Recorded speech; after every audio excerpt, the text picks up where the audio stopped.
back up again.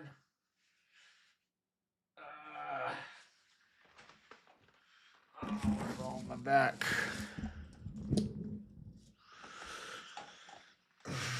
Good morning. It's been a couple days.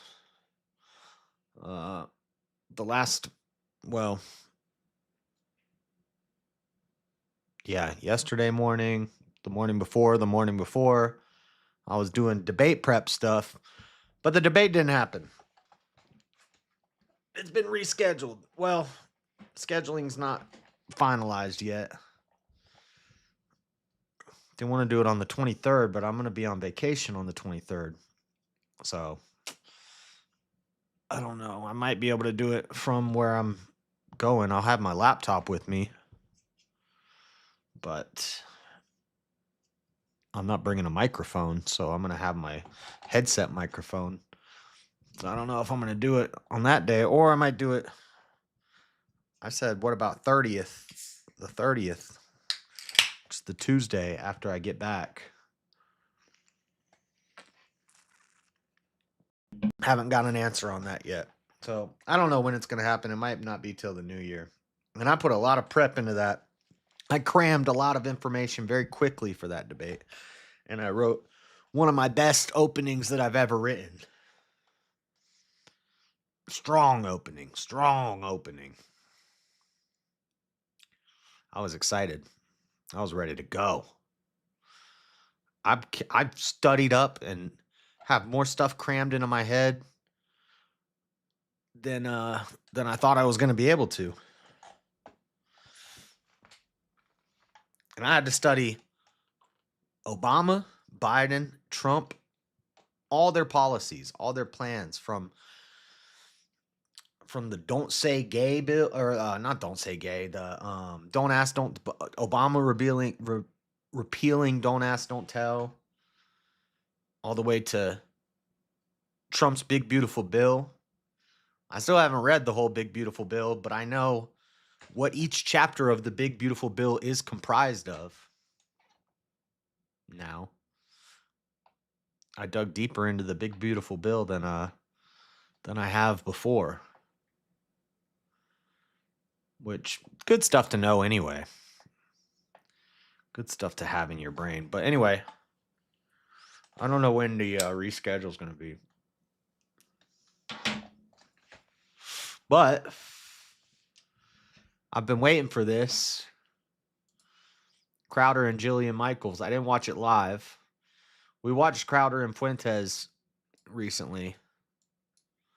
And the reason that this interaction came to be was because Jillian Michaels was running around.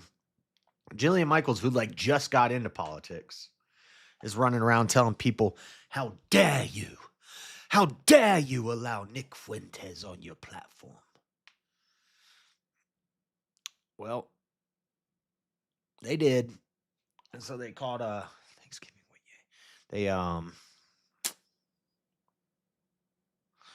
They called Jillian out.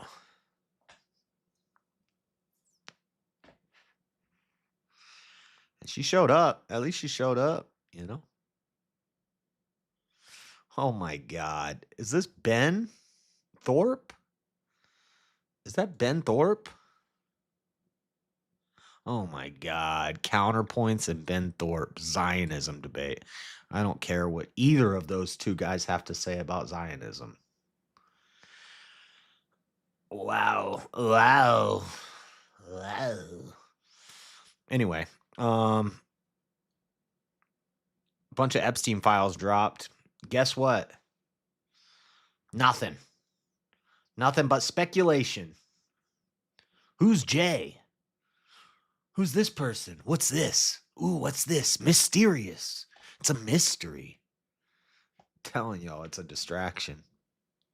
I don't even like saying that. I hate when people say that. I hate when people say, it's just a distraction. So what did they say? Bread and circuses. I don't even think they said that in Rome. I think that's just something that became popular on the internet through memes. And now people say it all the time. They're like, in Rome, they said, we're going to distract them with bread and circuses. Where do you get that from? I call BS. I don't think they said that. I don't think they did. Prove me wrong. I want to see where it's written. Because I think it's just a meme. But anyway, I don't like when people say, oh, that's a distraction, because they say it all the time. They use it all the time. So you should know if I'm saying it, I always say, oh, I don't, because somebody would be like, oh, I think it's a distraction. I'm like, bro, they say that about everything. Everything's a distraction. If everything's a distraction, then what's real? What are we supposed to be paying attention to if everything's a distraction? But I do think the Epstein Files is a distraction from something. I don't know what. All right, I gotta find this real quick. Oh, it's at the top of my search bar. Miss Jillian Michaels before. All right, let's get it. Are we on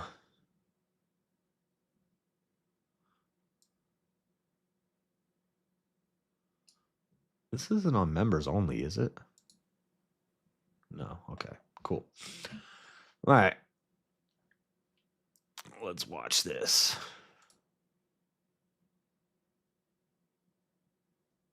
I wonder if is my chat thing fixed? Somebody needs to type something in chat. Let me type something in chat. See if it shows up on my thing. Oh, yep, there it is. Cool. Okay. It works. Now, why are you... Oh, okay, I know. Hold up. Oh, shoot.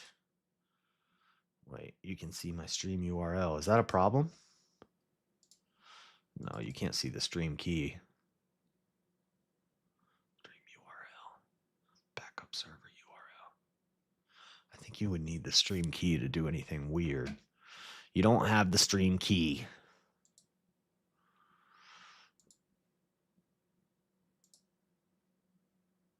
Theater. No, full screen. Let's go full screen on this hoe.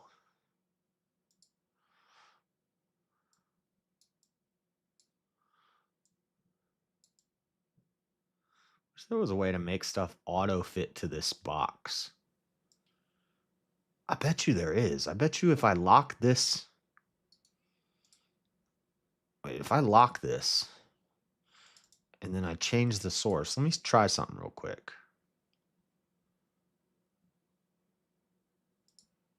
Nope, doesn't work.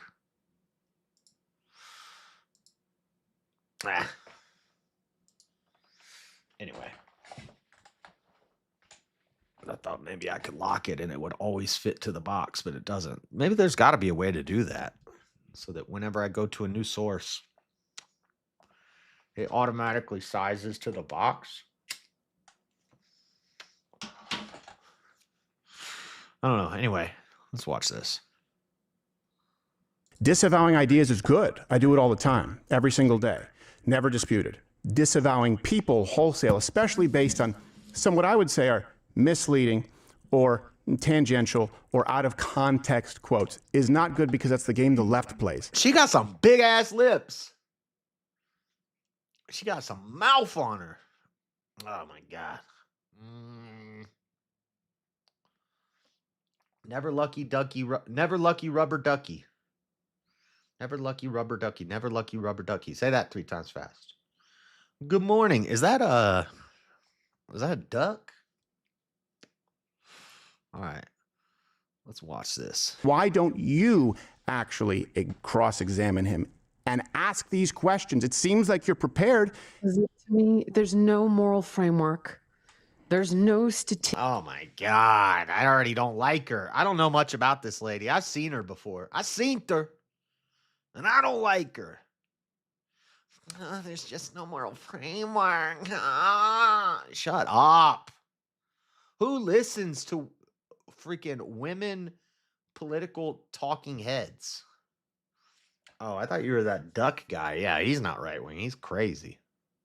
Okay, well, that's based. Statistics that justify any of his positions. I believe we have her on the line, Miss Jillian Michaels before. I bring her on, I do want to sort of present to you what was the catalyst for our back and forth and why she's on the show. And I'm very glad to have her here on the show today. She said this people is when shouldn't she sat down platform with Nick. Donald Trump Jr., and they were discussing sort of the right, its current state, and the need to disavow certain people, to which I respond. Lifestyle coach. She was a fitness lady. She got buns of steel. She was doing like Thigh Master infomercials and crap. And now she's talking about politics. And she got a big old mouth. Those people that your dad invited in, Tulsi, Kennedy, myself, inadvertently. Right? Also, she looks like a man, kind of. I think half of these ladies are men. And who are you to be talking to Trump Jr. like this, woman? You better watch your mouth when you talking to the Don Jr. Better watch that big old wide ass mouth. I think she's a fitness chick. She was on TV yelling at fatsos. Yeah, she did the like jazzercise and like the what's the Thigh Master? Like the info, like back in the day.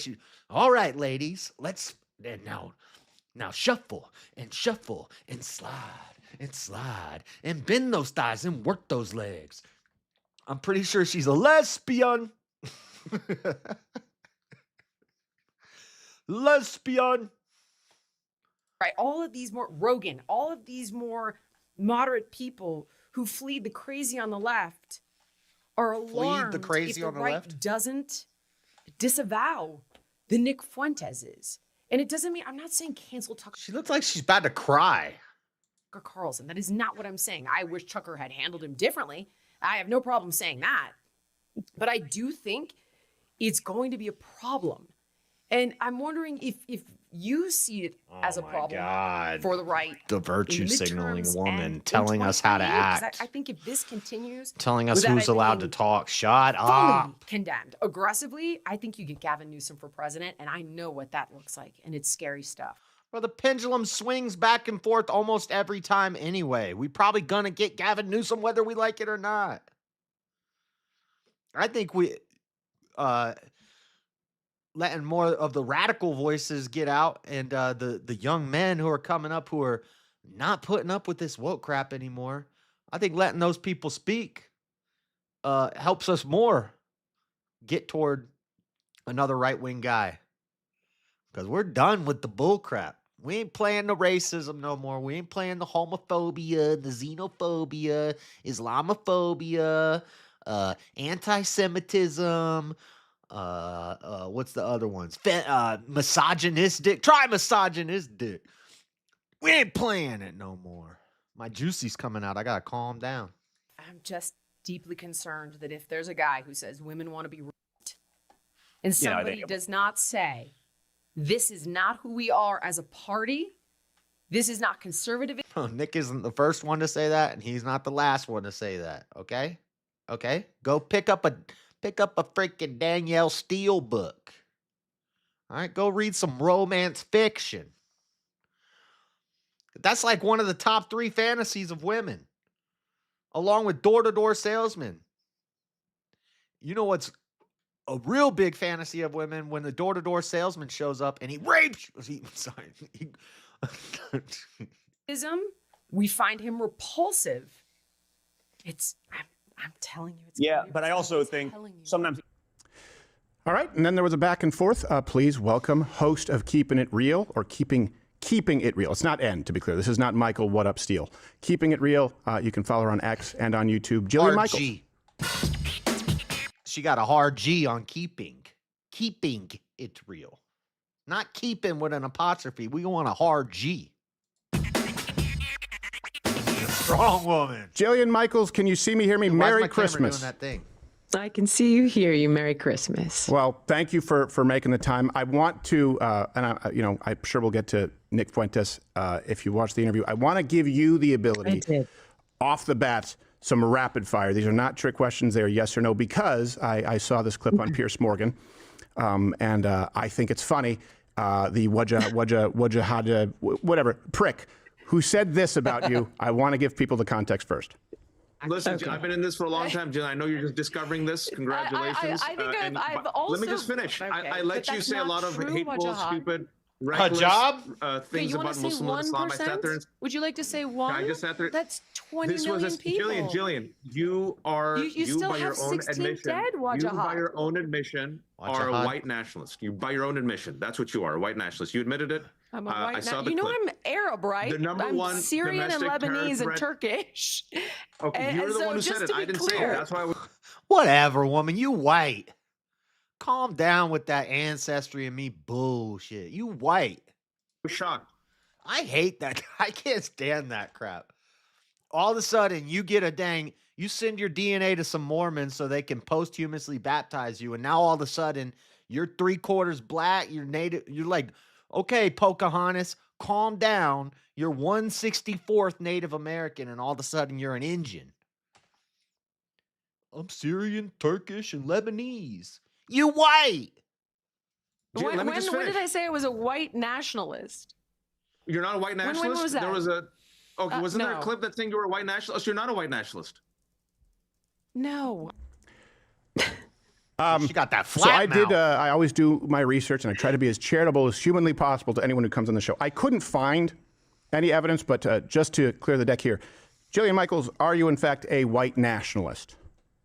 No, I am not a white nationalist. Okay, all right. I'm just marking that down for my own edification. I can paint with 1/14,000th of the wind. You did mention that you were Arab, so the follow-up, of course, Jillian Michaels, do you hate the Jews? I actually happen to have one grandparent who was Oh my a God, Russian and Jew she's- that ran. And she's Russian and she's Jewish. Wait a second. You said you're Syrian, Lebanese, and Turkish, but you got a Jewish Russian grandparent. Wouldn't that also make you Jewish and Russian? This shit don't make no sense, white woman. From the Nazis, so I'm a bit of a hybrid, and I do not hate the Jews. Does not hate Jews. Okay. I noticed you said Turkish there. Part Turkish. Do you deny the Armenian genocide? How about that? I do not. I do not. No. All right, good enough for me. I think we got it out of the way. Jillian, where did he get that from? What a prick. Well, I think he got it. He got it from a CNN clip. She probably said, I'm a nationalist. And then at another point, she was like, I'm white. Because you are white. Nobody is. It's okay to be white, okay? White lives matter, Jillian. Jillian. All right, Jillian. Where we were debating whether or not all of MAGA Oh, yeah, you're right is about racist, which kind of leads us into the that. Whatever. conversation. So she's not Jewish. If she's not Jewish, but she's still Russian, she's got to have some Russian in there somewhere. We're going to have, but you know that everyone gets smeared with you're a racist, you're a white nationalist, if you voted for Trump, if you're America first. And what I was trying to And so point she said, out, all right, I'm a or white what I did nationalist. point out, and then it got manipulated, is that, I'm first white. of all, I'm a nationalist. white people were one of the first races to fight to, end end slavery. slavery. Oh, here we go. 350,000 How did I know she was going to say that? Union soldiers died to end slavery. Slavery has existed for thousands of years, and what Wajahad may not know is Muslims, in fact, enslaved million plus white Europeans. Like every single ethnicity They is worn still a whip in do. the chains. Yeah, they still have slaves. So I was trying to get to a place where we could establish that not all white people. I think, because remember what I said last time with the Fuentes interview, I had only watched 45 minutes of it and it was like 2 hours. And I was like, from the 45 minutes I had already seen, I was like, he's very friendly and he's very nice to him. And I hope the whole thing doesn't go like this. It's too cordial. But then once it got a little farther in, they got into like a bit of a heated back and forth. I'm hoping this one goes the same way because I think Crowder's just smart with how he interviews. I think he gets them comfortable, he gets them warmed up. Then they're like, oh, this is gonna just be a friendly talk. We're just hanging out. And then he starts doing the pushback. He slowly brings in the pushback until until he turns it on. Good interviewer. I love Crowder. He's awesome, even when he sounds whiny. People are bad. And my bigger I'm allowed to punch up, okay? All right. That's called punching up. I'm allowed to punch up. concern, which I know you take umbrage with, is that if you the only demonize all direction I white can people in this punch. way, it is going to lead them into Wait until the she Nick reads the Fuentes of the Bible. world, which I know you Right. don't think are bad. I happen to think is quite scary. No, And, no, I don't think that. I don't take umbrage with that statement. I agree, first off, with the first. No, she'll read the Bible and she'll skip over the parts about slavery, and then she'll just listen to like the Connectiles do this cop out excuse about how the Bible doesn't ever justify slavery. Da, da, da, da. This cop out that all the Christians do, this talking point that they all share, which is not true. Why don't you just bite the bullet and be like, yeah, slavery is not always bad. Sometimes it's a good thing. But they won't do that. They're afraid to do that because culturally it makes you into a reprobate if you say that.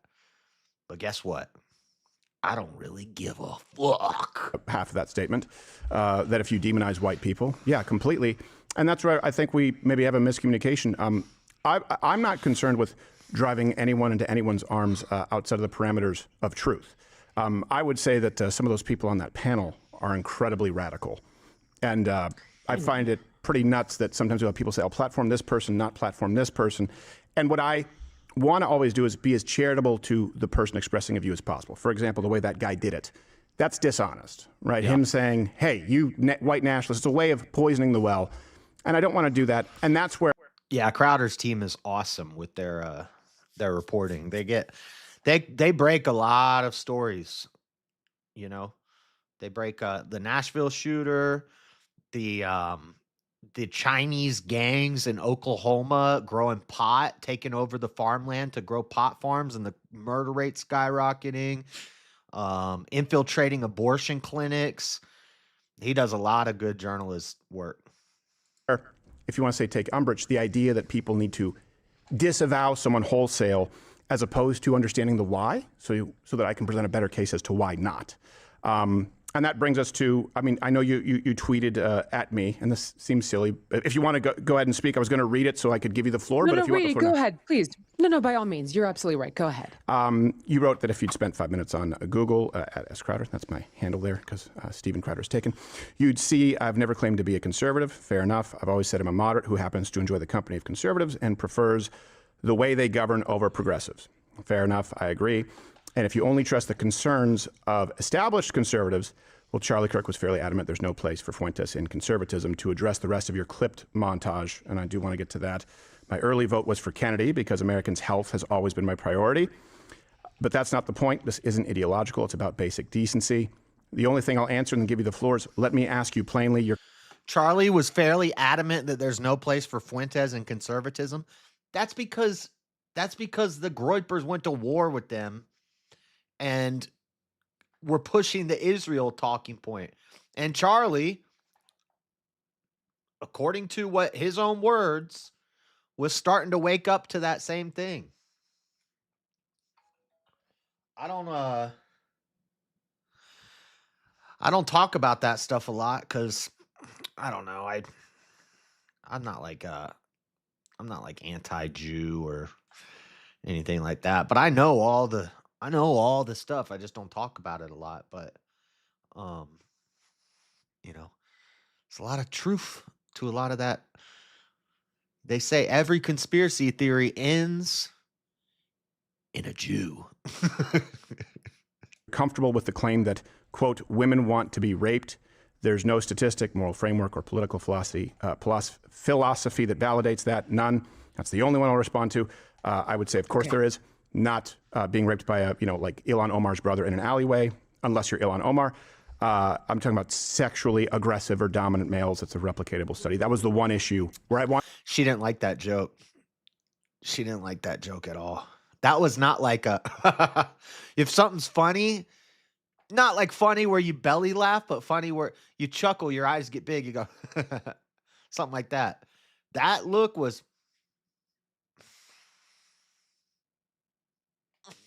that was like a mama look, like, oh, now come on now. Was that really appropriate? Oh man, God, I can't watch women on the internet. I can't do it. I don't care how hot you are, and she's not hot. I'm not saying she's hot. I'm just saying even if there's a hot chick, unless it's like the weather. I watch Mexican weather. Yeah, no, yeah. Want to be as charitable as possible, going, that's the context there. And then you said, as I told Don For Jr. you, it is. It's not Yes. his context at all. And you did say that you've never heard him say it, so I actually pulled it for you so you can hear it for the first time. Well, I've never heard him say wholesale that, and I asked him about it. So I've heard him. Yeah, they talked about it on the show and they joked about it. Andrew Wilson has said it too. I've said it. Andrew Tate said it. People have been saying this for years because it's a true thing. It's in their romance books. They've done studies. And Andrew brought this up in that one debate, and then they put it out of context all over the internet. They're like, he's saying women like to get No. He was doing an internal critique. And there are studies that say some women actually have the big O. They make the O face, O, while they're getting graped up. It's a true story. It happens. That's probably because most of the time when they say they got graped, if she's crying, she's lying. Say that phrase. Okay, you ready? Here you go. I've heard him say that phrase, yeah. A lot of women want to be raped, and when I say raped, I mean like, that sounds bad when I say it like that. But there's like a lot of women that really want a guy to beat the shit out of them. But also they have to pretend, but part of it is they have to pretend like they don't. Okay. Yeah. So first of all, let's What's the song by Trina? Choke me, spank me, pull my hair. How does that song go? My neck, my back, my. That's degenerate. At least if she was pretty. Mexican weather gives the O face. Bro, that's the Mexican weather station should be illegal. The body protects itself from the tearing that would happen otherwise. Wait. So you're saying their body, even though mentally they're like, no, they're screaming and they're crying and they're like, no. But physically their body accepts it to protect them. And also the tearing that would happen otherwise. What do these rapists have, like 38-inch girth on their Johnsons? Like, how come tearing happens in a grape, but tearing doesn't happen in normal cis? Or tearing does happen in normal cis? What, that doesn't even make sense to me. Yeah, everybody's like, what? That don't make no sense, auntie. I don't know about that. address the study that you reference. I happen to know a lot about this study. I've covered it in numerous podcasts. My mom has her doctorate in psychoanalysis, so I'm familiar with it. First of all, every single woman in the study. My mom has a doctorate in psychoanalysis, so I know what I'm talking about, okay? Guys, I'm a teeth expert because my mom went to school for dental hygiene. So I know what I'm talking about. I know about teeth, okay? Let me tell you something. What the fuck? My mom studied psycho and whatever the hell she said, some fake pseudoscience. My mom studied a fake pseudoscience, so I know, okay, about psychoanalysis, all right? I'll tell you that right now. My friend Steve is a doctor, so I know how to do open heart surgery, okay? Trust me, I'm a doctor. Well, I have a friend who's a doctor. My dad was a doctor. What? Came forward and said, in reality, I would never want this to happen. Of course. There's also a very big difference between fantasy. Fantasy is consent. Oh. Fantasy is, I choose the person, I choose the place, I choose the time. Rape is not. You said women want a dominant male. First of all, want is not consent. That's not rape. And a dominant male is not a male that beats the shit out of them, Stephen. And I don't understand why you want to defend this. Shut Oh, up. Get tell you off why. the internet, Because I've spoken lady. with him about it, asked him about it, and I think the idea that, here's why, 50 Shades of Grey. In other words, when you look at what women, no, in the context of that study, which is the context that he was discussing, he didn't cite the study, but I think it's pretty clear, and I need to be charitable towards him. Look, I disagree with him on so many other What things. was the context? Women want the shit beat out of them. Yeah, sexually. It's very poorly worded. No. But that's not him saying you should go out. Do you believe that Nick Fuentes is saying you should go commit a felony and commit violent rape? You believe that? Yes. Okay, I actually don't. do. And ready? Here's why I think so. Another one for you. Hold on. National Institute of Health, the nature of women's rape fantasies. The study evaluated the rape fantasies of female undergraduates using a fantasy checklist that reflected the legal definition of rape and a sexual fantasy log that included systematic prompts and self-ratings. Results indicated that 62% of women have had a rape fantasy, which according to Jillian is impossible. It's impossible to have a rape fantasy because if you fantasize about it, that means you want it. Therefore, it can't be rape. And it kind of makes sense because it's like, from that perspective, 62% of women, it would be impossible to rape them because they fantasized about it. So you actually couldn't possibly rape them. Because if they fantasized about it at some point, that means they wanted it, which means it's consensual. According to Jillian, that's Jillian's logic, right? Right? Huh. 62% of women, which is somewhat higher than previous estimates. For women who have had rape fantasies, the median frequency of these fantasies was 4 times per year. Quarterly. Quarterly rate every 3 months.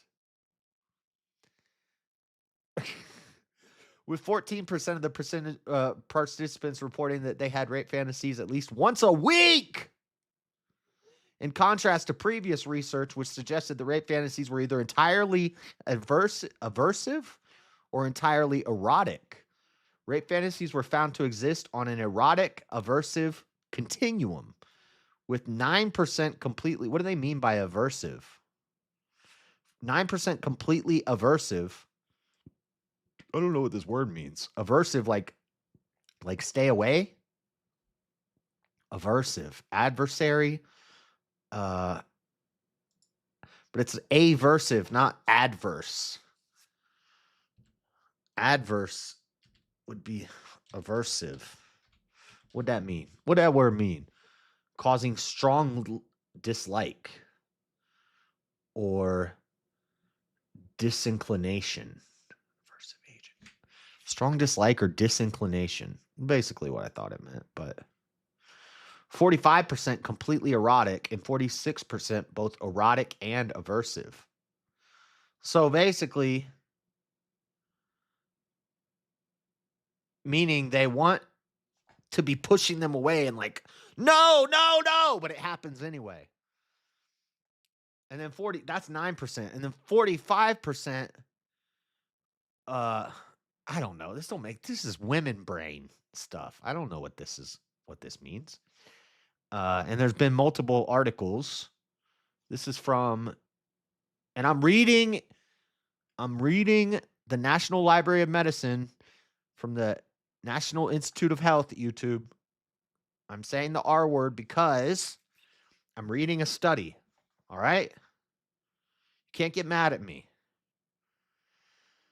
What else we got? UNT Digital Library, Women's Erotic Rape Fantasies. An empirical evaluation of women's rape fantasies, women's erotic rape fantasies, theory and research. Huh, interesting. Interesting. And then if I look up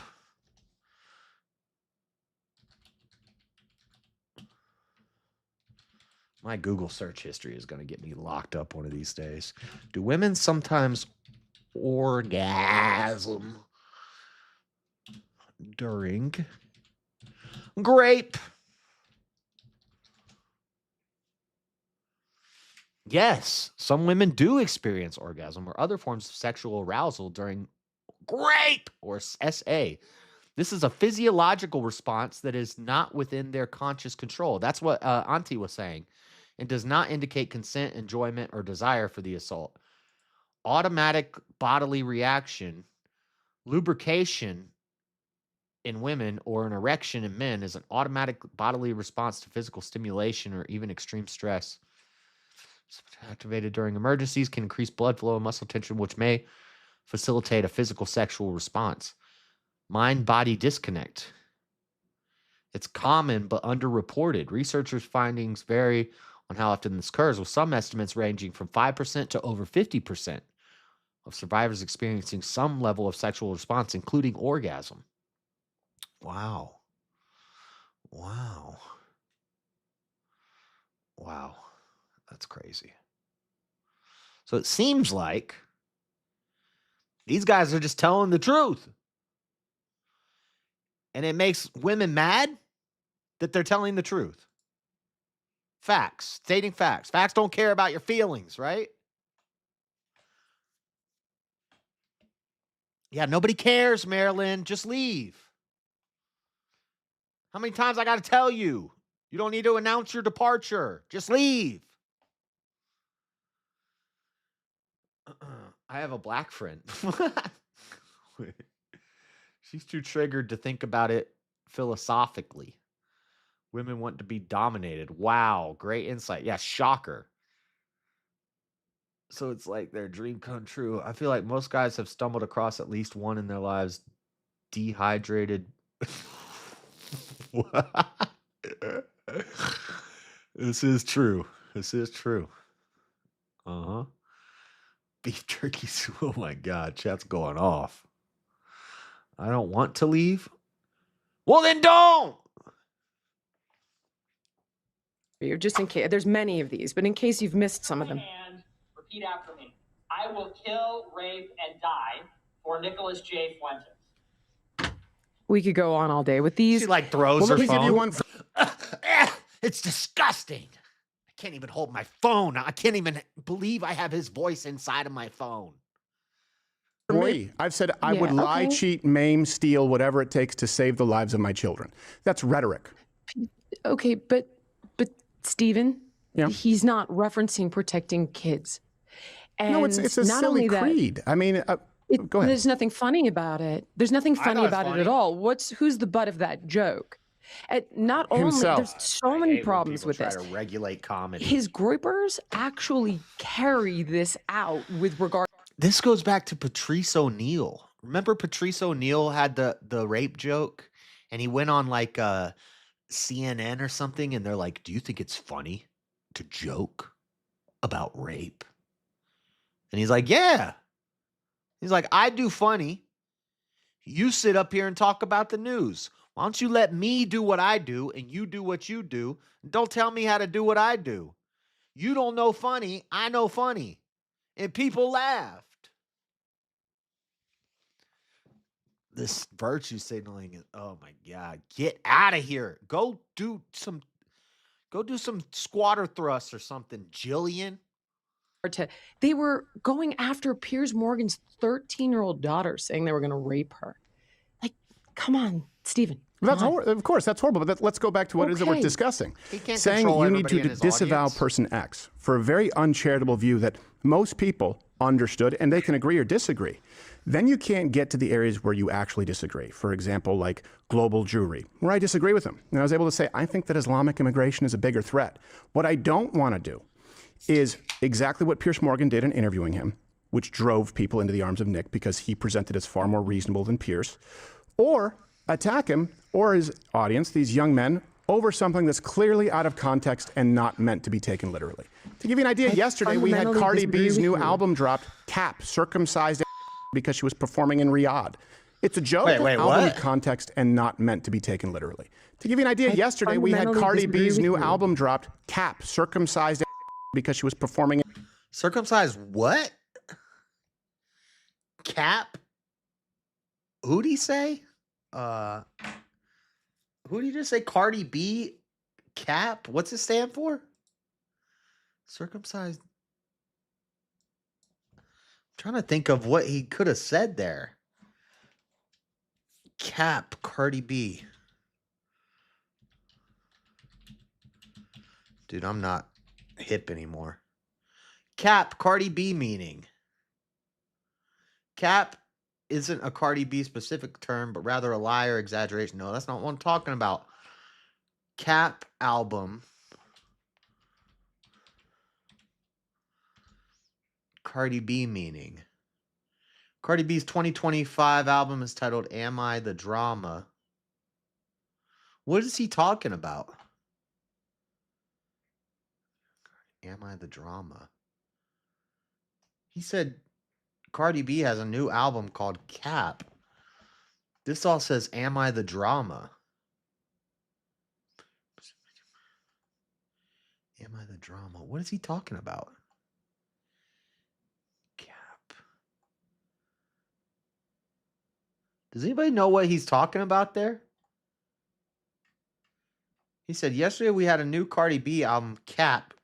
Circumcised. I don't know what he said. I don't even want to guess at what he said because they had to bleep it. Circumcised a-hole punani? Circumcised. Does anybody know what he's talking about? What y'all on? I just don't. Roast. Oh my God.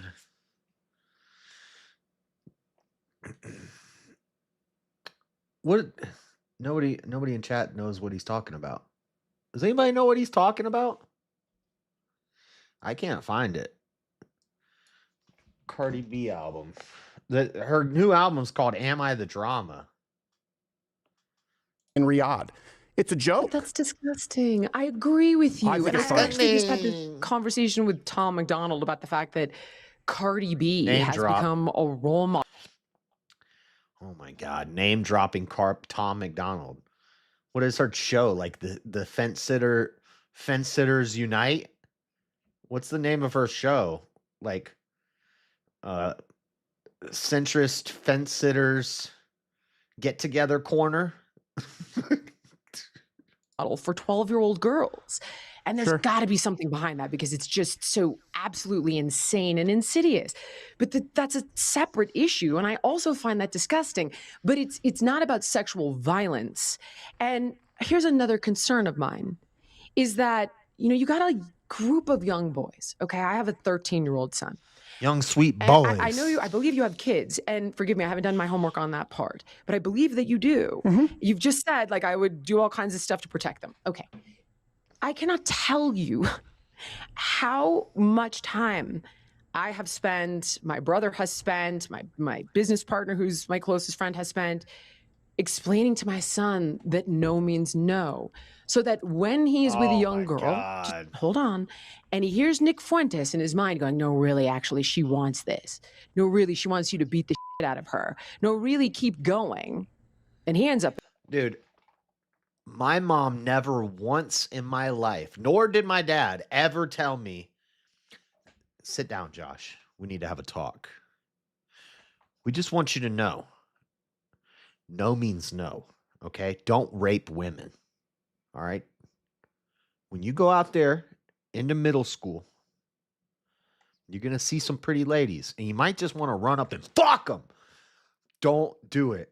No means no. I've never had that sit-down talk with my parents. That's crazy. I can't tell you how many times I had to explain to my son, what is your son like a horny dog just running around like humping everything? What? In jail, or God forbid, some misguided kid who ends up with my daughter one day and she decides she doesn't want to continue. This is, not only is it repulsive messaging, I find it exceptionally dangerous. Yeah. So, and I would agree with you in principle, but you added there, no, really keep going. What I heard from the clip that you played, and to be I'm at the grocery store. Hey, walk up, put us on speakerphone, put us on speaker, turn up the volume, and walk up behind somebody. I'll be like, you gonna steal that? Damn! You stealing that? You stealing? What you stealing at that grocery store, Merlin? Merlin, steal me some condoms, Magnum. Fair, you said I played a clip out of context as far as a montage. As far as I know, this is the only show that always links to entire clips and references. I don't know if you do that with your show. We have a bibliography every day. It takes hours of work. So we don't do that, and I wanted to be very much fair. I think you're kind of doing that. You just added, and really keep going. I didn't hear him say that. I heard him say, he absolutely did. He said they have to pretend like they don't want you to. That's what I'm referring to. Yeah. If we change one thing, right, in the context of Why is your son listening to Nick Fuentes, Jillian? male-female sexual dynamics. I think that it's very understandable, and I wouldn't wholesale disavow someone, because my question is, do you think that blankly disavowing people, which I don't do, I disagree with views across the board. I've had communists, I've had imams who've called for my death on the show. I didn't have him back, to be clear. On the show, I was like, oh, he really wants to kill me. Probably won't have him back. And I will give them the same respect. Yeah, not a great idea. I will give them all the same respect. Do you think that blankly disavowing a person is better than clarifying their statements and understanding where they come from, so that you can present a case as to why not? Understand the why so you can explain why not. That's my view, and we may disagree. Okay, first of all, I want one of them headset earpiece things that she's got. Little ear, but you know what? I wear earbuds all the time at work, and I think I can't wear earbuds in my right ear anymore. I think I wear headphones and earbuds so much. Like since I was in like middle school, I'm always listening to something. It's probably not good. It's probably not good for, I don't know, something. But always had earbuds in or headphones on. Like always. Not just when I'm streaming, but when I'm out in the world. And I can't wear earbuds in my right ear anymore. Or like it starts to get irritated, and then if I wear one for like a night while I'm working, it'll be irritated and it'll start to hurt. And when I take it out, like my ear like leaks. Something wrong with it. But I Googled it and they said I'd be all right. But I just can't wear earbuds in my right ear anymore. But I like this. It looks clean. This over the ear, little coily cord. But I don't like earbuds. For Christmas, I'm getting a pair of Beats. So instead of these big goofy headphones, I like these headphones. I've had them for a long time, and they're durable. They've lasted. My brother got these for me for Christmas 2 years ago, 2 or 3 years ago. And I was going through headphones like crazy. These ones are great because what would happen is I would always mess up the cord. I'd step on the cord or I'd break the cord. Streamer pro tip: you're supposed to use corded headphones when you're streaming, not Bluetooth earbuds due to latency. You want to have corded connection. But anyway, I'd always mess up the thing. But this, oh shoot, it didn't work. It pulls out here and it pulls out here. Pulls out. But I like these headphones, but I'm getting some Beats because they're gonna be, cleaner and tighter on my head. Hold on, I gotta plug this in correctly. The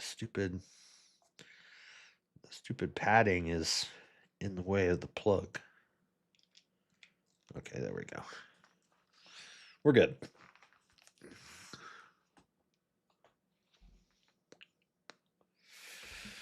I usually go for bows. I like bows, but I'm a Beats fan.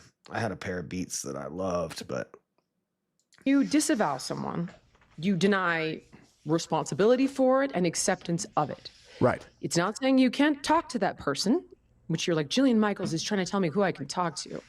That didn't happen. Jillian Michaels is trying to tell, is trying to if you were a Magnum, you wouldn't be single. Well, Gira, we talked about this the other night.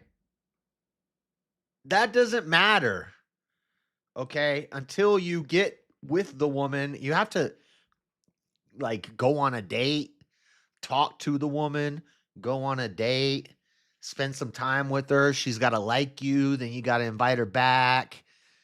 Then you drop trowel and she sees the treasure, okay? You don't just like, hey, let's go. Maybe I'll bring you some shocks for Christmas. Get that out of your ear. I don't know what shocks are. But y'all act like, I hate when dudes act like, oh, if you got a Big Johnson, you pull girls. Well, you just walking around letting the nuts hang everywhere you go. They don't know. You know? Unless they're like, have some sort of sixth sense, or more like a dick sense.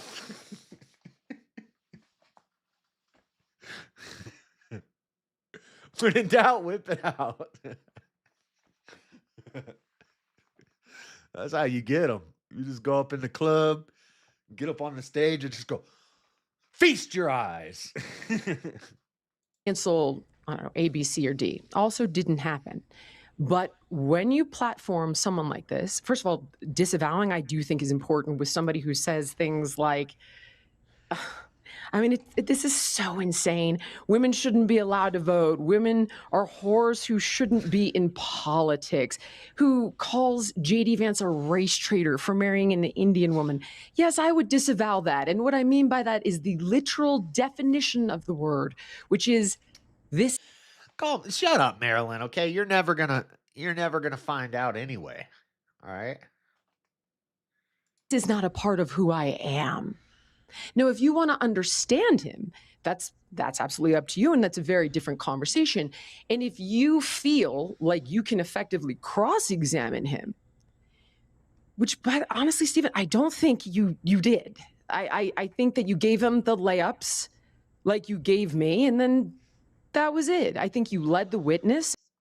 So is she saying that she was lying in those rapid fire questions at the beginning?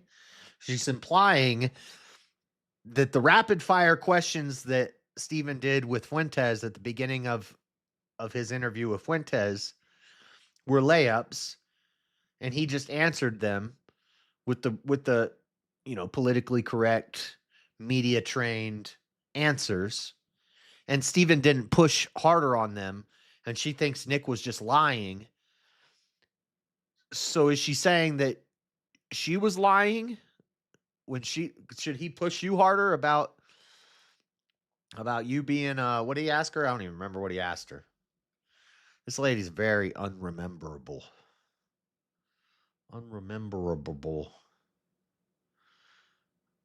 What up, Jeremy? Don't tease me. Well,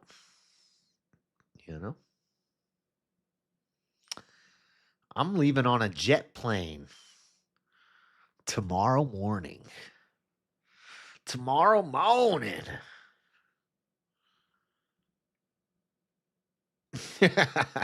it's like, Did you watch the 2-hour interview? I watched the whole frickin' 2.5-hour interview. Yeah. So I watched the whole thing. You want to talk about which part of it? What she got tattooed on her arm? The Stalin piece. Like, you want to She got some like jihadi chant written on her wrist. talk about that one? Yeah, we absolutely can. But before that, why? And this is what I'm trying to maybe provide some perspective on, because you've had this happen with you going on Matt Walsh's show, and you'll have the same thing appearing here. And I've said things wasn't that on Matt Walsh's show. He was kind enough to come on mine. Sorry, when you sat down with Matt Walsh, people said, okay, you're sitting down, you're a traitor, right? People in the lesbian community would say that. People will say you're sitting down with a Nazi.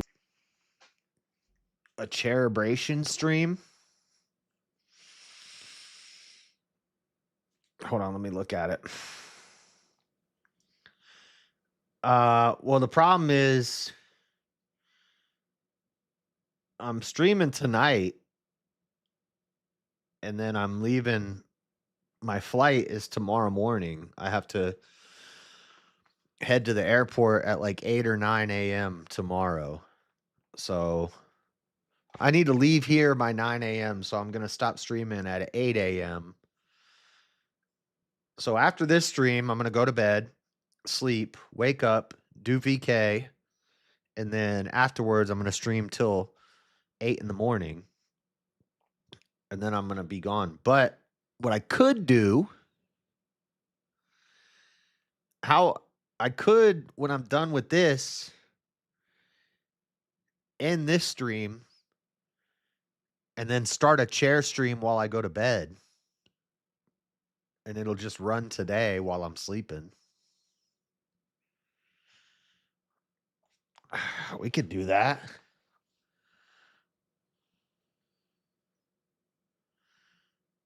It would be early, though.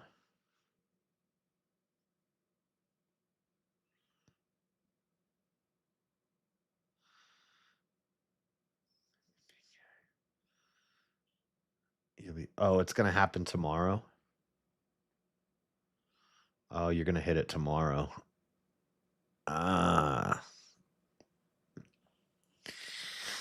Yeah, we'll have to wait. If that's what y'all want, we'll do it when I get back.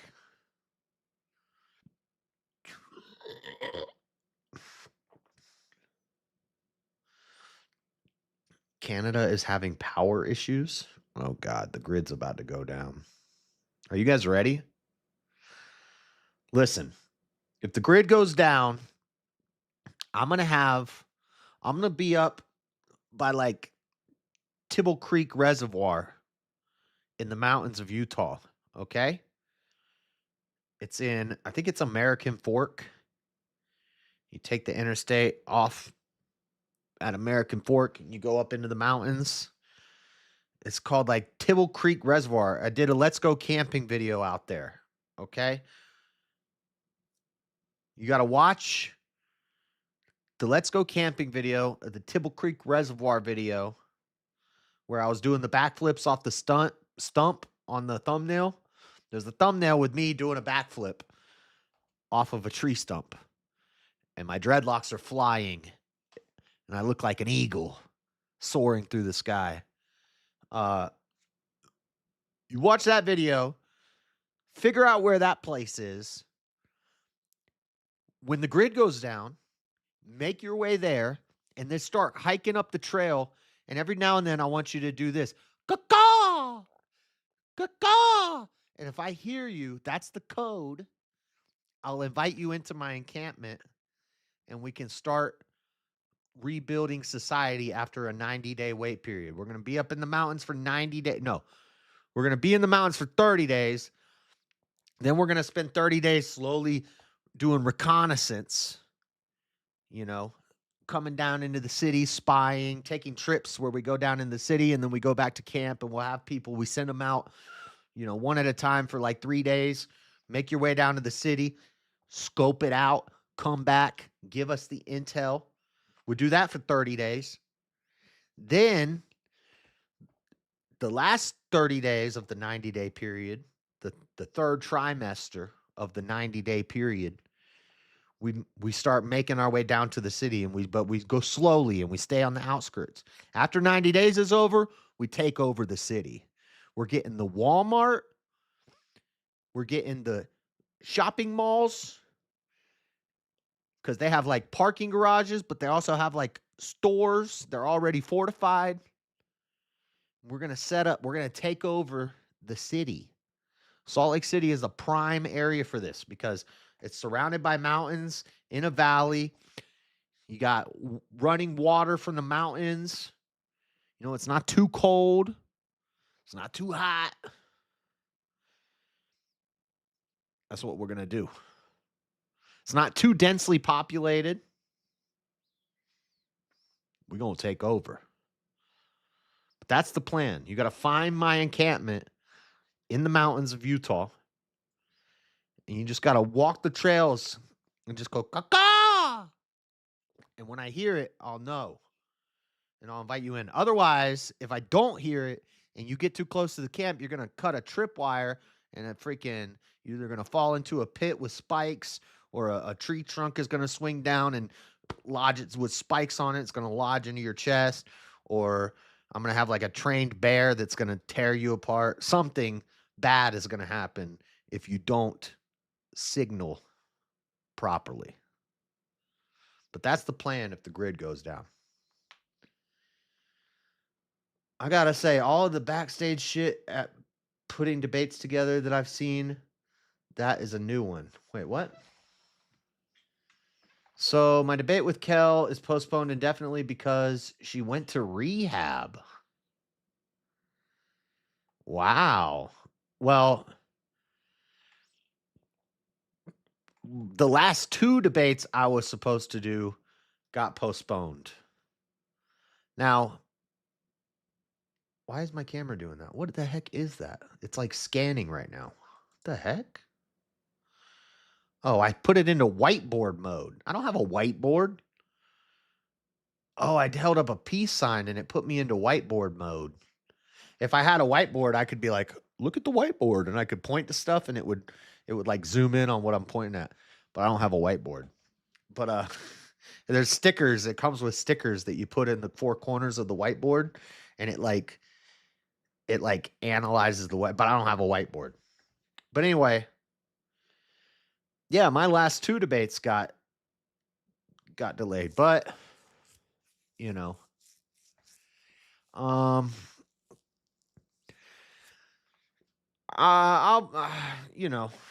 I'll give him the benefit of the doubt. Pep Talk said he was having internet issues, and that's why he had to reschedule. And then Fabian Liberty said he got sick, and that's why he had to reschedule. So I'll give him the benefit of the doubt and say they're probably telling the truth. But there's a part of me that thinks they didn't prep. And then last minute, they watched a couple debates with your boy, and they're like, oh shit, I actually need to prepare for this. Yeah, you do.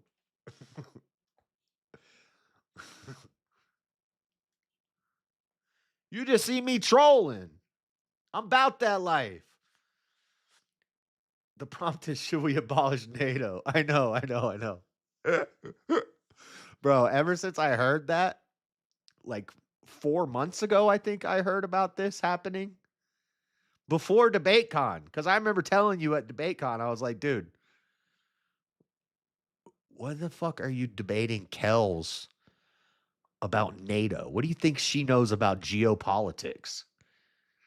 I've been deep in politics for like 6 years now, 8 years now, and I still don't know shit about geopolitics. What's she know about NATO? She don't know nothing about NATO.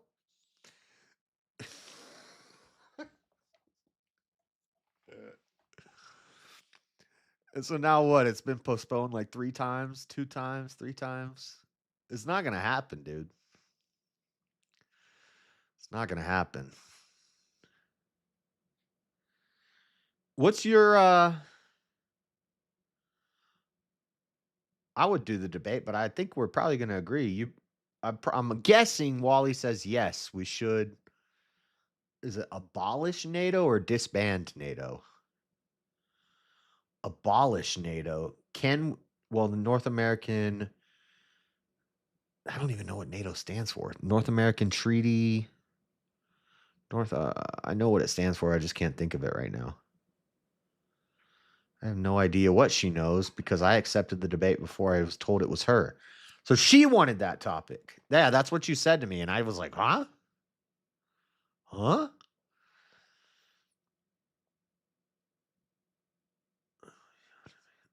Should we abolish NATO? North American Trade Organization, right? North American. Is it North American Trade Organization? Or no. I don't even know what NATO stands for. I'm thinking I get NATO and the UN and the EU all mixed up. European Union, United Nations, North American Trade something? North American Treaty Organization? I don't know. I don't even know what it stands for. I do, but I can't remember right now.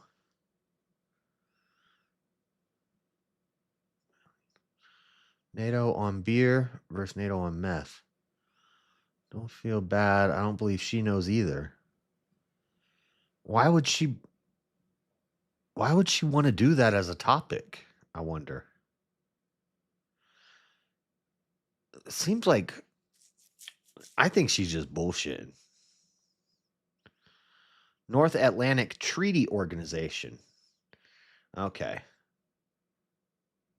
I was close. I said North American Trade Organization or North American Treaty Organization. North Atlantic Treaty Organization. North Atlantic Treaty Organization. Now, can we abolish that, or can we just leave it? Because I think I looked into this in a VK one night. I just did a quick Google search and I was looking into things, and it's what I thought. It's something like we pay for like the majority of the reasons we should leave, but that's EU. So I don't know if that's the EU, where we like pay for all the defenses of everybody. We pay more into it than anybody else. Can we somehow, she was told the topic, accepted it. I accepted it, then found out it was her.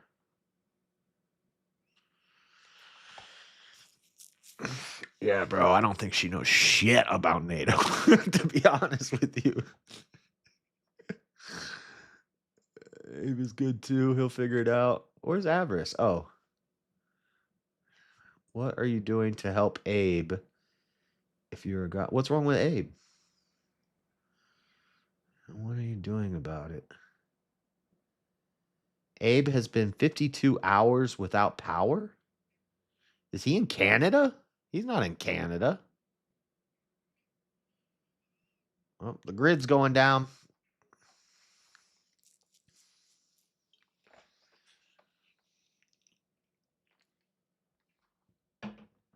Well, that sucks. How confused a wrist lock with a wristwatch. Yeah, I don't know. I kind of didn't expect her to really be. Yeah. I thought it would happen, but I thought it would just be her trolling. But anyway, back to the video. With me. People said that about Donald Trump. Montana Winter. The tactic that the left uses is you need to make really clear that that person isn't you and disavow them. And that, by proxy, falsely sets a premise that there's any association. I don't have any association with your worldview any more than I do with Nick Fuentes or Imam Chowdhury or the communists I sit down with. Well, I wouldn't disavow you. I would disagree. That's my approach. Dad joke. I think what we're doing is we're King of the dad jokes. arguing over semantics. When you disavow someone, you're saying, I don't agree, I don't condone. Yeah, That is the literal definition of the word. And I personally think it's important.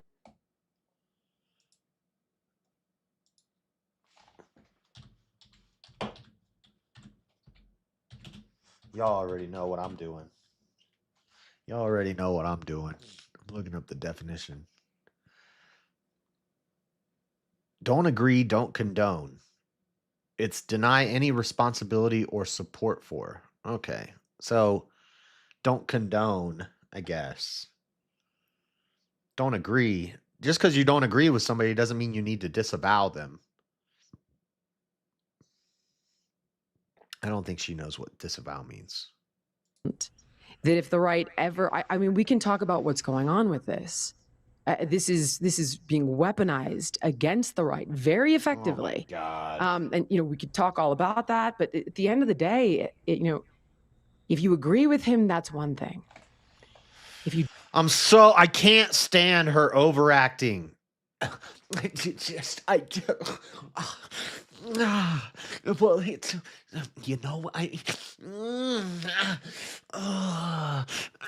sorry, I shouldn't moan like that. Don't clip that.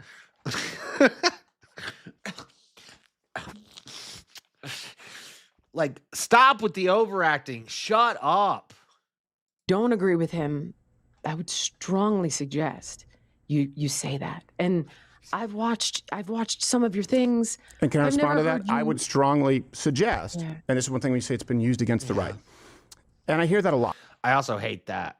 There's a word for it, and I forget the word.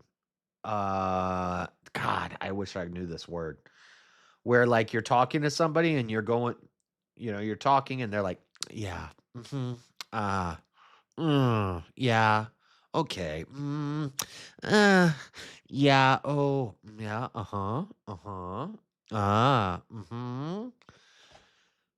That means you're not listening. You're just waiting to say the next thing you're gonna say. I hate when people do that. And here's the thing.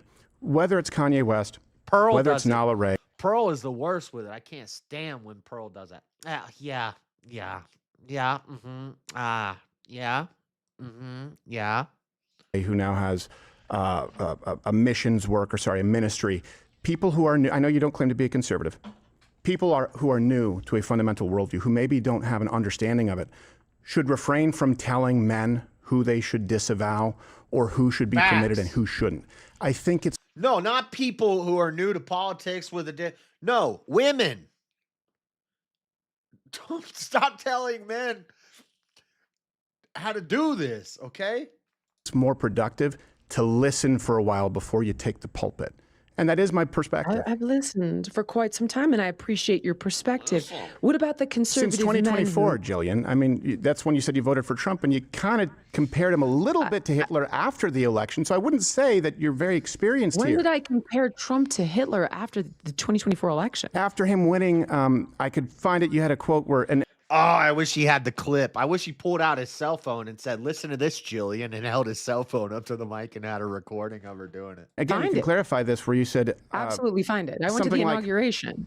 yeah, and it was taken out of context, then I guess by people saying that you compared him to I Hitler never when he compared won. Trump to Hitler. That did not happen, and I'm also not a white nationalist. I know you're not a white nationalist. I know you're not a white nationalist. Not. In 2016, I absolutely thought that he was, and I've been very clear about that. And I Thought that he was Thought he what? was Hitler? Hitlerian. Oh, okay. And- Sorry, I was and I wrong have about the come time. This is an ad Hitlerium fallacy. forward Okay. and said how I was misguided and misled and had believed Russia, and all these different things. In 2020, I didn't vote because I started to see some very scary things on the left. And I really didn't know which was the better choice at that time because Biden was presenting himself as a moderate. Then I was like, you know what? I'm sitting this one out. That's my vote. I don't really know which one of these is a better choice.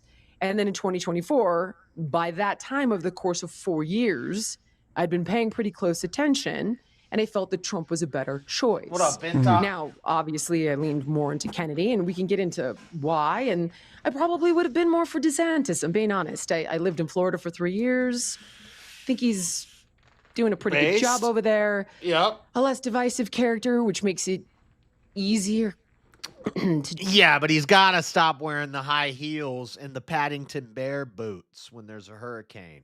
He's got to get some media training. He's kind of goofy. defend some of these points, which, maybe you think, I think DeSantis would have done a good job. So, yeah. I think he's a good governor. And I do stand corrected. It was 2016. Like you said, that's the quote I'm remembering where you said something about when Hitler's elected, like, yeah, he's batshit crazy, but let's just see what he's going to do. Like, I can't, I'm not there. I'm not going to go on board. So to be fair, that was a comparison, just to be clear, of Trump and Hitler. That was a while ago. It's 2016. Regardless, in 2016, you called Trump Hitler. And then in 2024, now you're a Trumper? What happened, Jillian? But that was a Hitlerian comparison. Years ago, but you're like after the election. That's this year. So Well, no, I just and corrected I've had 2016, right? Yeah. I understand, but there's been a complete evolution. So you're saying like you're new to this, she and you just said evolved. this. It's like, and I'm just illustrating an 8-year journey that She went from Charmeleon to Charizard. Jillian to I need a better one. What's a Pokemon that sounds like Jillian? She went from Jillian Puff to Jillian Tough. I got a kick out of that. I don't care if you didn't. She evolved. She evolved. you've gotten incorrect. Well, no, hold on a second. But 2020, you didn't vote. And then you said Donald Trump was the lesser of two evils. And I know that you've said you're not conservative, so that's fair. But then advising conservatives on what they need to do, I mean, that's what I would say is, you want to talk about used against the right. I mean, feminism is responsible for the failures of almost all the ills that we deal with Western civilization, and the reason that young Gen Z men voted for Trump. It's not taxes. And they're not big fans of people who are new to it saying, hey, sorry, go ahead. I think it's a myriad of issues. There are a few, but that's a big one. That's a really big one. I think also Stephen, there's a U-shaped curve with everything, right? So you go in from women can't vote to women are completely A bell curve? emasculating men. Of course, like both are wrong. A bell curve, it's called a bell curve because it goes like this. A U-shaped curve. What is she talking about? I'm sure we can agree on that. No. And there's a Goldilocks. You think women shouldn't be able to vote? I don't think that it's wrong to say that women are emasculating men. And if you were to talk about the 19th Amendment, I would ask you, why do you think the vast majority of women were against women's suffrage back then? We can get into another show on that one. No, I think it's well, you can't just quickly answer the question. It doesn't take that long to talk about this. important because that's the context. Because I don't want to do it with. So you're saying you don't think women should be able to vote? What does vo- that have to do with anything? I think women should be able to vote. You don't? No, I don't think that Feminist. as long as selective service exists, a draft exists, I think that only those in the draft should vote. So if women want the draft, sure. If women want equal rights, absolutely. There was a Look at this look of confusion on her face, like she's never heard this line of argumentation before. This is like debate 101, debating over the 19th Amendment. Quickest argument. This was the argument they made back then. We don't want to get drafted. If you vote, you get drafted. And they said, no, ladies. You can vote and you won't get drafted. Just the men get drafted when they vote. How's she like rolling her eyes like she doesn't understand this argument? period of time in this country where men couldn't vote because it was a privilege, not a right, that they had to fulfill certain obligations that women nobody didn't. has the right to For example, vote. the draft. It's For retarded. example, being property owners. For example, We don't bucket have a duty, draft right now. mandatory. Yes, we do. We have a current ongoing draft? Yeah. We could at any moment. What are you talking about, woman? This is why women should not be allowed on the internet. I'll say it. All right. Forget voting. They shouldn't be allowed on the internet. Sorry, ladies. Yeah, we have selective service where if I don't register for it, if an American male doesn't register for it, that's a crime. And you forego your vote, but women don't have to. So the context and the point, let me just finish the point. The point is the context of, hey, look, this is why there's a problem with the 19th Amendment. It was a very... Her rebuttal is we have no active drafts in America. She doesn't get the point. She totally doesn't get the point. Wow. Wow. Speaking of upside down U-shaped curves, you ever seen a bell curve for IQ for women versus men? very large vote buying scam early on. Now, we discuss it in full context on the show. I've created a 5-point solution on who should be allowed to vote.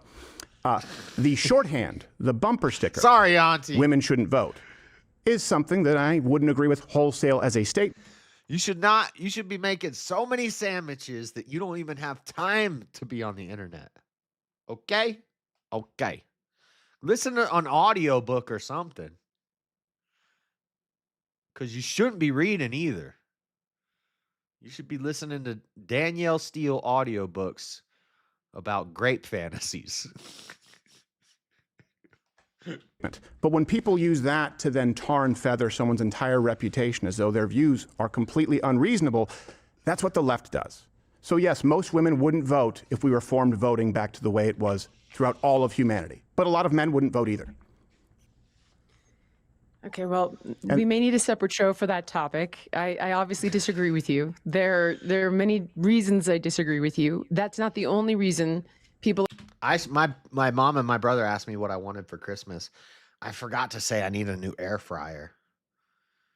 Of course, I wouldn't be able to bring an air fryer back with me. Imagine I try to get on a plane with a damn air fryer. But I guess we could mail it home. But I do need a new air fryer. If anybody wants to give me a Christmas gift, bro, I got an air fryer. Well, I think I got that air fryer for free from like the DI. A DI is the Mormon version of Goodwill or Salvation Army. It's like a thrift shop where people drop stuff off in the back and then they sell it for real cheap. I need to go check and see if they got an air fryer at the DI. Because my air fryer broke. My air fryer is broken and I've come to rely on it for everything that I eat. And now I don't even know how to make chicken anymore. It sucks. I got to use the oven. It takes forever. I need a new air fryer. Are taking umbrage with Nick Fuentes. And since your concern is a woman telling you, hey, this is alarming. I didn't actually tell you, but I suggested it as a strategy for conservatives. There are plenty of male conservatives who feel this way. Many. Feel which way, just to be clear? Beta! That feel Nick Fuentes should be disavowed. Very famously, I got a message for those conservatives. I am not gay. I have relationships with women and sex with men. And I got news for you. That means you're gay. That does mean you're gay. Charlie Kirk, for example, called him vermin and vile. So Charlie's a male conservative. I have me out of the equation. I have a grill on my front porch, but I haven't changed the it ran out of the hell's it called? Petroleum? What, it ran out of the tank of gas like 4 years ago, and I haven't changed it yet. Plus it needs to be cleaned. Last time I opened it, there was a freaking wasp nest like this big in my grill. So yeah, probably need a new grill. I could probably fix that one. I just need to clean it, and then I need to get new gas for it. He was wrong? I'm not Charlie Kirk. Propane. So Charlie Kirk can do it. Yeah, Charlie Kirk can do whatever. Yeah, propane. Propane. Damn it, Bobby. Damn it, Bobby. Get some propane. Some Texas propane, boy. Argument is a woman should never do such a thing. No, but I'm telling you, many men have done partially, I should say, yes.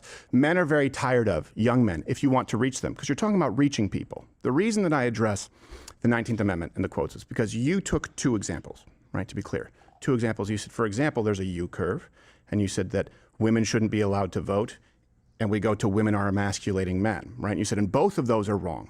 And I just wanted to be clear, because I think what happens a lot is people soften their views, and people have accused Nick of doing that. I want to make it really clear that I'm not doing it. I don't think that either one of those, if you take the context in which they're taken, are impermissible views. I don't think you're softening your views at all. No, I definitely am. I understand your views. I mean, yeah, I have views that would be significantly to the right, obviously, of your own. And I think we can disagree in understanding the why. Women telling men what to do and how to be men, which has been going on for a long time, is a problem. You're going to turn people off, because that's why young Gen Z men broke away from the Democrat Party. It's a huge reason why too with Hispanic men. You cannot separate feminism and LGBTQAIP and Latinx. They're all one and part of the same agenda of breaking down gender norms. Well, it's all rooted in Marxism. This is why I don't talk about feminism a whole lot. I just focus on the root, which is the Marxism. Like, yeah, look it up. What am I looking up? U curve is a Crowder-shaped curve to her. When you are so militant, you hate militancies. What? What am I? Does fusion come first or efficiency? I don't know. What do I look like? A rocket surgeon? I look like a brain scientist? That's why I was addressing it. Now we can move on to the next point. First of all, I never told men anything. I suggested that the conservative movement say that there is no room for these ideas in it. There's no such thing as a conservative woman. So, as for being a role model for young boys, that's not something I've ever tried to do because I think it's counterintuitive. I made quite a long video about that, actually, which is why I am hopeful. Whatever, bitch. I made quite a long video about dinosaurs building the pyramids and nukes being fake. What does that mean? That men in positions of influence send good messages to young boys. I feel that Charlie did that. I feel that Tom McDonald does that. Both men, of course, that have been called all the things they call Nick Fuentes. But I've done kind of a deep dive on both in season. Why does she keep name dropping Tom McDonald? Does she not realize Tom McDonald is like the king of the fence sitters? I really don't like the right and I don't like the left. They both get mad and I don't like meth. My name is Tom McDonald and I'm really upset. I walk around and I wonder why it's always a fight between the right and the left. I just rhymed left with left, but what are nukes? They're like big hand grenades. That's it. Ain't no damn atom separation going on. It's just like a really big hand grenade. Zero evidence of it, and quite Sorry, zero evidence of what? Evidence of Charlie being racist. I don't believe he's a racist. I don't think Tom McDonald's a racist. No, I agree with you on. Yeah, I agree with you on that. I don't That's think what I'm they're talking about. Yeah. I don't like black people, but I also don't like the whites. I don't like KKK, BLM, and I don't like when they fight. My name's Tom McDonald, and I'm so mad at the division. I just wish all these rich people and poor people would stop bitching. But he doesn't cuss. He would bleep out the cuss word. So, well, he does cuss, but then he edits it on YouTube to make it more. It doesn't even make sense. Like, why do you cuss in the rap song, but then you edit it on YouTube? What's the point of it? Just don't cuss. If you want to be a clean rapper, then just don't say the cuss. It's dumb. I think Tom has pretty clearly taken a side as of recent. What side? I haven't heard nothing. I haven't heard nothing from him. Well, I don't know. Yeah, but the left called them Nazis and racist. That's my point, though. And the left demanded that people disavow them. And that's like, so why would the Jillian Michaels standard be the only applicable one? As opposed to disagree with views, but talk, I would interview Hitler. This isn't a Jillian Michaels standard. This is a racist. All the constant controversy, it's getting really intense. But I don't really care because I sit on the fence. Not racist.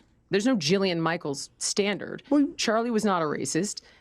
Nick Fuentes That's is the Jillian racist. Michaels standard, though. We agree, so but the left when you doesn't. say that The marrying left doesn't. an Indian woman He'll say he's on the right side until the right does something he doesn't like. Now they're all mad and they're bombing the Jews. I don't know. Yeah. Watch how quick he flip once Gavin Newsom get in office. Watch. All these right-wing agitators, they're really upsetting me. White kids shooting up schools. Well, how'd they get? I can't think of anything that rhymes with that. You a race traitor. That's my standard of racism. So when you say that you want to live in an all-white country, Who said that? That's not racism. No. This is the moving the goalpost. Well, we disagree. And this is a very. Wait.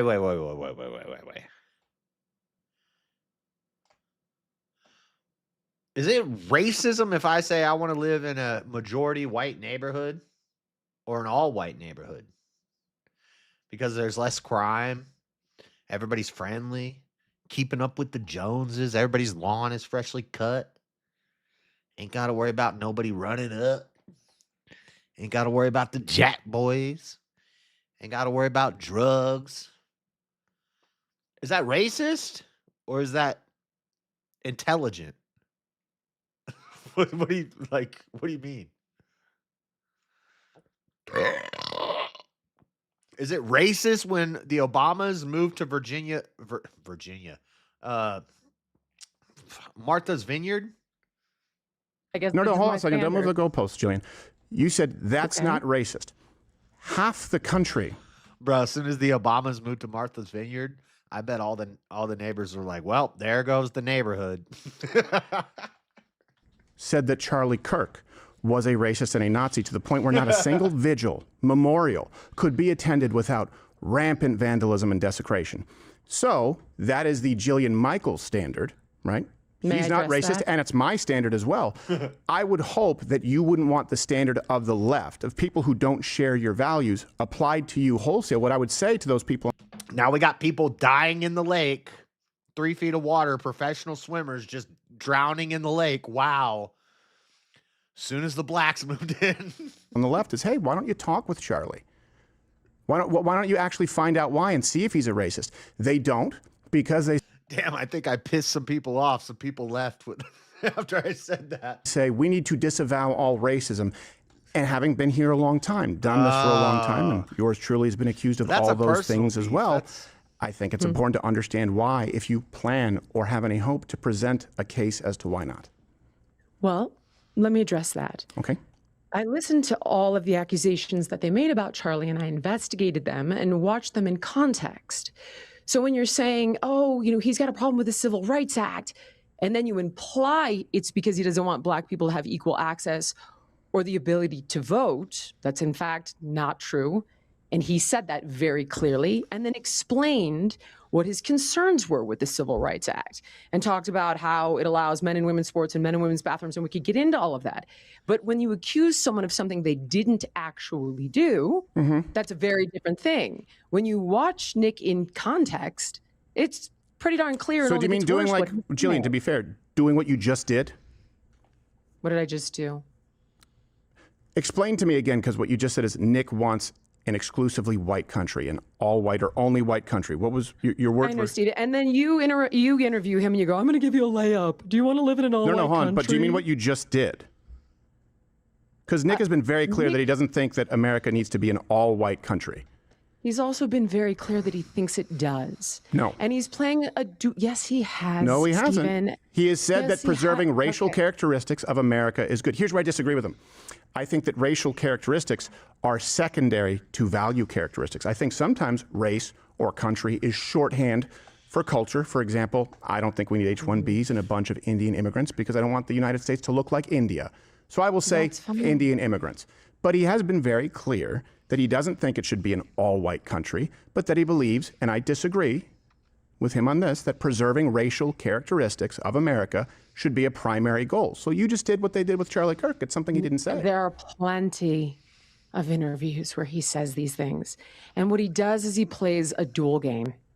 And, you went after Coleman Hughes for calling this out, but he's absolutely right. She's not totally wrong here. I said the same thing with the Crowder and Fuentes interview. I said he knows, he's smart. He knows how to play to the audience. Whichever show he's on, he'll say whatever he's going to say to get the reaction for whichever show he's on, whatever he needs to say on that show. So with Crowder, which are, well, anyway, excuse me. He'll say, no, I'm not a white supremacist. Then he'll go on another show and be like, yes, white supremacy. But he's actually very anti-Wignat, the white nationalists. He But he has talked a lot about how he would like to have an ethno state, or at least be majority white in America to, hold that racial identity together.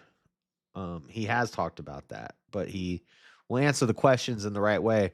Then he'll go on Piers Morgan and he'll just be like, "Yeah, I'm a racist. So what?" But then if Crowder asks him, "Are you a racist?" he'll be like, "I'm not a racist." It's just he's smart. He knows he plays to the audience for where he is.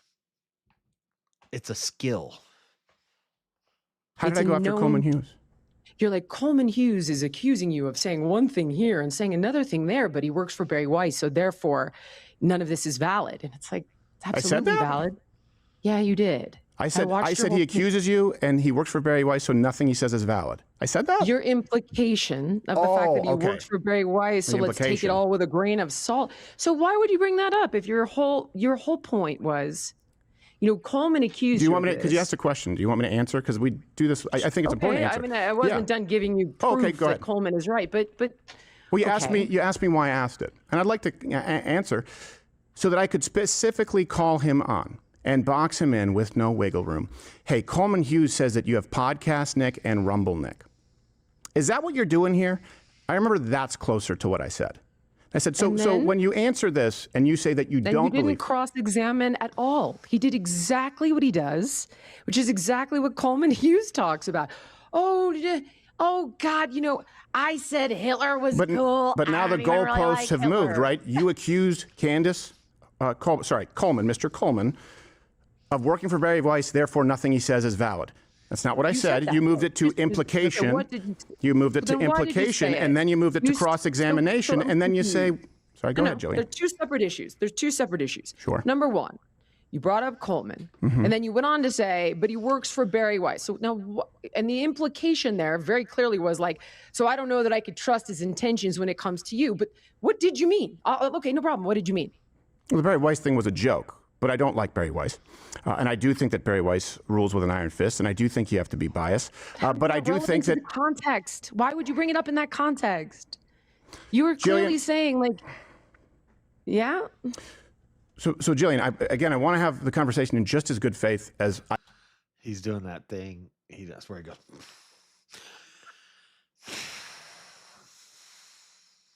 I can have with Nick, or hopefully with people like Tucker or Candace, who I vehemently disagree with, getting and I think we would pissed. share some common ground on that. But the interrupting and the moving of the goalposts, and then saying, well, you didn't say that, but that was the implication. How about I answer for what I say, Insane. and you answer Okay, for what no you problem. say, and then we allow each other to finish. Otherwise, people might perceive you as a feminist. Oh dear God. Go ahead, Yeah. Stephen. Wait, Or wait, go- wait, Other to wait. finish. Otherwise, people might perceive you as a feminist. Oh dear God. Of course she's a feminist. Ryan Lopez, I don't understand anything that you're saying, just so you know. But thank you for chatting. I appreciate it. I just don't. I'm trying to piece together this puzzle you're putting in the chat. You can keep doing it. I'm not telling you to stop. I'm just saying I have no clue what you're talking about. Go ahead, Yeah. Stephen. Are you a feminist? Because that's the way it's feeling right now. What is your definition of a feminist? I don't even You? understand. If it means that women can vote, A woman? sure. If being a white nationalist means not all white people are bad, you got me. Like, I think I've been pretty clear that I'm the farthest thing from a man hater. But, obviously you don't consume my content, and nor do I expect you to.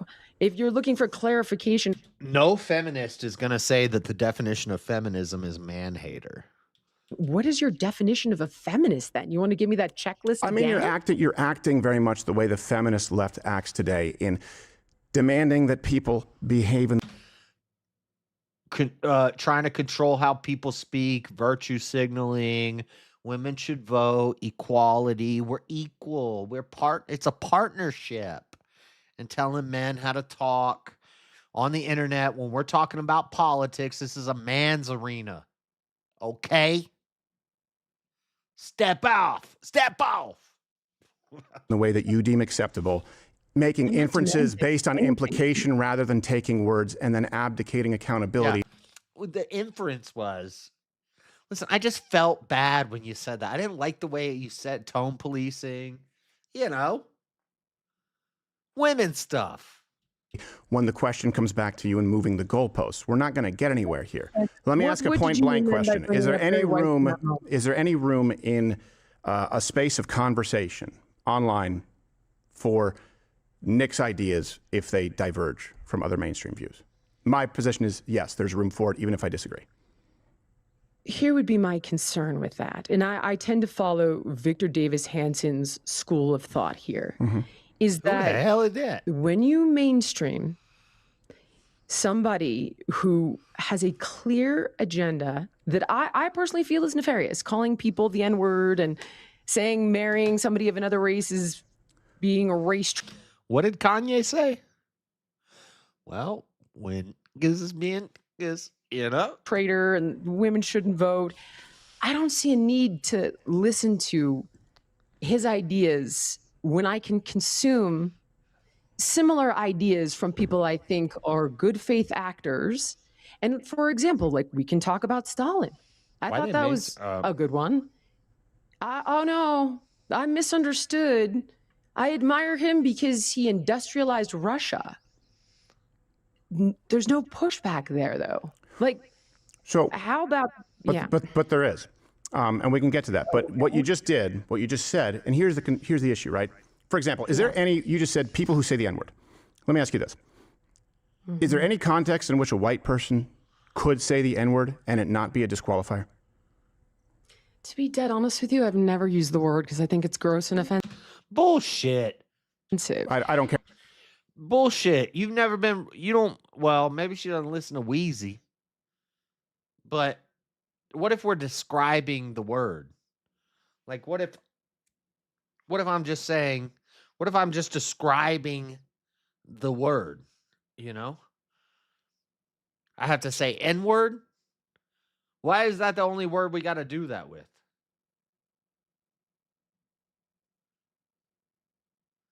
I'm sure she would be like, well, the F slur is bad too. And this, come on, grow up, woman.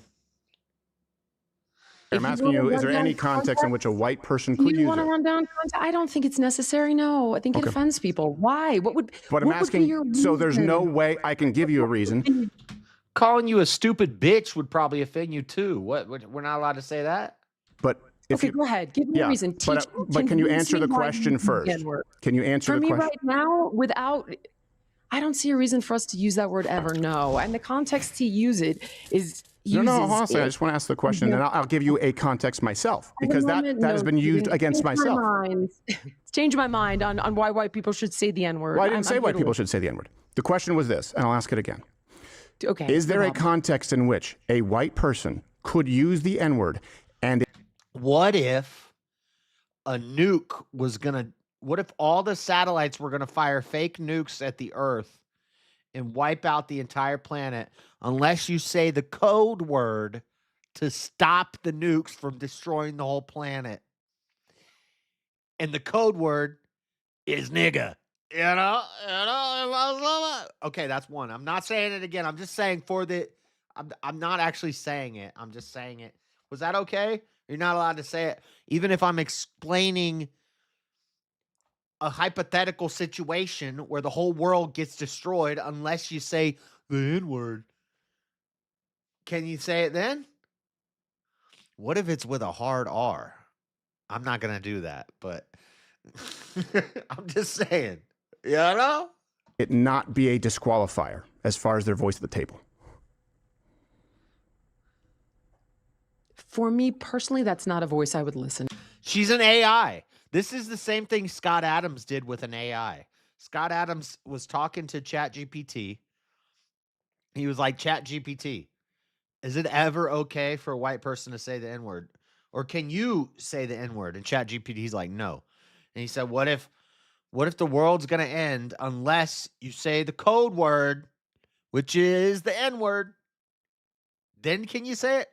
No, it is not okay to say the N-word ever. even if it means saving every human being on the planet. You cannot say it. It's so stupid.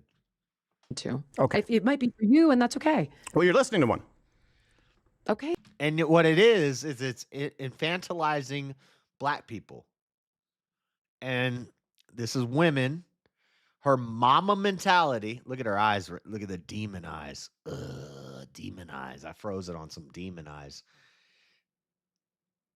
It's infantilizing black people to say that there's this one word, because we're bringing back retard. We're bringing back the F slur. I already dropped the M bomb, so I'm not gonna drop the F bomb in this stream. But just so you know, I'm not.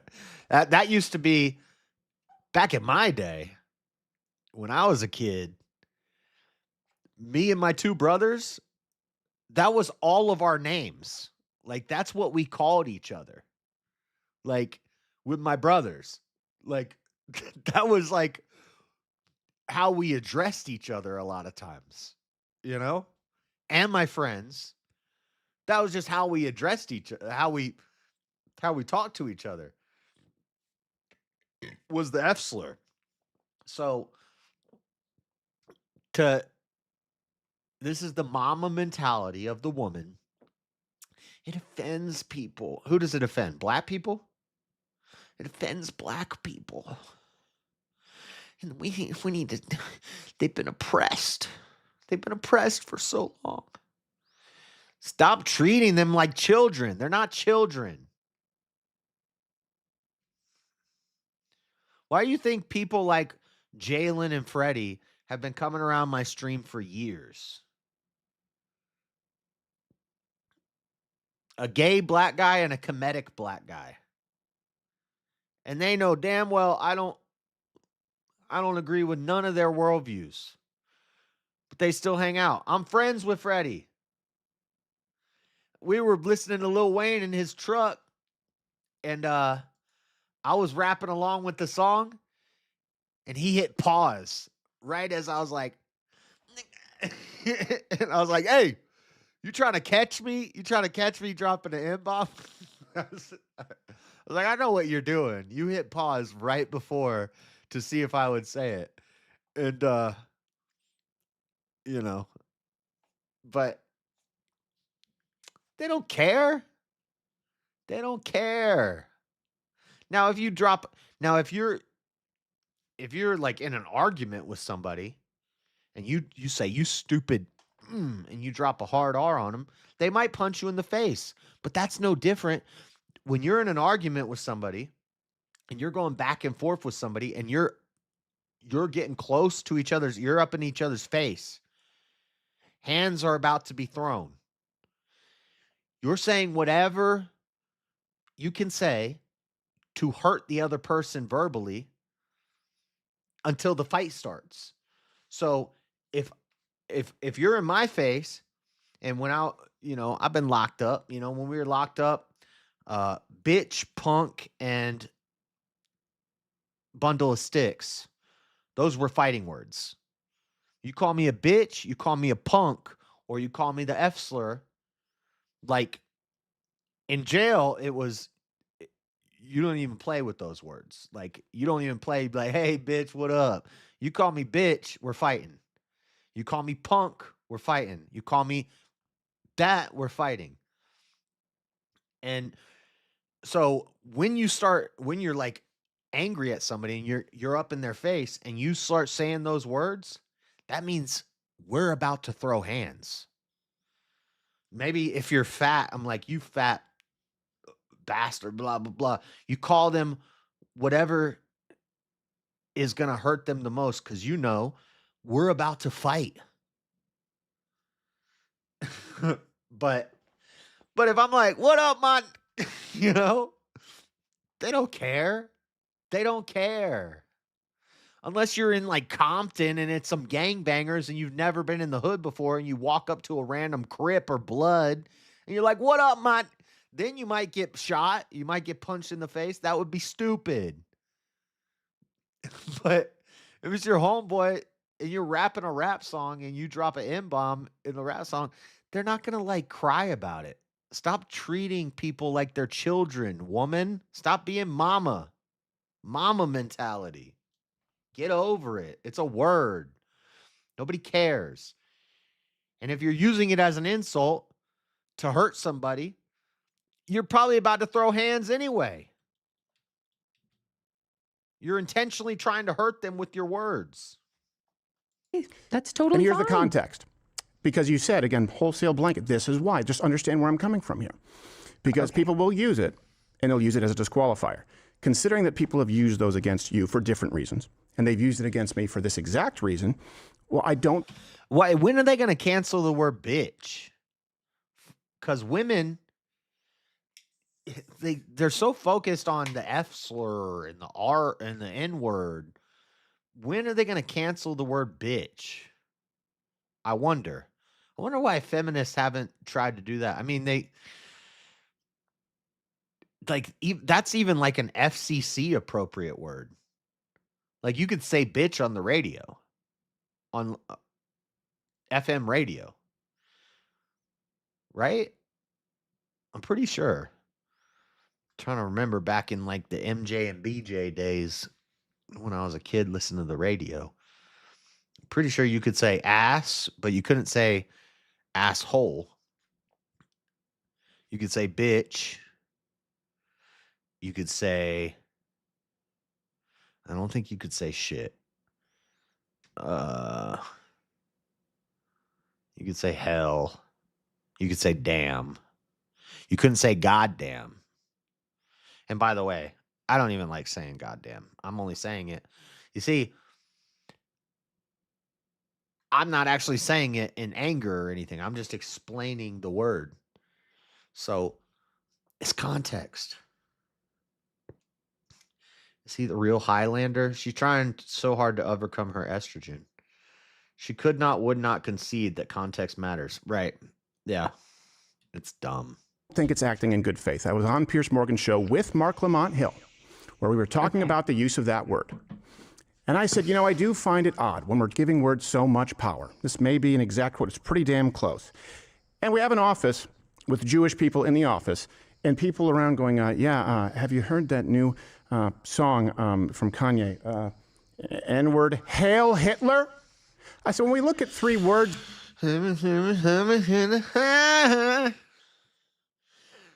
She wanna hop in the Rari. There, you have a noun, a verb, and another noun. Hail Hitler. Imbued with no power from a verb before it, it's... Ooh. Oh, look at her. Look at her face. Look at her face. Oh, she's not happy right now. She's about to call up the SPLC. Simply used in the ether. Hail Hitler. Hitler is imbued with the power of the verb before it, to hail, to venerate, to honor. And I think the Hail Hitler portion is far more offensive, if we're going to consider something offensive, than merely a word used by a black rapper, even if it's repeated by a white person. In that context, is that a disqualifier?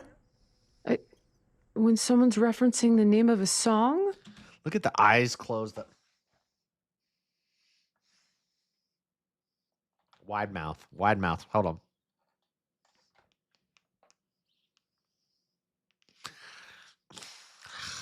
Steven, you can't say that word. I'm calling my friends at the Southern Poverty Law Center right now. Media Matters. Get on this. In the context that I just used it, yeah. That's not the context that he uses it. I didn't ask that. I'm asking, is there any context? Because you started with... I don't know what that is. When someone mentions the name of a song, by the way, if we brought somebody into the room who was a person black? of color, I feel that they could A person of color. If we brought a black person into the room, they would be very offended at that word you just used. Who cares about the Hail Hitler part? You just said the N-word. distinguish the difference between the GGA part of the word and the hard R part of the word, but it's not really a path I feel that... Dude, I've done this with Freddie so many times. I've done this with multiple black people that have come on my panels, and I've gone on other panels and explained this. The origins of the word, it goes all the way back to Egyptology, NGR, which is black. It just means black, NGR, before they had vowels. And then black, NGR, becomes Negro. In Latin America, it becomes Negro. In French and in Latin, it becomes Negro, Negro. In Ethiopia, black royalty is called Negus, Negus, Negus, Negro. And then it comes to America, you get Southern people who soften their. I've said this before. In the South, there is no such thing as a hard R in the South. They have to try to do a hard R. It's like everything we're gonna talk like that, you know. I'm gonna drink some water. I'm gonna drink some water. I'm gonna drink some. I'm trying to think of words that end with er. I'm a fisherman. I'm a fisherman, not a fisherman, not water. In the South, they say water, fisher. So in the South, and then in the North, they overpronounce things. And so Negro in the South it becomes Negro, and then in the South it becomes Nick. It's just the transformation of the word Negro, which comes from the NGR. It just comes from how would you pronounce the word NGR? How would you pronounce that? Now take that all over the world and pronounce it in all the different ways in all the different parts of the world. You're going to get a lot of words that sound like these things we're not allowed to say, and they all mean the same thing. They all just mean black. That's all it means. This is some stupid cultural, social construct that we've given this word so much power. And people like her are the problem. Need to go down or qualified to speak upon, but I am aware that many feel there is a difference to those two words. Having said that, water. I don't understand. Yeah. In England, it's ghetto parties, bottles of water. In Brooklyn, it's how would you pot the cat, Harvard Yard, ghetto parties, bottles of water. In the South, it's ghetto parties, bottles of water. Ghetto parties, bottles of water. Water. Put the emphasis on the wrong syllable. Understand why you're fighting for this. Like, what are you fighting for? The ability to use the. I'm so confused. Yes. So that women can't vote and women really want to be raped. Like, and there's the mischaracterization, which is a very, very leftist way. It's still the leftism is still in you. Well, I asked you a question. The reason why is because you said wholesale. I'm fighting for listening. When you say anyone who uses the N word ever, and you use that as a disqualifier, and I go, well, I have. In context, as a wordsmith who writes jokes where it's relevant, I don't like any phraseology, ideology, viewpoint that says any word used makes someone, which is how you framed it, makes someone disqualified. I think that the problem is. What was the joke the guy at Kill Tony said? He's like, if you make a bet and then you cancel your bet, it's called a renege. So if you're a person who is known to renege, are you a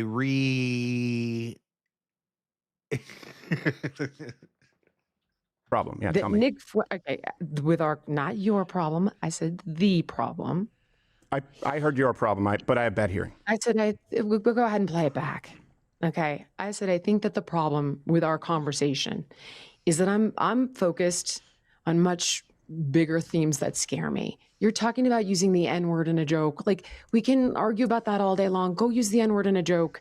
What I'm telling you is that you've got a guy who is saying very scary things.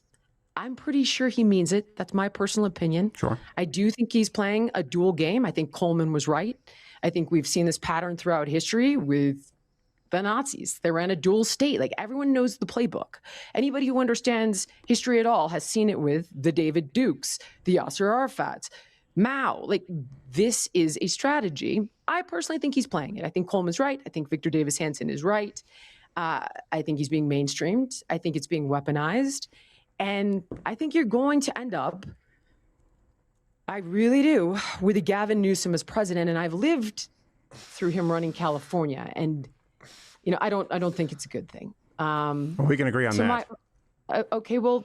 No, the way we get a Gavin Newsom as president is by this soft-ass, feminist, weak garbage that you push, by being soft. The way we got Trump as president is by people being sick of this woke nonsense and this tone policing and this language control and this weakness that we see. That's how we got Trump as president. The way we get Gavin Newsom as president is with everybody doing your bull crap. Jillian.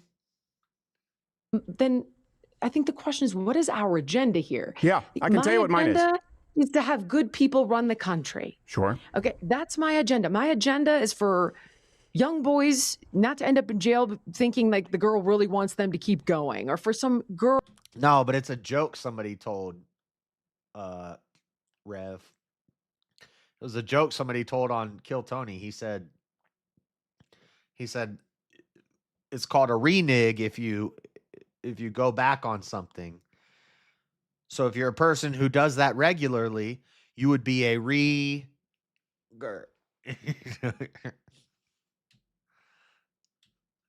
Jay is trying to be progressive USA. I don't know what you're talking about. Girl who says no. Maybe you haven't been paying attention at all. To get raped. Like, my agenda is for young kids to not hate people of color. Like, this is my agenda. Yeah. Okay. I don't know that you talking about Ryan. I was talking to Ryan when I said that. JS trying to be progressive USA. I don't know if that, I don't know. I don't get it, but no. using the N-word in a joke. Like, I don't, what are we doing? It wasn't a joke. You just said I'm a comedian and a wordsmith and I use it in jokes. Yeah, but I gave you the example of where I used it in context. Okay. And you say greater issues at play. And I agree with you. Greater issues at play. Yeah. Well, no, for me as well. And as someone who's been here since, what are we doing? As someone who's been here since 2008, 2009, and the first person demonetized, deplatformed, right? I think that people who say this phrase, this word, this litmus test, this perspective on this issue, which by the way is very personalized. I noticed that the disqualifiers very closely relate to yours and not those who criticize you, or not even people further to the right. Anyone who says that and doesn't understand how it will be used against them and how it has fostered and created a culture of censorship is very concerning to me. And I don't want that to be influential in the conservative movement because it's antithetical to it. The idea that this word bad without context. I'm curious how they... I stopped that on a bad stop for Steven there. How did they're always looking at the camera. And I try to do that. I'm like, I need to look at the camera more instead of looking at the screen over here or looking at the screen here. I need to look at the camera more. But if I'm talking to somebody on a StreamYard, I want to look at their face. So I look at their face. Now I'm not looking at the camera, but they're both looking at the camera. So are they not like seeing each other? She's got a light in front of her eyes and the camera's right in front of her face. I've seen his studio from a different angle. He can't even see her. Well, maybe there's a monitor over here somewhere, but so they're not even like looking at each other. They're just talking and looking at the camera, I think. Does her mic stink or something? Oh, she's got a SM7B. It seems that you're missing a fundamental precept that I would say to the idea of free speech, which is context, does matter over content. And we don't disqualify people for naughty words. And that's not why I understand you're disqualifying Nick. Like, he could have her face on the screen in front of him down there, but he doesn't look down at it. But it would disqualify me. Right. Your standard would disqualify me. And many My people standard like does me. not- Anyone who uses the N-word. That's why I addressed Okay, it. so let me address it. Okay. First of all, no one called for him to be canceled. No one, so free speech, First Amendment, nobody asked for the government to get involved in his ability to speak. And I would Plenty of argue people did. against that. Because if you're having a one-on-one with somebody, you want to be looking at their face to see how they're reacting and stuff. But you also want to be looking into the camera when you're talking to them. And I have my screen right here, my camera right here. I can't do both at the same time. So I have to assume that they're not even looking at each other. They're just looking at the camera and talking to each other. But I don't know. I don't know what I'm talking about. I'm just thinking out loud. No one, forgive me, no one here, me, I Okay. did not. I don't support that. I never have. God, I hate this emotional crap. What I do recommend is that if the right would like to maintain power, they disavow, make the statement, we don't believe in these more radical ideas, like women want to be raped, or if you marry someone of a different race, you're a race traitor, and the list could go on. So that's my opinion. Yeah. I've not ever made a statement. You asked me personally, I don't use the N-word. I've never Cool. gone after Give it a somebody who's try. used it in a joke. You should give it a try, Jillian. You might realize it's like a lot of fun. That's not an issue of mine. I don't really, honestly, I don't even pay attention, nor have I made a statement about it or made it an issue. It's like when you're in middle school and you skip class to smoke a joint. It's like, ooh, I'm doing something bad. Get your heart beating, get your adrenaline rushing, you know? Now weed's legal. Shit. Weed's not even cool anymore. It's not even fun anymore. But drop an N-bomb. You'd be right back in middle school smoking a joint under the bleachers. It's amazing. Issue is what is Yeah. going on the right. That's where I'm at right now. Mhm. So we can go down all these rabbit holes. Are you a Well, feminist? I don't think it's a rabbit hole. I think you just answered it. You haven't Okay. really paid attention. And what I mean is a lot of young you men using have. the N-word in jokes? No. You're again. No. This is we're moving the goalposts again. Your statement that anyone who uses That's the my N-word, exact statement. anyone who says women Look at this stupid Arab tattoo on her damn hand. What is that? It says Mecca Lecca High, Mecca Hiney Ho. Zombie. should be raped. And what I am telling you is my right, the perspective is context fundamentally is- different. Here's what I would say is productive. Anyone who actually believes in racial superiority, for example, or supporting He extermination, does. anybody, but I'm talking about what you just said, your language. No. What he says is the truth. Asian people are superior at math. Black people are superior at running. White people are superior at engineering. Like, that's not race. Maybe some people think it's race, but I mean, it's just true. It's just true. Black people usually are bigger, stronger, just like men are usually stronger than women. Black people are usually bigger and stronger and faster than white people. But I could probably outswim them. Asian people, really good at math. White people, really good at building shit. You know, while Africa over in Egypt, they like struggle to build a pyramid. We're building glass and steel pyramids that shoot beams of light into the sky and have casinos and hotels inside of them and skyscrapers. You seen the Leaning Tower of Pisa? You know why it's leaning? Well, those are probably white people too, but bad engineering. But yes, certain races are superior at certain things. I know people say, well, that's because of the culture. No, it's not. There's differences. Stop denying it.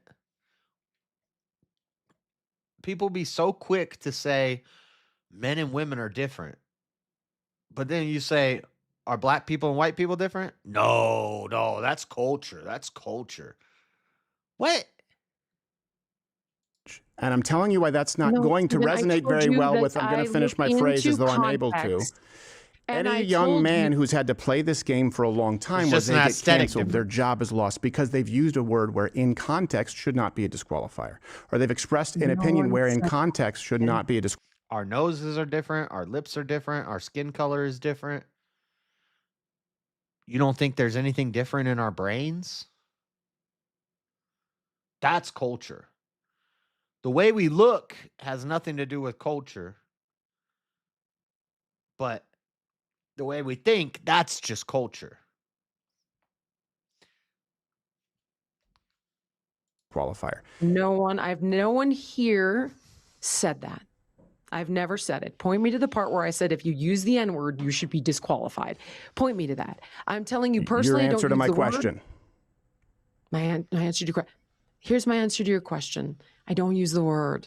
That's not an answer to If the you want to question. use it in a joke, what is the answer to you? What would you like? Have I called for you to be disqualified? You've used. I actually have a story from last night that happened. So I work overnight in retail, in like a store, like a retail place. And the place is closed overnight while I'm working. While we're working there, it's closed. But there's one set of doors that stays open so the employees can go out for smoke breaks and stuff. Well, during the break, the last break of the night, which happens an hour before we open, we're all out there smoking, and this homeless black guy just walks in. He walks right by us and he walks into the store. And we're all like, huh? And you could tell he's homeless. He's got a blanket around his shoulders. And the manager is like, now the manager barely speaks English, but the manager's like, hey, bro, you can't go in there. You can't go in there. I can't do a good Asian accent, but he's like an Asian guy. He's like, hey, bro, you can't go in there. I can't do his voice, but I can do a Middle Eastern voice, but I can't do like I think he's like Chinese or Korean or something. I can't do a good Asian voice, but basically he says you can't go in there. We're not open. The guy's like, nah, nah, nah, nah, nah. You open, and so I yell in there because he'll understand me because I speak English. But I said, we don't open till 6. You gotta leave. No, no. And he's hanging out in like the vestibule. And there's a staircase that goes down into the store because it's like a upstairs area where the door is. It's like it's a two floor parking garage. And the doors that open are on the second floor because usually people, aren't going to come up to the second floor when we're closed and try to go in that second floor door. And he's standing at the top of the escalator. He keeps getting near the escalator like he wants to go down into the store. And we keep saying, no, we're closed. You got to go. You got to go. And so I walk in. I'm done with my cigarette. And I walk in. And I walk up to him. And I'm like, and he's black. He black. I walk up to him and I'm like, hey, dude, the store doesn't open for another hour. You can just hang out outside for an hour and then you can come inside. But if you don't get out, they're going to call the cops on you. He's like, I don't give a fuck. They call the cops. The store's open. I said, it's not open. It doesn't open for an hour. He said, the door's open. I'm like, I'm not going to explain to this guy word concept fallacies. I'm like, yes, the door opens, but the store is not open to the public right now. And so I'm like, no. The store's not open. And he's like, door opened. It's open. And I said, no, it's not open. That's just for employees. And I'm like, he said, he drops he takes his blanket off his shoulder and drops it and kind of flex up. Now, to be fair, I would have whooped his ass. Like, there's some black guys that are like big and scary. He was not one of them. And so I was like, what are you flexing on me for? And I kind of like almost started laughing. And he's like, I ain't trying to play with you. And I said, I'm not trying to play with you either. And I'm thinking, dude, there was so many things like I wanted to say, but I couldn't because I'm like at work. But I'm like, I'm not trying to play with you either. And I almost said, what are you, gay? But I'm like, I'm not trying to play with you either. But if you don't leave, they're going to call the cops on you. I was like, I'm trying to help you out right now. You know, I don't want you to have to deal with the cops. I get it. You're homeless. I don't want them to call the cops on you. Just go outside for one more hour and then you can come inside. He's like, no, I ain't trying to play with you, dog. Store's open. And I was like, whatever, dude. You're a fucking retard. And I did say that as I was walking away. I was like, whatever, dude. You're a fucking retard. And so I went in the store, and I guess eventually he did come down the escalator and he went into the bathroom, and we're all like watching him, and we're all kind of, watching him. He comes down the stairs and they're all just like, don't say nothing to him. Just, we're calling the cops. And I was like, all right, well, tried to help him out. And he goes down the stairs and he walks into the store and he goes straight to the bathroom. And he goes and hangs out in the bathroom. And then I had to get back to work, but they called the cops and the cops came and took him out. And I was like, you dumbass. It's like, stupid. I was, they had to get me, like, they were all looking at me. They're like, because they're all like, stay away, just call the cops. And then they knew, they're like, Josh, just go to work. Like, I think they could see it in my eyes that I just wanted to fight. I wanted to like drag somebody out. It's been a long time. And I was like, I'll get him out. You want me to get him out? I'll get him out. But, no, I was trying to keep him from getting the cops called on him, but they called the cops. Anyway, maybe he had to take a dump. Yeah. I guess so. The word. You did preemptively. You did preemptively. That's why I brought it up. Yeah. You said these people who use anyone who uses the N-word, that's not a voice that should be listened to, is what you said. That's our disagreement. Okay, so let me. I think that approach is no problem. Antithetical to a worldview. Then what I mean is in a derogatory fashion. All right, guys, watch the. Here you go. I'll be right back. I gotta pee. From the swamp, Florida heat, moved to Utah, chasing deceit. Eyes on every woman, can't look away. Simping his life, wasting the day. Dinosaurs built the pyramids, he claims. Nukes are lies, his mind's aflame. Delete the folder, Josh. Grace ain't yours to keep. Delete the folder, Josh. A twerk haunts your sleep. Delete the folder, Josh. Let obsession rock deep.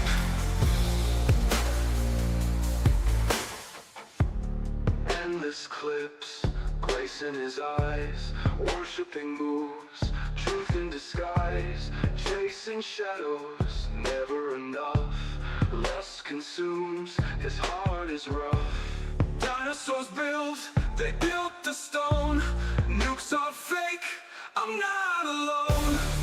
Delete the folder, Josh. Grace ain't yours to keep. Delete the folder, Josh. A twerk haunts your sleep. Delete the folder, Josh. Let obsession rock deep.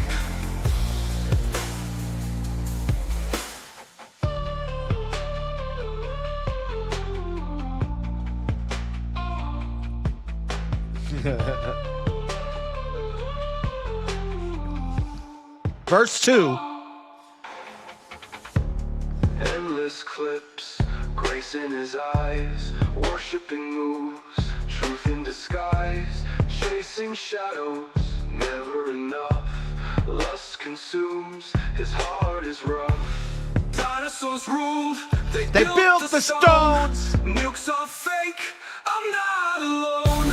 Delete the folder. Josh, Grace ain't yours to keep. Delete the folder. Josh, let's work hard your sleep. Delete the folder. Josh, let obsession rock deep. Delete the folder. Josh. Delete the folder. Josh. Delete the folder. Josh. Let obsession rot deep. Josh. No flute song. Okay, back to this. Forgive me. You got me. I mean, when it's used in a derogatory and harmful fashion. Is that better? Forgive me for not. Yeah, why don't you just say that from the start? Yes. But even then, you know, if you're using words to be hurtful and say mean things, you're going to say the worst thing you can. I'm sure she said some very hurtful things to people before. Anyway. Clarifying that. I take a lot of time to look into context. And I think when Fuentes is put in context, it's worse. Are we going to talk about any of that? Or are you just going to try to take me down rabbit holes? Like, it's okay. What are we doing here? Well, I think establishing the terms in a foundational worldview is important if you're going to be advising other people on who should be allowed to discuss things at the table. I don't think it's a rabbit hole when someone states in the affirmative preemptively, anyone who does X. I'm glad you clarified, but it's disavowing bad ideas like rape, of course, racism. Rape is bad, racism is bad, anti-Semitism is bad. Well, then you just did it. You just disavowed it. Yeah, but I've done that my whole life. So then why are you angry that I would ask you to just make that clear, even though I didn't ask you? But in this moment... No, you said people shouldn't platform these people. And that we should broadly disavow people. Broadly disavow Nick Fuentes. I could say, I don't agree with this thing Nick Fuentes says, this thing that Nick Fuentes says. I disavow this thing that Nick Fuentes said, this thing that Nick Fuentes said. But I'm not going to disavow him as a person. He makes a lot of good points. He's a good speaker. He's a smart guy. You know, he's obviously got he's got drive. He's got dedication to his craft. So I'm not going to disavow him broadly. You just disavow the things he says you don't agree with, and Crowder has done that. But she says, no, you should not platform this person. You should not ever talk to this person. That's the point, Jillian. Let's say I am asking you. I am. You got 6 million followers. People, I've listened to you. No, I know, and I appreciate you've been supportive and when we've done good work. I appreciate it. I have listened to you on quite a few different topics.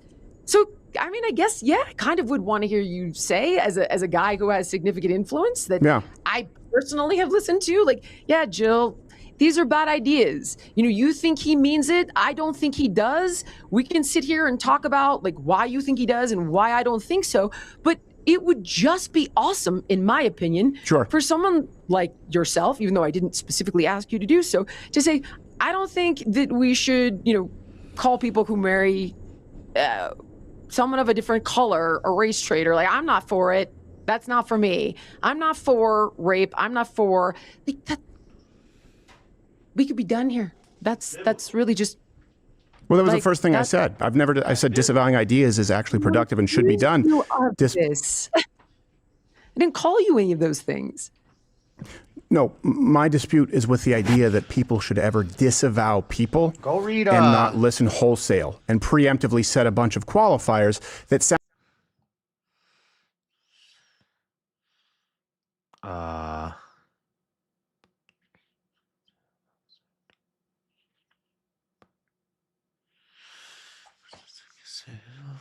First key, second key. Go read Ezra and Nehemiah, Jillian. Please go read Ezra and Nehemiah. It's biblical. Sound a whole lot like Chuck Schumer's. Disavowing ideas is good. I do it all the time, every single day. Never disputed. Disavowing. They're both very short. You can read Ezra and Nehemiah both in like 2 hours. Really short books, an hour each. Go read them. People wholesale, especially based on some what I would say are misleading or Well, I don't know if she's a Christian. She's got Arab writing on her hand. But for all the Christians out there, go read Ezra and Nehemiah. tangential or out of context quotes is not good because that's the game the left plays. And I think that we need to sidestep that game completely. It plays no role in where we are. That's why I'm listening with you. For example, we can have a disagreement. I mean, this is a view that many people would find abhorrent. I've been against same-sex marriage as long as I've been in the public eye. Said it to Dave Rubin on my show. Spoiler alert. They're about not marrying outside of your race. Specifically talking to Jews, but just saying. And that used to be considered Nazi-esque. I'm sure some dispensationalists will be like, well, that's the Old Testament, not the New Testament. Okay. I don't find you Nazi-esque. There are many conservatives who feel this way. I obviously disagree with you. I respect your opinion. And if we had a good faith conversation like I had with Matt Walsh, I feel confident that we could agree to disagree at the end without, wishing harm upon one another, or thinking significantly less of each other. I know you feel this. Go read about what Phineas did when homeboy from Israel left and was sleeping with a Amalekite. No. I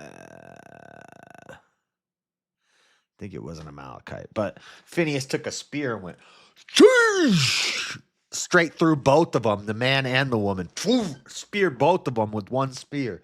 Phineas was a G, dude. This way, I would imagine, from my understanding, I don't know enough about why you feel this way. I know why Matt Walsh feels this way. There is a religious component for many different people, and I respect that. And we could go down this path of gay marriage if you choose to, but again, I have one agenda. Maybe I guess we could wrap it. We could take 3 different agendas. One is kids don't become more tribal or racial. That boys don't think girls want the beat out of them. That good people run our country. And at the moment, I feel like J.D. Vance is a better person than Gavin Newsom. Okay, so maybe I think you feel the same way. I think this is going to cost him. Okay, so maybe you and I actually have the same agenda and just different ideas on how to get there. And you may not want my vote, and you may not. This soft bull crap is not how we get there. How does she not get this? Trump happened because people were tired of this crap that she's saying. That's why we got Trump in. That's why we got the boisterous, rambunctious, off the cuff, not a politician, not this politically correct language. That's why we got Trump in there. Because he was that guy. He didn't care about being politically correct. He said he was a man. He said what needed to be said.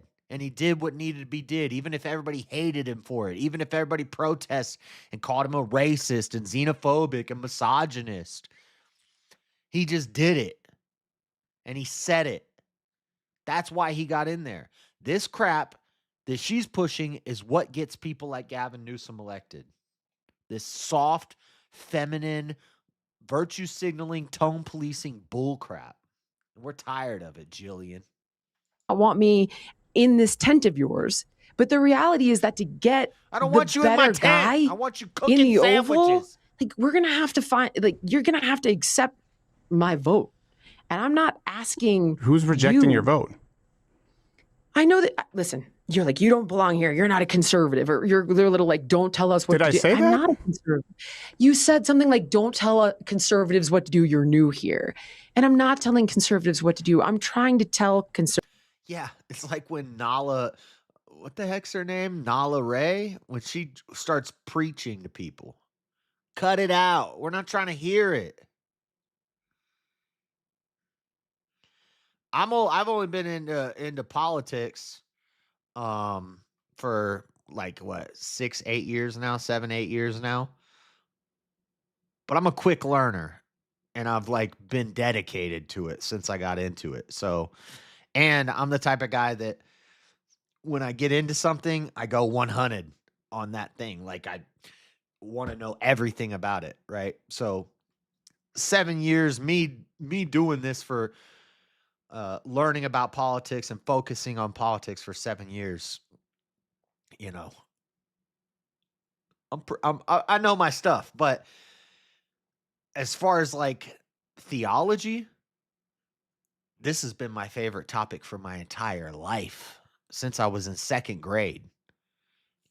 So it's like if somebody who just started, just became a Christian 6 months ago, starts trying to tell me something, I don't want to hear it. I don't want to hear what you got to say. I'll listen, but you're not gonna you're not gonna tell me nothing.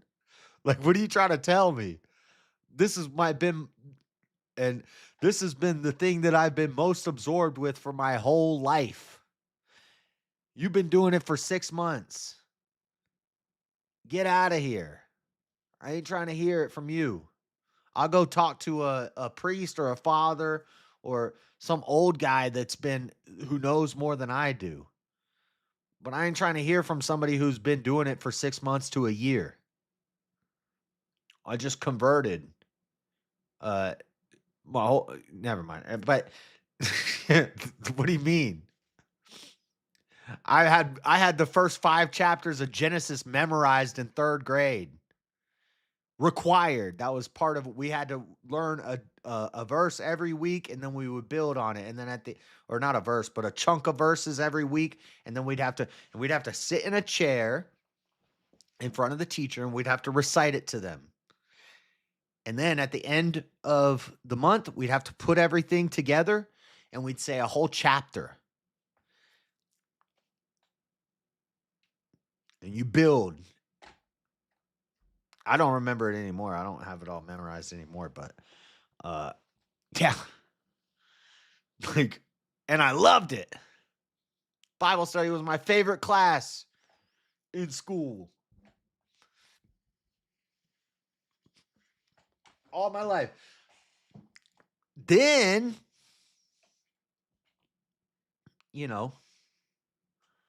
never mind. But yeah. Conservatives, I think we're kind of on the same page about the bigger picture. I'm coming at it from this angle. And there's a lot in the math, right? The politics in large part is math. The math doesn't math without the more moderate people. I could be wrong. Maybe you're saying, no, you're wrong, Jill. We could do without all of them. But I don't think so. Yeah. I don't. I've not said that. That's not what I'm expressing here. And I don't think you're moderate. What do you think I am? I think you are very much. I think you are very much to the right on some issues, as I understand it. Like on generally compared to most of the left on freedom of speech, I think you're very much to the right. The left would consider you a Nazi as it relates to transing children, unless I'm mistaken. I'm a Nazi. Freedom of speech is neither a right nor a left thing. It's a North versus South thing. It's an authoritarian versus, like, both communists and what would be the mirror of a communist would be like an imperialist, oligarchical, like monarchist or something, would be the opposite. But they're both authoritarian. Freedom of speech is like libertarian. That's South. You could be freedom of speech on the left or the right. In fact, it used to be the right. Remember, the right was trying to crack down on video games like Grand Theft Auto. The right was like, we can't have this stuff. It's too violent. We don't want this stuff. The right was cracking down on freedom of speech. Then the left starts cracking down on the freedom of speech. We can't say these words. We're not allowed to say these things. So both sides could be pro or anti freedom of speech. That's not a left or a right thing. The left and the right, well, the way I look at politics, which is the 2D instead of 1D, you can't look at politics as a straight line left and right. You have to, I use the 2D, the 4 quadrants that you see. It's almost 3D. There's like a cube. I'm working on how to make a political cube. Instead of the political square, I'm going to make the political cube. But then we need another axis. And I haven't figured out what that other axis is yet. Maybe that other axis is theology. Ooh, I just thought of that. Huh. So we'd have economics, authoritarian versus anarchy, authoritarian, anarchist, capitalist, communist, and then atheist, religious. Ooh, I got to figure this out. I need to put this together. I need somebody to help me map this out onto a graph or something. We can make a 3D political spectrum where we include economics. I don't know what you would call this, but authority versus lack of anarchy versus authoritarianism. That's the political authority scale. And then the economics, you have capitalist and communist. And then you have atheists and religious. Ooh. Ooh, we got a 3D political compass coming out. But anyway, my point is, freedom of speech is not a left or a right thing. It's a South thing. You know? Because brainstorm, you could be very free speech. If you're an anarchist, you're total freedom of speech, whether you're right or left. Or you could be authoritarian on the right or left where you restrict speech. So speech has nothing to do with right or left. Same with guns. Those are authoritarian versus libertarian things. That has nothing to do with economics. But this is like they're talking about like a straight line where, and that's why you can't do the straight line thing, because it doesn't make sense, because we've seen Democrats, classical liberals, being very free speech, and meanwhile the right is trying to crack down on video games and movies that are harmful to children and stuff like that. We don't want that stuff. So that's cracking down on freedom of speech. That's the right doing that. Satanic panic. The right used to crack down on speech a lot. Then it swung. Now the left is cracking down on speech because you're not allowed to say certain words like retard or it or but so or post certain things on social media about Hunter Biden's laptop or COVID. Sometimes the left cracks down on freedom of speech. Sometimes the right cracks down on freedom of speech. That's not a left or right issue. That's a authoritarian versus libertarian issue. And I think some speech should be cracked down on. I think when people say I'm a free speech absolutist, I think that's retarded. What are you talking about? Because free speech in America means freedom of expression. Can I just walk around letting the nuts hang amongst children? No. Well, why are you restricting my freedom of expression? That's my First Amendment right. No. No, we're not going to do that. Free speech absolutist doesn't make any sense. You're not just going to let some atheist walk into school and start teaching your children how to do a satanic ritual. And then that's what I would say. And then the left would say we don't want God in the Pledge of Allegiance. So both sides crack down on speech when it fits their means. And the free speech absolutists, when you push them on it, they'd be like, "Well, no, I don't want that to happen. I don't want child drag queen story hour." Oh, well, you're not a free speech absolutist. Do you want Books about how to give blowjobs in an elementary school library? No? Oh, well, you're not a free speech absolutist. Do you think we should be able to play pornography on Times Square on the big, when you go to Times Square and they got the big screens up? Should we be allowed to play pornography on that? No? Oh, you're not a free speech absolutist. Shut the fuck up. Shut the fuck up. Why did I? Right. Yes. They would say Nazi, right? You're White right. nationalist. I am. And I think that I you own it all. are, I think you're very, very, not even moderate, very far left when we find ourselves at the point in the country where there would be nothing controversial about a conservative American saying, well, not only am I against same-sex marriage, but the foundational restructuring of the family where kids can be brought into a family or the world through surrogacy without a father or without a mother. I think that a nuclear family and complementarianism is foundational. And I think of you. I got to let this play for a while. I need to, because we got a while to go and I need to get to bed. That doesn't believe that or adhere to that, I think is actually pretty historically radically left. So I think you're very far right for the left on some issues and very far left. And honestly, I would say foundationally, that is more of an issue as far as where we disagree, the chasm between where I definitely disagree, to be clear, with Nick Fuentes on global Jewry versus the threat of Islam. So I wouldn't classify you as a moderate or a conservative. I actually don't disagree with you, though, about the importance of a father. I've made that very clear. And, if we were to get into my personal family, we absolutely can. Is that the road you'd like to go down? How I ended up with No, I wasn't going to ask anything personal. I know your views that you hold. Just be honest and say you want to tell us your life story, bitch. Nobody asked about your family. That's a big... into it. I firmly believe that fathers are, in fact... Y'all see she keep doing it?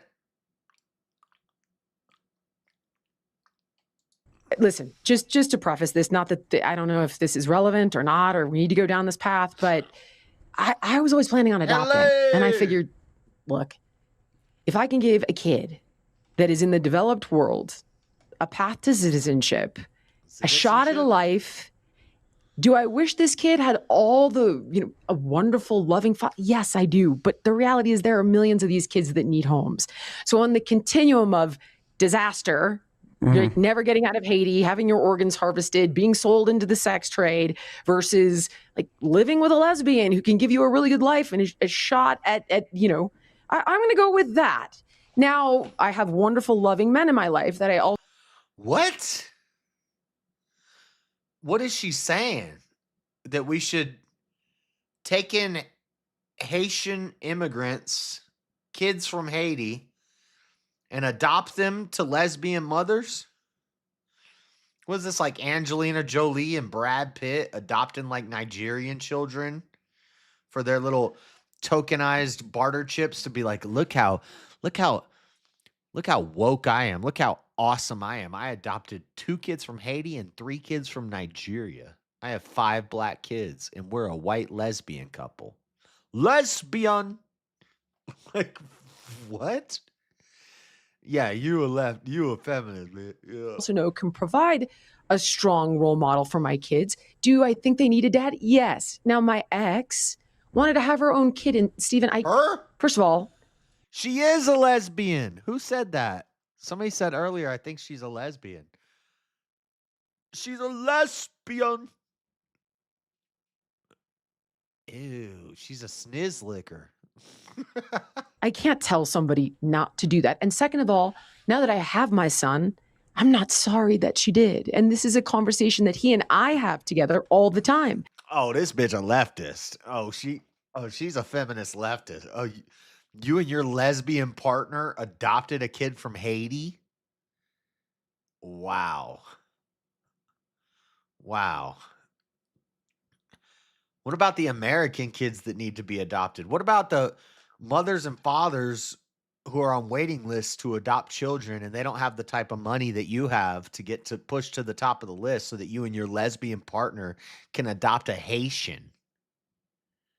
This is retarded. Because I wanted him to have a father, so much so, and this is deeply personal, but I'm trying to show you that I don't disagree with you, but in this continuum of perfect world versus where we are now, because this is kind of the reality of life. Not everything works out perfectly. Sure, I get that. that I was like, at the very least, can we use somebody like very close to the family? So the child has a father figure. It was a huge fight, probably one of the top reasons that we are no longer together. Now, having said that, I see the pain my son goes through not having a father figure, which is why, by the way, I'm so deeply alarmed by characters like Nick Fuentes, because I see the grasping. And, he leans into Rogan. I'm like, yeah, okay. Sean Ryan, good. Tom McDonald, Charlie Kirk. And, I'm like, dear God, please don't let him end up over there. And fortunately, it has not happened. Mm-hmm. And he is not a fan He's of Nick Haitian, Fuentes. and he But has having said that, I lesbian actually parents. don't disagree with you.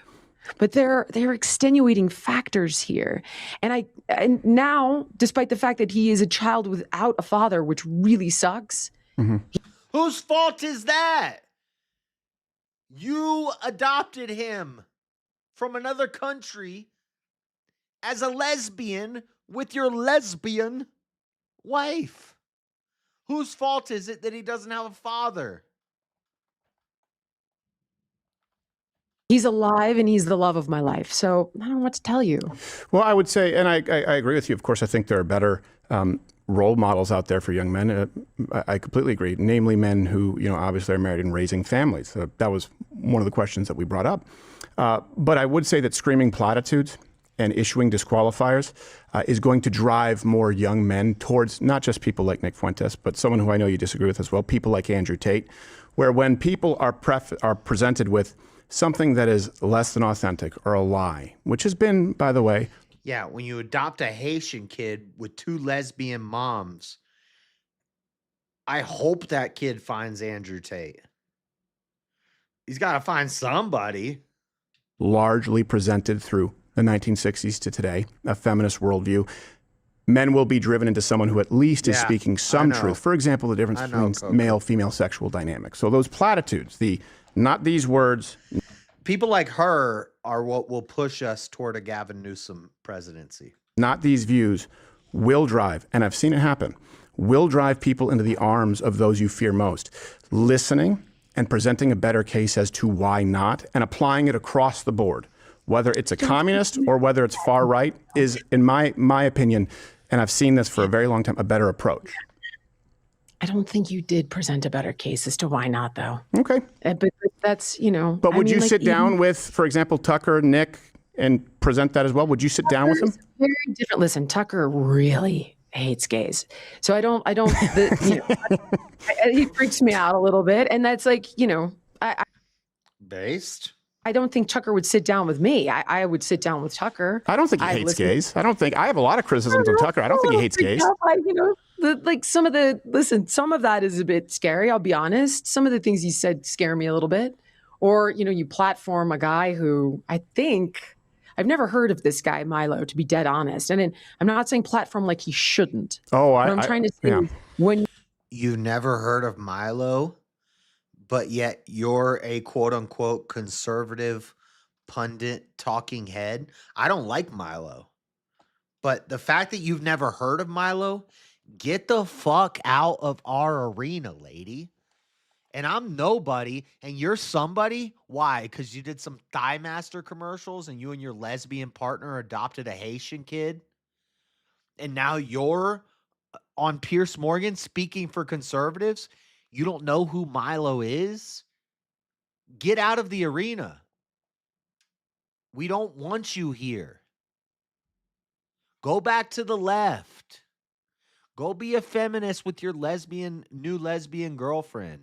Get the heck out of here. When you put forward a guy who I think suggested it was okay to sexualize a teenage boy as a representation for the gay community, like, I don't know that that's good. What?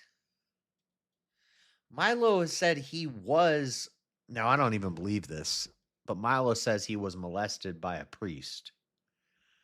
I don't believe it. I don't believe anything Milo said. I don't like Milo. I never did. Probably had something to do with the gayness, but the fact that she says she's never even heard of him, But yet she's on Piers Morgan representing conservatives, but she's never heard of him. What are you doing here? Get out. Faith acting, but okay. Do you mean Milo or go make talking a with Milo? jazzercise video? No, Milo. I don't. Okay.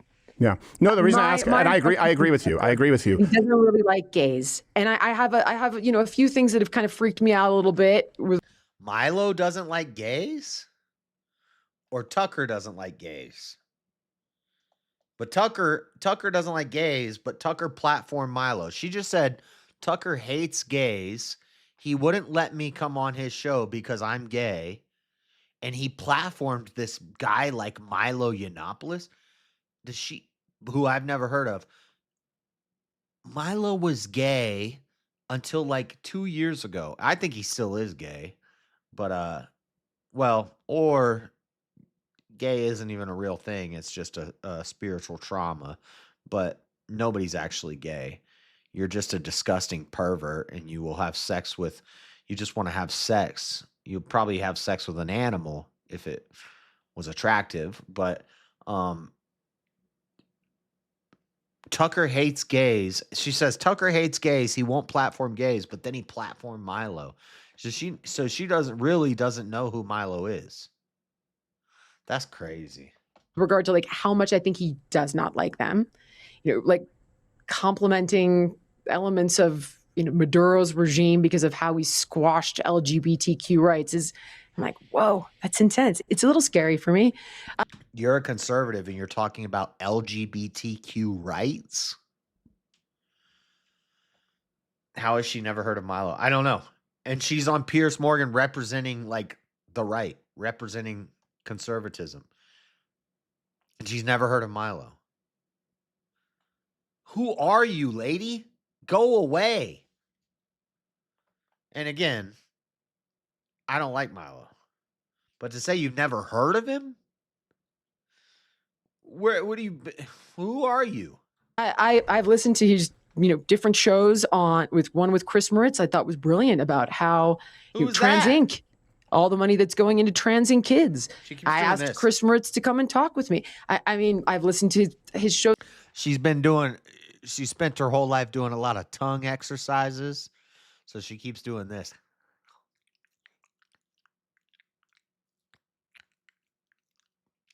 She got that tongue on point. It was on Wikipedia and how the CIA is behind it. Like, she probably spelled the whole alphabet with her tongue. A, B. I don't, and I've never called for him to be canceled. You're asking me personally if I belong there. Probably not. Given the things that we've just talked about. Would I talk with him? Sure. I don't think he has any interest in talking with me for the reasons I've just suggested. And I could be wrong. But who? Sorry, just to clarify, who are we talking about? Who do you think wouldn't talk with you? Tucker. Sorry, oh, Tucker. Okay. I'm talking about. Okay. Yeah. So Milo, and I don't know if you're familiar with this. I sat down with Milo when he had a couple thousand followers.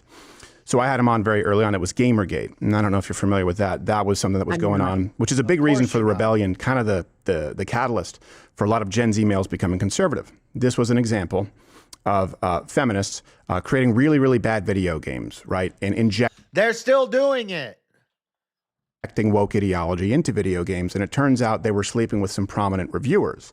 And there was kind of an expelling of cis, straight, white males. So Milo Yiannopoulos back then was reporting on this undercovered topic by the mainstream media. That's how he sort of came to prominence. So I had him on, 2014, 2015, discussing that.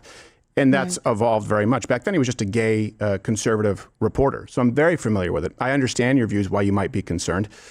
But you would sit down with Tucker. Would you sit down with Nick and present your much more effective than mine case? No.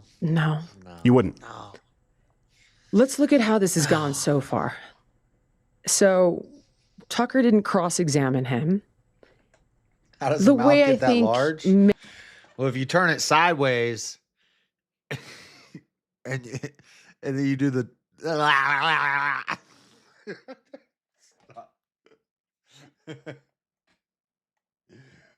lots of suck. It's so. And he wished he would have. In other words, we've all. Tucker is an exceptional. Remember, she's a lesbian journalist. Has a wicked intellect. We all watched him dismantle Ted Cruz. And it was just like, yikes. You almost wanted it to stop. It was such a bloodbath.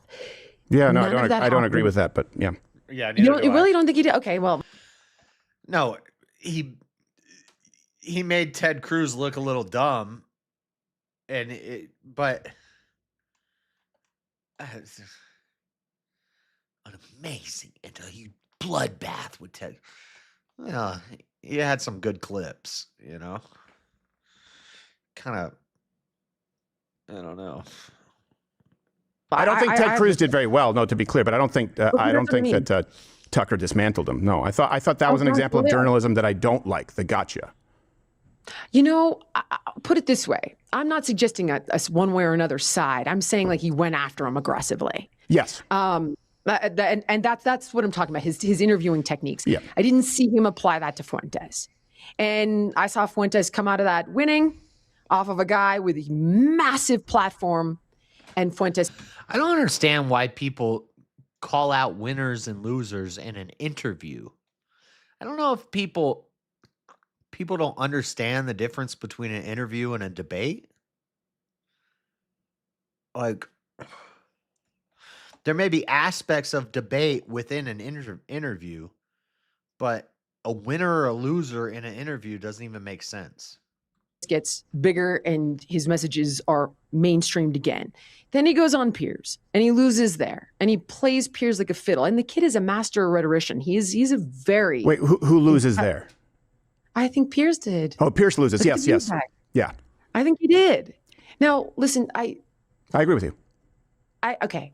I do not want you to I'm not trying to insult you here. I think he comes out of your interview and I think he gains a bunch of your followers. Now, when I watched him bring up Stalin, and this is something Victor Davis Hanson talks about. Does she think Crowder's followers don't know who Nick Fuentes is already? Like, he talks about Buckley, because the truth of the matter is when I look at who could effectively really do a good job at getting to the root of what this kid really believes and what he really thinks, it's going to take an extremely erudite and sharp, arguably historian, economist, Victor Davis Hanson kind of character who it doesn't even know that he's up to the task, has said. When I watch William F. Buckley take on characters like this. That's why she won't platform Nick Fuentes, because her followers are weak-minded, lost people. And if they hear Fuentes, they may be like, oh, this is way cooler than her. And they might start listening to Fuentes instead of her. But that's with Crowder's audience, they already know who Nick Fuentes is. Her audience probably kind of retarded. Just saying. He goes, I don't even know if I could do it, because if you make one mistake, the stakes are too high. And God forbid I make a mistake in a moment. I personally don't want to see those messages grow. And, he brought up Stalin. I happen to know a little bit about how to push back on that. But the reality is, let's say I didn't. Let's say I didn't know about like the Meiji restoration in Japan to hold up, an alternative path to industrialization, or like the great spurt theory in Russia that the economy is actually growing better under the... Oh, she's flexing her knowledge of history. I heard somebody say who was saying this? Who was saying this? It was clavicular on Jake Shields. No, Brandon what's his name? Brandon, the guy that used to be when Nelk, the guy that used to be with Nelk, Brandon, the big guy, the jacked guy that said that he could whoop somebody's ass just because he was bigger than them. I can't remember his name, but it was clavicular, and I think that clavicular guy's goofy as fuck. But but he said one thing that was true. He said women. Like, school is designed for women. Women are good at retaining information and knowing stuff. Like, they can have a bunch of knowledge in their head. You can feed them knowledge and they can retain it in their head. But that doesn't mean they know how to think. That doesn't mean they know how to logic correctly. They can remember all this stuff. So that's what she's doing right now. She's spouting off a bunch of facts. Well, I know about the Japan and doesn't mean you know how to logic correctly, which we've seen throughout this whole interview. So just having a bunch of facts in your head doesn't really mean you're smart. Just saying. Usually, actually, high IQ people, you know, their memory may not be the greatest. Like Einstein did horrible in school.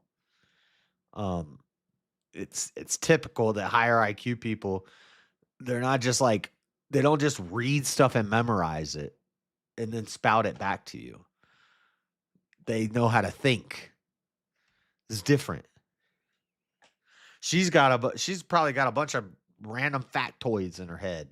Nobody cares, Jillian. Bizarre than the Bolsheviks. Like, you just sit there looking like a dumbass as this kid's like, I didn't really mean it. I really just appreciate industrialization. Like, if you don't know this stuff, Sure. you're gonna get knocked the f- out. And luckily I knew a But little. it sounds like you know it, so I think you should take a crack at it. Some of it, Stephen. Some of it. I'm not a historian. I'm not an economist. But here's the thing. But if everyone approaches that, right? Then why did you just flex your historical knowledge muscle on everybody? God, see, that's a demonstration of what I was just saying. She says, if you don't know about blah, blah, blah, blah, blah, blah, blah, and blah, blah, blah, blah, blah, blah, blah, and industrialization of Japan and the blah, blah, blah, blah, dynasty and the blah, blah, blah, blah, blah, blah, blah, blah, blah, then you're going to lose the debate. And he says, well, it sounds like you know that stuff. Then why don't you talk to him? Well, no. Well, just because I know all this stuff doesn't mean I know how to think about it and make sense of it. I just memorized a bunch of words. And they sort of cloak it under, yeah, but I won't do it because I'm not good enough. You need to be good enough, right? So that's gatekeeping. Yeah. And there's this disqualifier, which we use words or phrases. Then no one does it. And I guess, it may not be enough. I brought up Stalin. My question to him, and you could tell me maybe what your question would be. My question was, I know you've said that we need a Catholic theocracy or some sort of a Christian theocracy. I've heard the word dictatorship. Correct me if I'm wrong. So I would ask you, since the end point, we started off with saying, you admire Stalin, played the clip. So I would ask you, since the end point is very similar to where Stalin would have us reach, just swap atheism for Catholicism or Christianity, would you be able to name, or is there any one thing that you think America concretely should copy about Stalin's rule and or methods to get there? Tell me how that's not a fair question as opposed to disqualifier. I understand. Okay. Then he pulls the whole dual state of, no, it's just that I admire that Russia became an industrial power. And when I said Hitler was cool, I was just kidding. Jokes. These are not jokes. Hate speech. Well, they can be. Hate speech what? Satire that directly mirrors hate speech, in my opinion, is hate speech. Generally, satire punches up, now. In my opinion. Mm-hmm. In my opinion, satire punches up, and people walk out less racist, not more racist. Well, it's the same reason that people say you can't make trans jokes or you can't make racial jokes. And by the way, I don't believe hate speech is a thing. I just don't agree. I think Pam Bondi was an idiot to even use it. I don't think hate speech is a thing, and it's not. My question... According to the Supreme Court in America, it's not a thing. It's a stupid thing that liberals say. It's like racism. It's dumb. Stop saying it.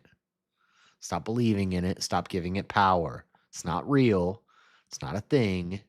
It's like hate speech. It's like hate crimes. All crimes are hate crimes. That's stupid.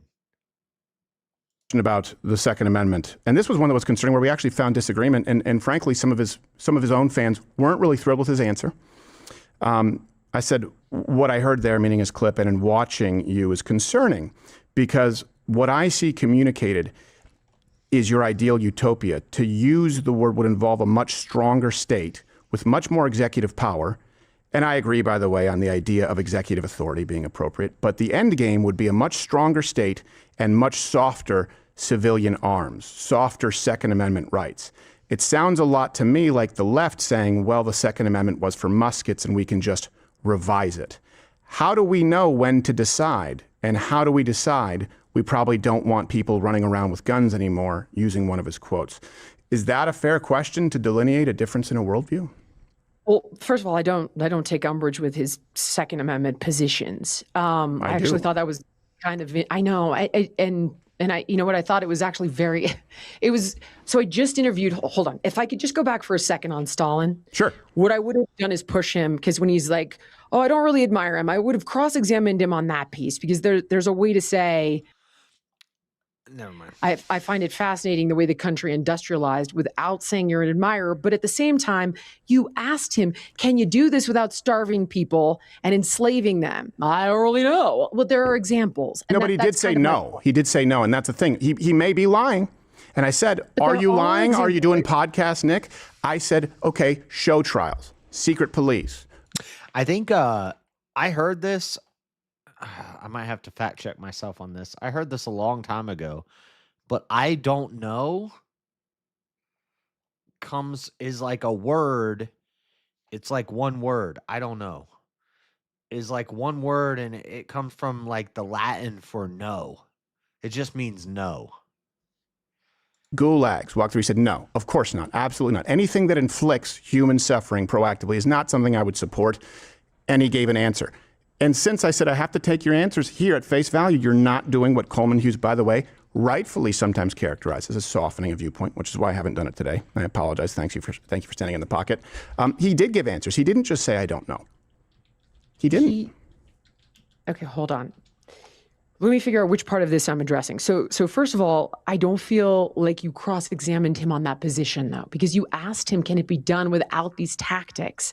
There's an answer. The answer is yes. So instead of, and there are many historians and economists that have laid this out.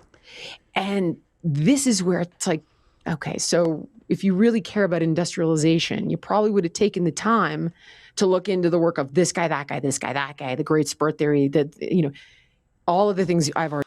Okay, maybe that's just something that, maybe that was just a turn of phrase that I heard somewhere. I think it, yeah. I'm looking at it now. I think that was just like an expression. Somebody said, you know, I don't know is Latin for no. And I think it was just like an expression that somebody was using. I don't know in Latin is nescio.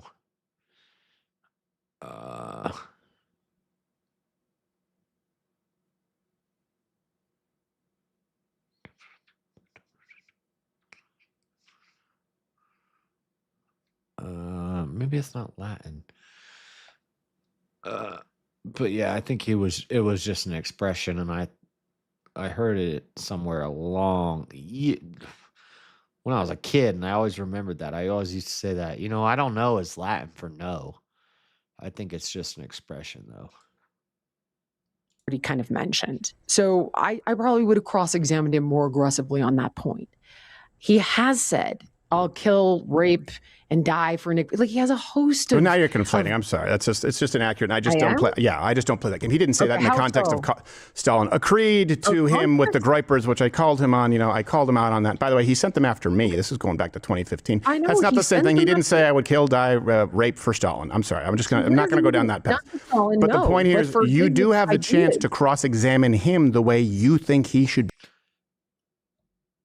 Yes, in many contexts, especially regarding personal choices, consent, or relationship commitments, I don't know often functions as a polite or indirect no, signaling a lack of willingness, blah, blah, blah. So yeah, I don't know pretty much means no. Be cross-examined. Why don't you push Nick back on those areas? Sexism, racism, Stalin. Charlie, I believe, I agree in Charlie's position. When he went after Dinesh D'Souza, and he even released these text messages, and Dinesh was like, but I'm dismantling his ideas. And he's like, you were ineffective. I don't know. You gave him a huge platform, and now more people. Do you want to go to Red Lobster tonight, sweetie? I don't know. That means no, guys. Are following him, or his platform is growing. I can't remember exactly. I agree with Charlie's position on that. I agree with Victor Davis Hanson. I personally do. On the Second Amendment. And how's that worked out, though? How's that worked out? Everybody's platforming him, so I would actually say Charlie was right. I think he's getting bigger, but there's more to it there. No. My point is, it's not. He is getting bigger. He was getting bigger consistently with, and this is a fundamental disagreement I had with Charlie Kirk. I've been very clear. I would interview Hitler. I would interview Hitler to try and prevent him from being Hitler. I would also interview Donald Trump because they accuse him of being Hitler to find out if he's Hitler. The question, would you kill baby Hitler? By the way, I would. But I would interview teenage Hitler. I would kill baby Hitler. I'd beat the shit out of baby Hitler. I don't care. I don't give a shit. I know I can take a baby. There are weight classes for a reason. I know you know personal training. You know what I'm talking about. Baby Hitler. I do. I would interview teenage Hitler. I would interview Nick at Night Hitler to try and prevent him from being Hitler. I can't know if it's actual Hitler or Donald Trump, who they say is Hitler, or me, who they say is Hitler, or you, who the trans community. Hey, if you would kill baby Hitler, you can't also believe in free will. Just so you know. Community says is Hitler, unless I sit and ask, so why, and this is real, is why don't you? If you would go back in time and kill baby Hitler, that means you believe in predestination. So actually cross-examine him and ask these questions. It seems like you're prepared. To me, there's no moral framework. There's no statistics that justify any of his positions, and you just give what I think. I've asked that in free will debates before. Now, if they're smart, they'd say no. If I'm ever arguing with somebody about free will, and I say, "Would you go back in time and kill baby Hitler?" and they say, "Yes, I would," then I'd say, "Well, then you don't believe in free will. You believe that baby Hitler is destined to become Hitler, and that there's nothing that can be done to change that. Because if you believe in free will, you would go back in time and you would adopt Hitler and you would raise him differently so that he wouldn't become Hitler." That's what a free will person. Now, if I'm arguing with somebody about free will and I ask them, "Would you go back in time and kill baby Hitler?" and they say no, the correct answer there for a free will person is to say, "No, I would not kill baby Hitler, because I don't know what baby Hitler's going to become. I don't know that baby Hitler's going to become Hitler, adult double world war, Holocaust Hitler. There's a chance baby Hitler could grow up differently. He could grow up in it. Things could be different. Maybe something changes. Maybe if I go back in time and I just tickle him, that tickle changes his whole life path and he doesn't become Hitler." Teenage Hitler would have probably been emo. He was like an artist. He was kind of like a gay artist. He's like, "Oh, fuck you, mom and dad, I'm going to war."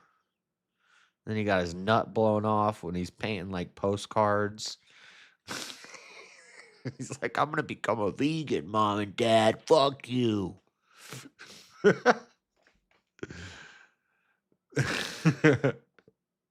But yes, if you believe in free will and somebody asks you if you could go back in time, would you kill baby Hitler? The correct answer is no. Because you don't know. Maybe he doesn't become baby Hitler. But if you believe in predestination and that everything happens the way it's supposed to happen and there's only one way it can happen and it's always going to happen the way it happens and that there's no way to change that, then the correct answer is, yeah, I'm murking baby Hitler. I won't go after him personally because I think it's in poor taste. I think our terrifying idea is a platform to grow. I think that, again, it takes an exceptional mind who's extremely learned to be able to react. But if there's no free will, you wouldn't even be able to go back in time and kill baby Hitler. Also, going back in time is impossible, by the way. So this is a stupid hypothetical. But if free will doesn't exist and I could go back in time, I would try to kill baby Hitler, and I would get struck by lightning as I did it because baby Hitler needs to carry out his role as Hitler.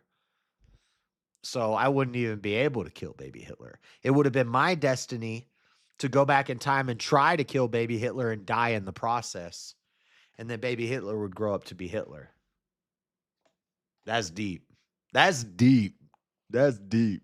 Appropriately in those moments, I think the kid is a master rhetorician. And I've seen people platform him, and I think it's not working. I can address the Second Amendment piece if you like, or if you want to move on from that.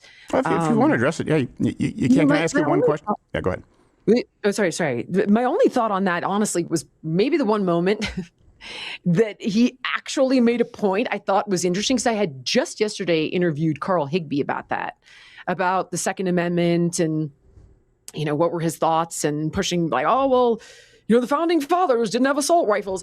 And Higbie, you know, took me all the way to the end of, if the government has F-16s, we need an F-16. And I thought it was all very, very interesting. But Fuentes brought up a good point where he said, they'll get you.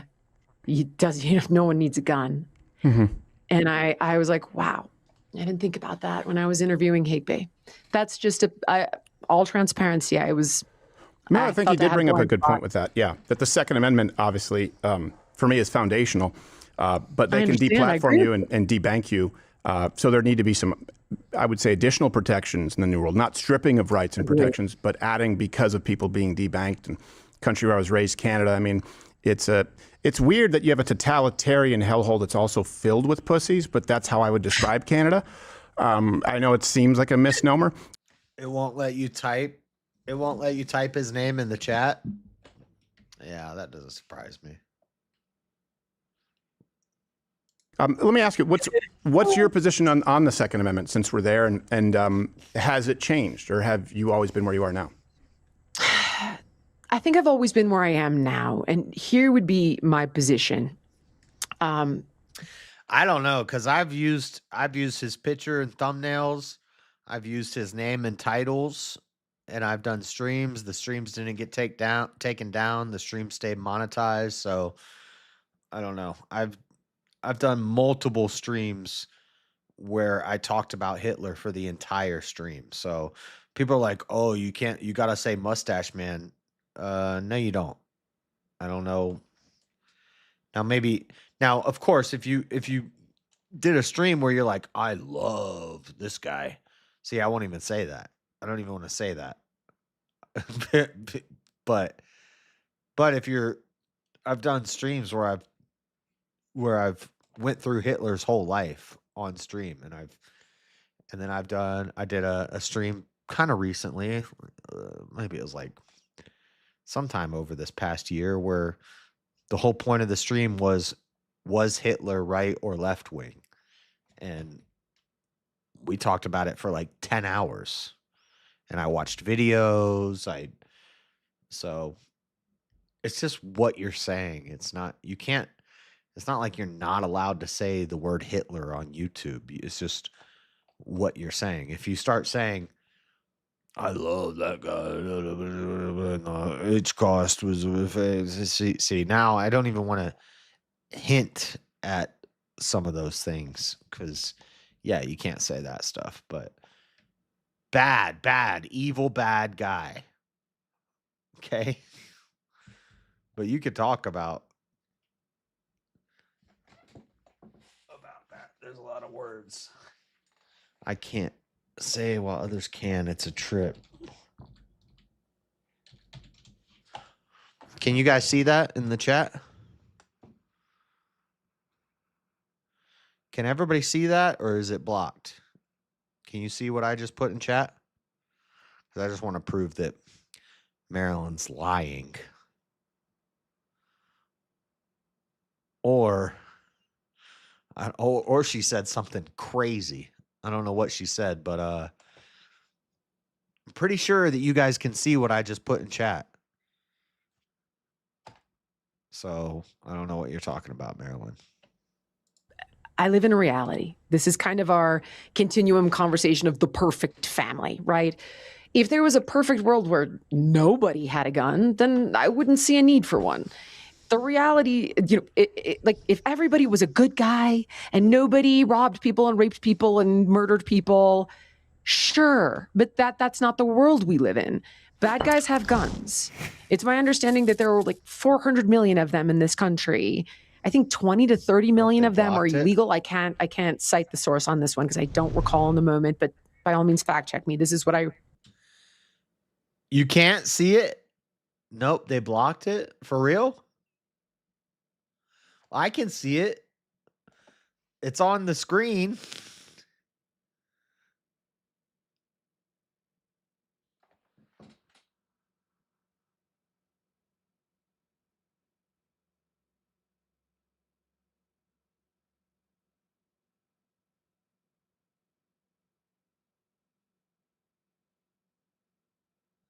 Oh, it's not there. You're right. I'm looking at. Oh, it's not on the screen. Huh. Okay, Marilyn's not lying. I can't see it. Refresh your screen. No, look in the chat box on the under my picture. It's not there. Huh. Okay, Marilyn's telling the truth. You can't even put his name in the chat. I'm in charge.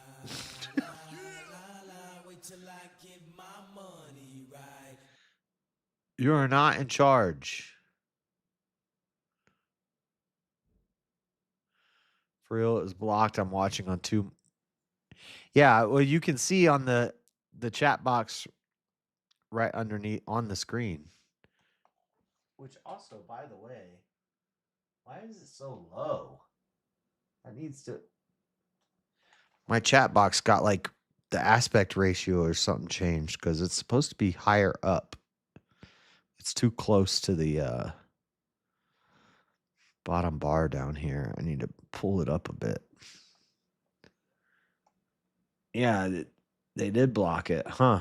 On my screen, I see it in the chat. But then on the chat under my picture, it's not there, and you guys can't see it, huh? Huh. remember from a previous conversation. That's approximately right. And when bad guys have guns, good guys cannot defend themselves. Mm-hmm. And whenever I've lived, when you look at Brown, for example, the part that makes me so pissed is it's a weapon-free zone that's completely open to the public. Yeah, I might have to make this stream members only. Because, damn. So you made these kids sitting ducks. And both my kids know how to use guns. And I plan on the minute they turn 18, getting both of them a license for concealed carry. Because I just think this is the world we're living in. Mm-hmm. Bad guys have guns. When they turn 18, you're going to get them a license for concealed carry. When they turn 18, they're going to have to get their own license for concealed carry. What are you talking about, mama? I have a feeling that, and you know what Higby said to me yesterday? You just go to the store and buy him a concealed carry nearly as license? good of a job recounting this, but he listed all of these different incidents where citizens who are carrying took down bad guys that were killing people. So listen, that's where I personally stand on it. I would like stronger background checks, and maybe you'll dismantle me on this one. Higby's answer was, I have no problem with that as long as you have the same prerequisites for voting. We both agreed on that. Yeah. So, if someone's got a history of being violent or crazy, I wouldn't like to see them get a gun. Yeah. Well, my prerequisite for voting is you don't have a vagina. So that's a joke. No. My prerequisite for voting is straight, white, Christian male, over the age of 35, owns land, owns a business, is married, has at least 2 children, IQ over 110, can pass a civics test. What else? Maybe served in the military. Maybe we add that in there. Yeah, my I can't say prerequisites for voting are pretty strict. Did I say Christian already? Oh yeah, straight white Christian man. Yeah. My yeah. I got some pretty strict prerequisites for voting. But they're already not allowed to.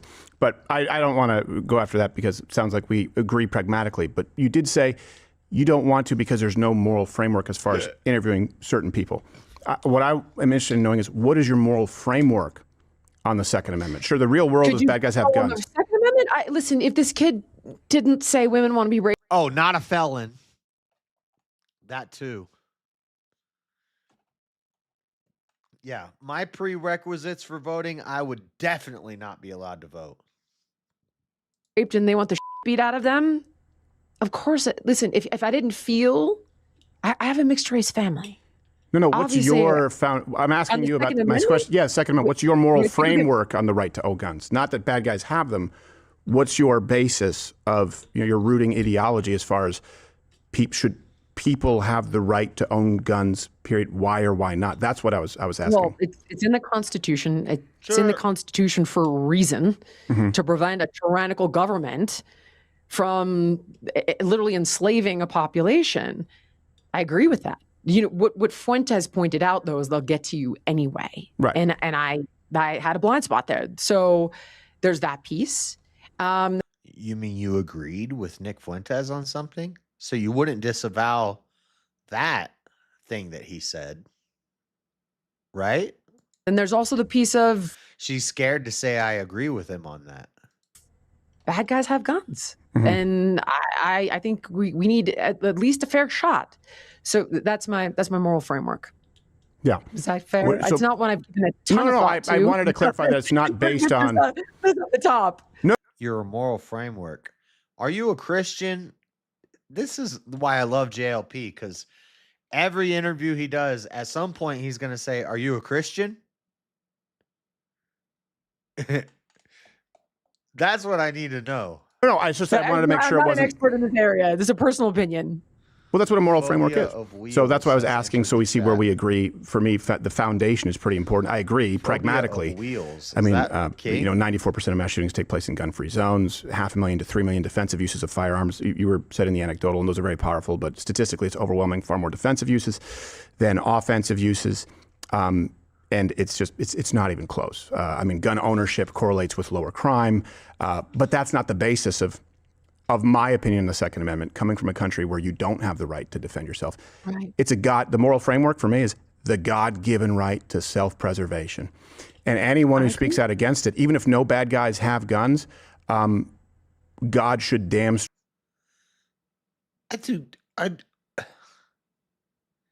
never mind. Straight to the pit of hell. Do guys on like these shows wear guy liner? They always have such like their lower eyelashes are always like dark lines. That screams guy liner to me. I don't know.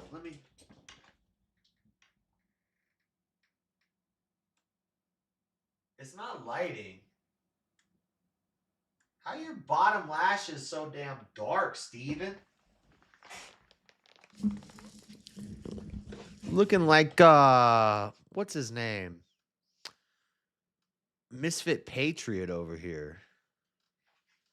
Because preventing anyone, woman, disabled, younger, smaller, weaker person from preventing themselves, I don't care about the results. Even if they were worse, they're not. That's the moral framework. Can I reframe then? No, I think we agree, yeah. The God-given right to self-preservation.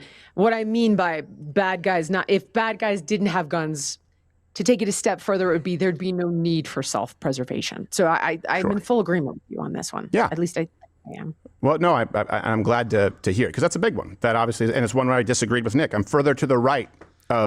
Dude, I was listening to a bunch of Clavicular last night. I'm trying to get hunter eyes.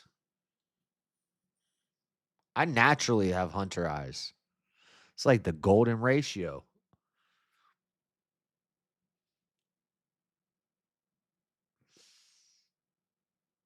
Hunter eyes. Don't worry, guys. I don't like him.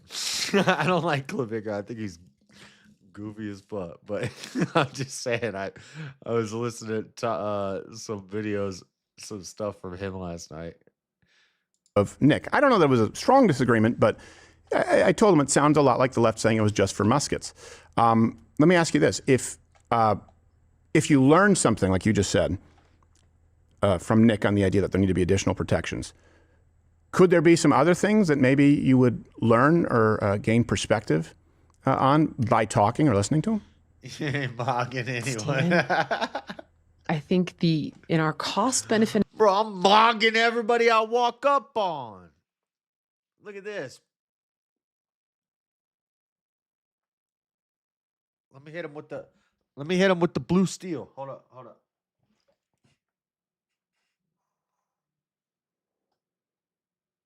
What about Magnum? You ready for Magnum? Watch this.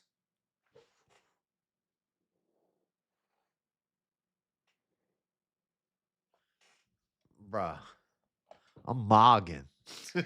Analysis of I did illustrating listen to the Turkey or Tom video illuminating, last forgive night. me, a blind spot. I watched the Turkey Tom video, and then I watched the brand.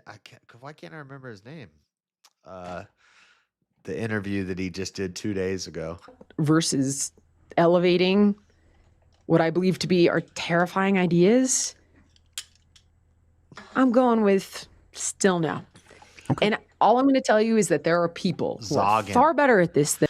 Dude, he put Botox things in his junk.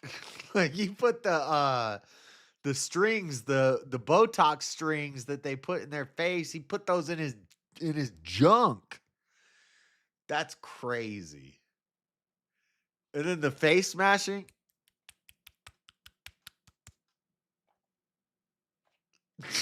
Than me.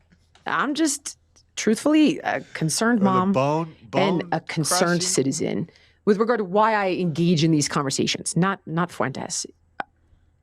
When you've got guys like Charlie Kirk and guys like Ben Shapiro and guys like Victor Davis Hanson that suggest no good comes of it, I think I'm stronger than them in certain areas. Yeah, I could probably talk to you about Big Pharma more effectively than they could. Pull-ups. You do a fantastic job. Of course, big food, big insurance. Like, I'm pretty erudite on those subject matters. But when guys like that who are far better equipped don't do it, I think that's like, if you have an Olympic, like. But what if they're not? What if your premise is false? What if, and by the way, I believe I've sat in some panels with Victor Davis Hanson back when I was at PJ TV in 2009, because he wrote for PJ Media. Obviously, Ben Shapiro's been on the show a whole lot. And this is something that I see, and this is where I diverge from a lot of them. They have a everyone you've mentioned has a very large blind spot as to why this generation, meaning the Gen Z generation, I'm right in the middle millennial. Okay, we got 30 minutes. I got to pee. They are so upset about the emasculization of men. And a big part of it is the nuclear family, why they are rejecting modern gender theory, and why there's so much pushback. So that's something that I think is a blind spot for the entire right-wing conservative movement. And I think that you even saying, for example, Ben Shapiro, not understanding that people have rejected him resoundingly, and not necessarily that I agree with it. I think he's a brilliant guy. I think this is a huge blind spot. So I think saying, hey, these guys are so great, and people going, yeah, they have a blind spot. They'll go, but this guy won't interview them. It's like, well, yeah, because he has a blind spot. There is a disconnect, and there's a reason. Okay. It's my understanding that the people have, the people who have turned on Ben Shapiro is over Israel, though. And I, listen, you couldn't even begin. The Gaza conversation, I've said very clearly, I am not the person who can take this one on, nor do I want to. Here's what I want. I take the Trump approach here. All I know is I want people to stop dying. That's it. You'll never get me to. I couldn't even begin to talk to you about Smotrich and the history of. Stay golden, pony boy.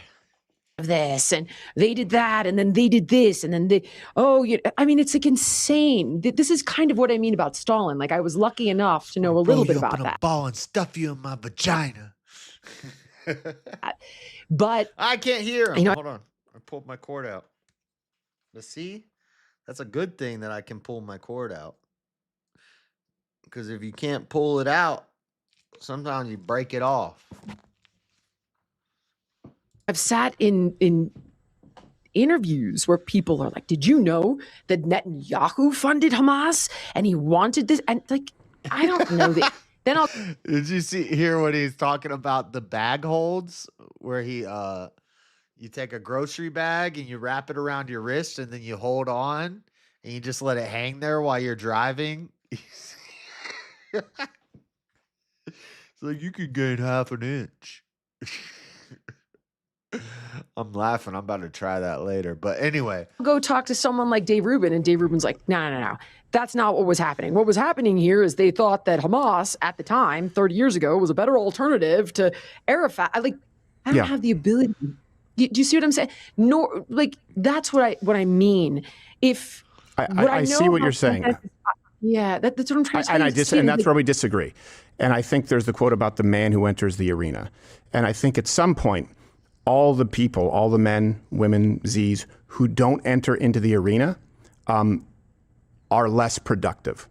And I think you should enter into the arena rather than telling people that they shouldn't enter the arena and have disqualifiers and gatekeeping. They shouldn't enter the arena. Or if you don't enter the arena, saying not that way, this way, but you point to people who won't do it. Ben Shapiro, I agree with probably on a whole lot more on some issues than Nick Fuentes, certainly. Victor Davis Hanson, certainly. But Ben Shapiro won't show up. But Ben Shapiro will platform other people who are much further to the left, who have pushed against worldviews that are far more antithetical to what he and I believe, or at least espouse we hold dear. And that's a big blind spot. Just like I know you said, I think that you said you don't care at all about, and I don't want to mischaracterize, but the browning of America. This is a term, right? It's shorthand. Things that you can give a damn about it. Okay, but a lot of young people do. Can I address that? Yes, but if I just may issue this, the point is, and I agree with you, not everyone is going to be as qualified as the next guy. I understand it.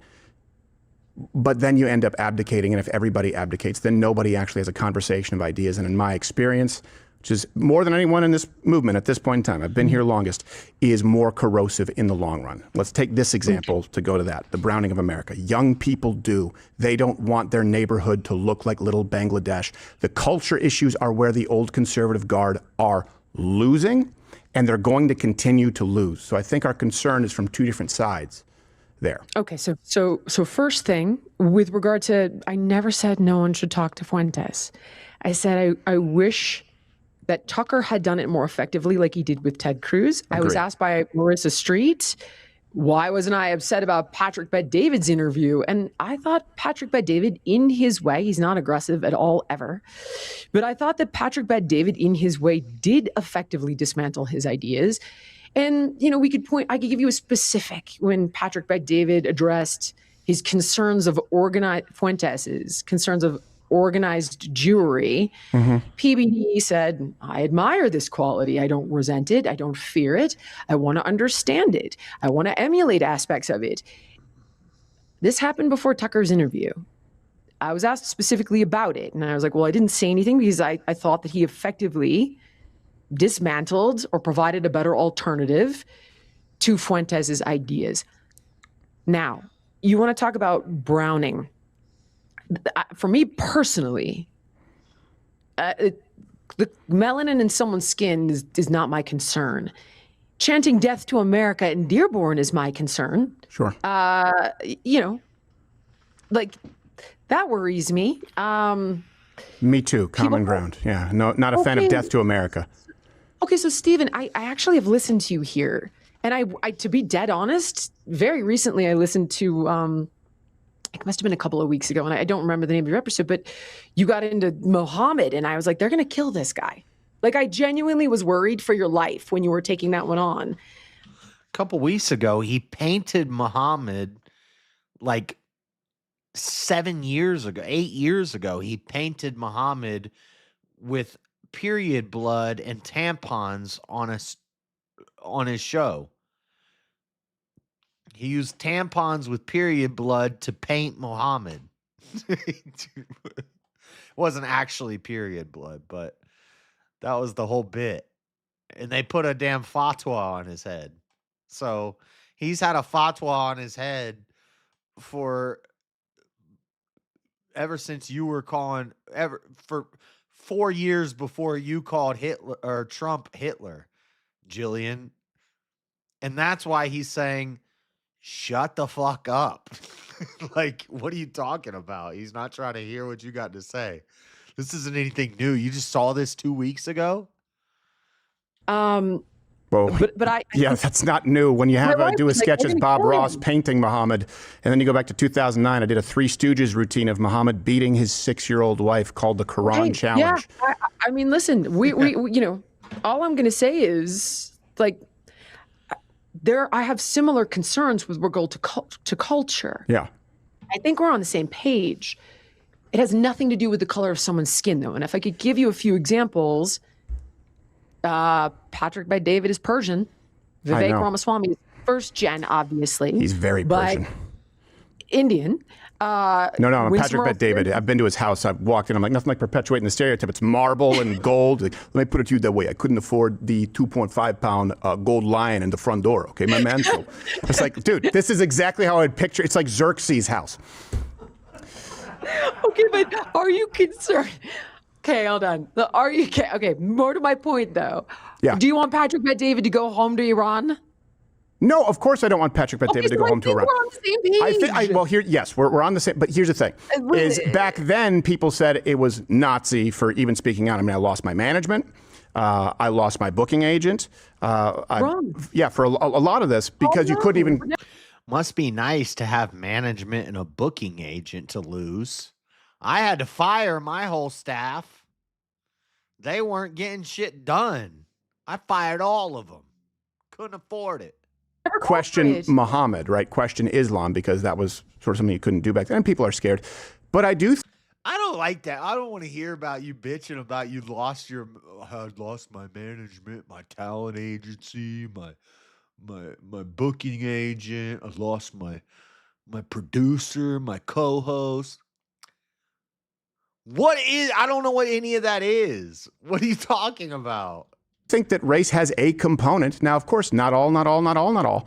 But when you're looking at the influx of H-1Bs in entire neighborhoods, not even just Muslim, where people feel like a stranger in their own neighborhood, and that displaces, by design, young white Americans with cheaper labor. It is a legitimate grievance. And the problem is there's a whole group over here, the people who you've named, who I respect greatly, who don't actually address this entire group, a very large voting bloc, on the terms that they present. They're saying, no. Here's why race does matter.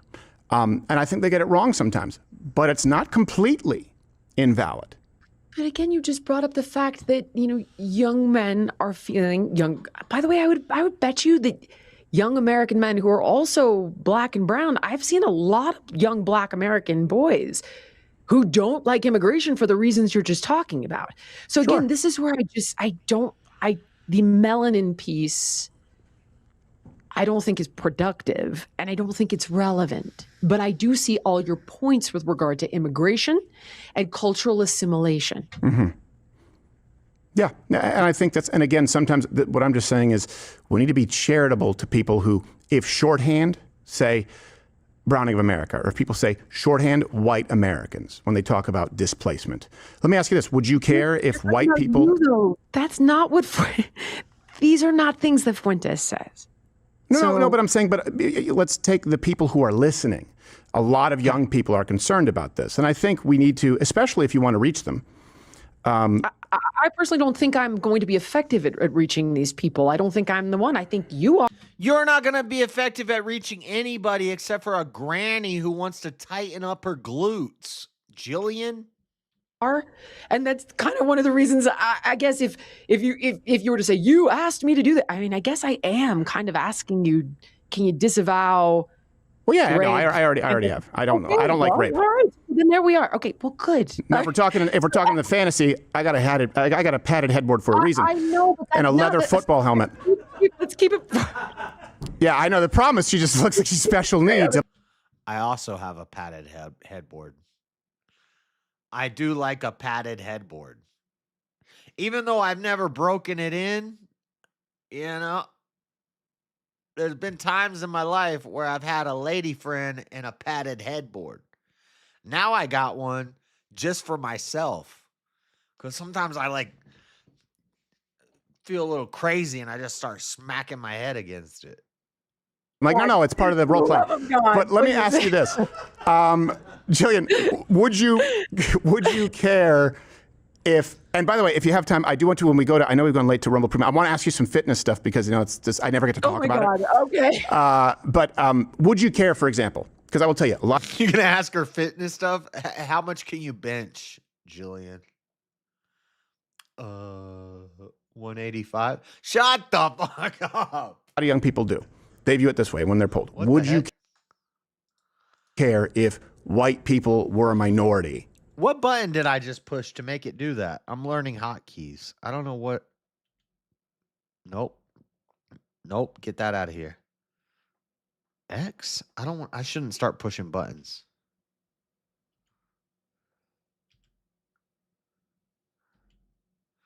I don't know how I did that just now. Oh, it's V. V makes this thing pop up. Look at that. I'm learning new hotkeys every day. V makes this pop up. Oh, by In the America. way, side thought. I want everybody to look at their YouTube. Are all the HBO Max or whatever, are all those videos free for everybody right now? Because you know how they have like YouTube movies, and there's usually like free movies that come out every month, and it'll say free movie. Well,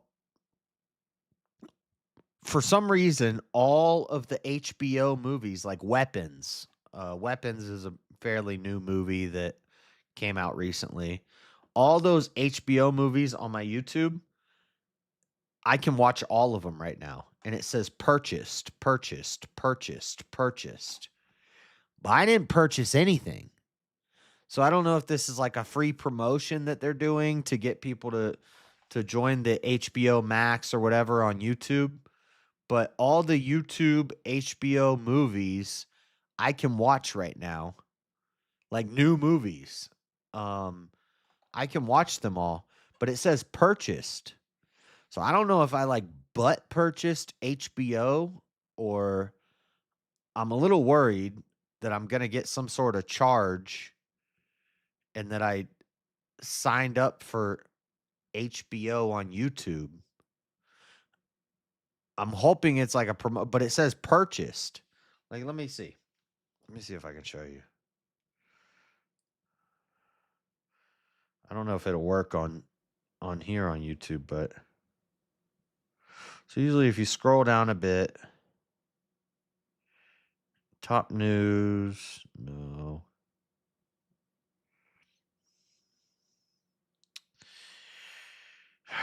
Come on.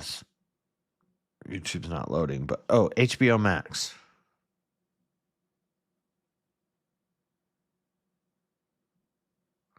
So, look at this. So, if you open YouTube on your phone,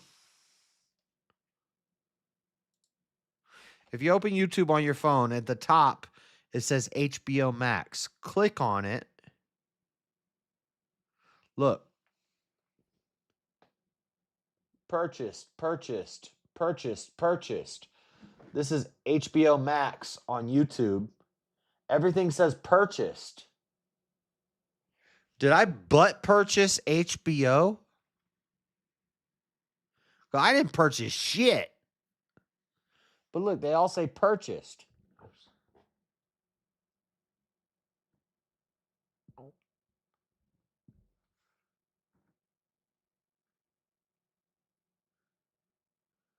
Did I butt purchase HBO Max on YouTube?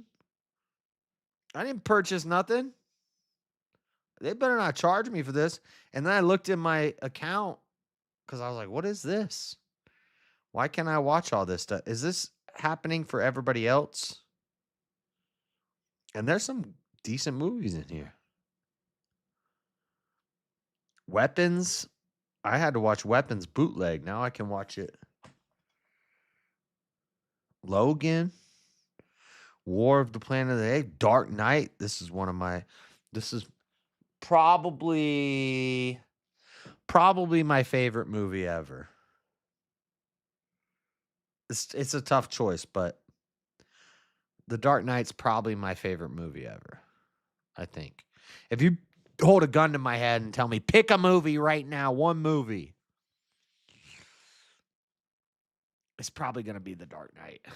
I almost want to watch it again right now.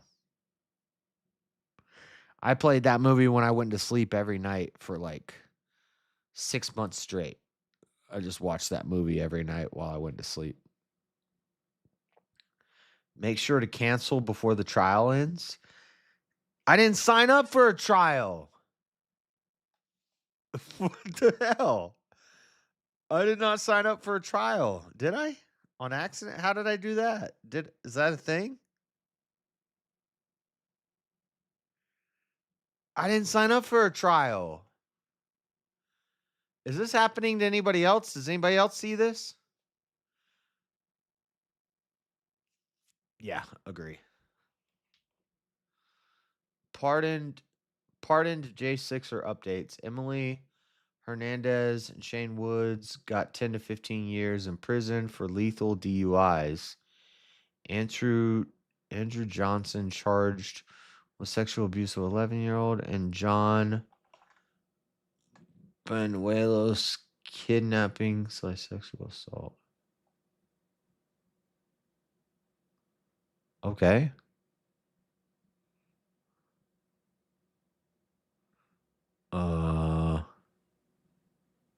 What's the point? So you're saying that there's people who were at January 6th who were pieces of shit who got pardoned because of what they did in January 6th, but now they just got arrested. I don't know what the point is. Are you a bot? What's the point of that? And how is it relevant to anything we're talking about? I don't get it. Pardoned J6er updates.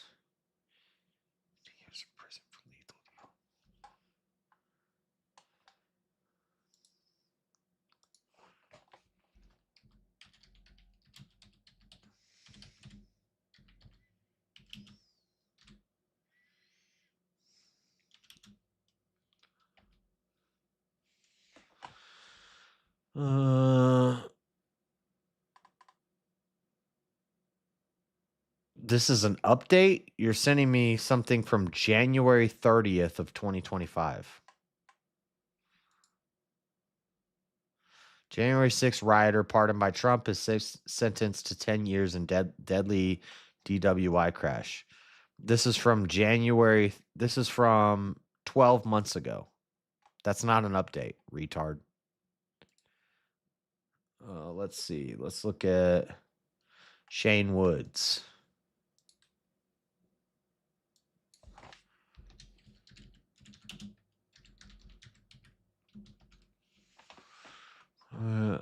This is from sentence for crash. Auburn man, former J6 defendant, sentenced for crash. 17 years behind bar. Is 17 years, by the way. Retard. Hold on. This is from August 21st, so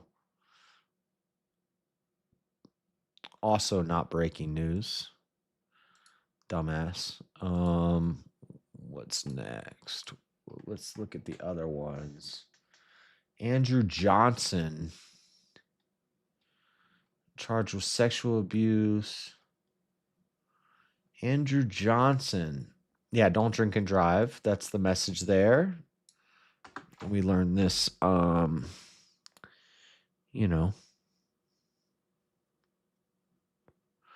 months ago, 12 months ago.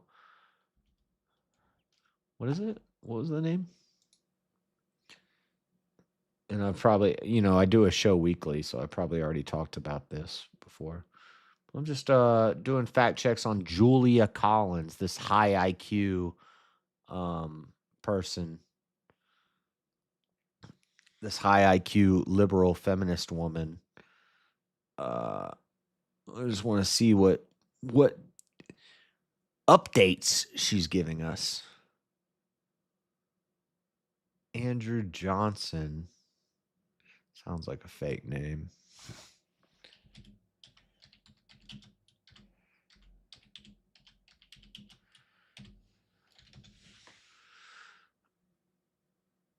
Well, this one's fairly recent. January 6th rioter who was pardoned by Trump, arrested for child SA. We already talked about this. This is in August. Oh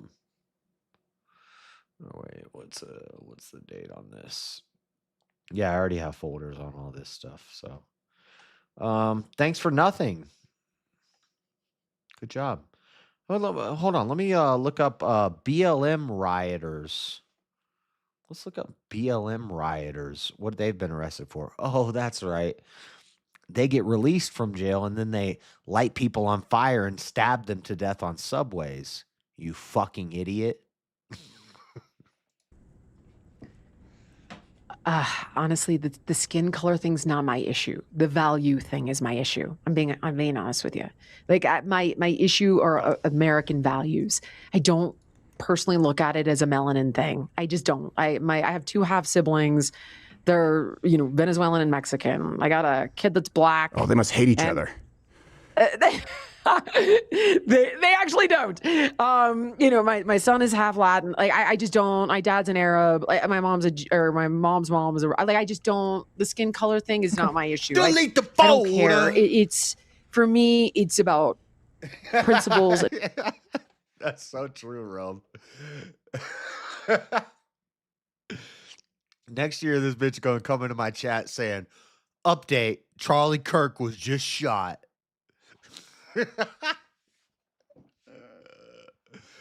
Oh, I hate liberals. Values and assimilation. They're so stupid. And not chanting "Death to America" in the streets of. Well, that's definitely a big one. That's definitely a big one. That's a doozy. I think I see all of your.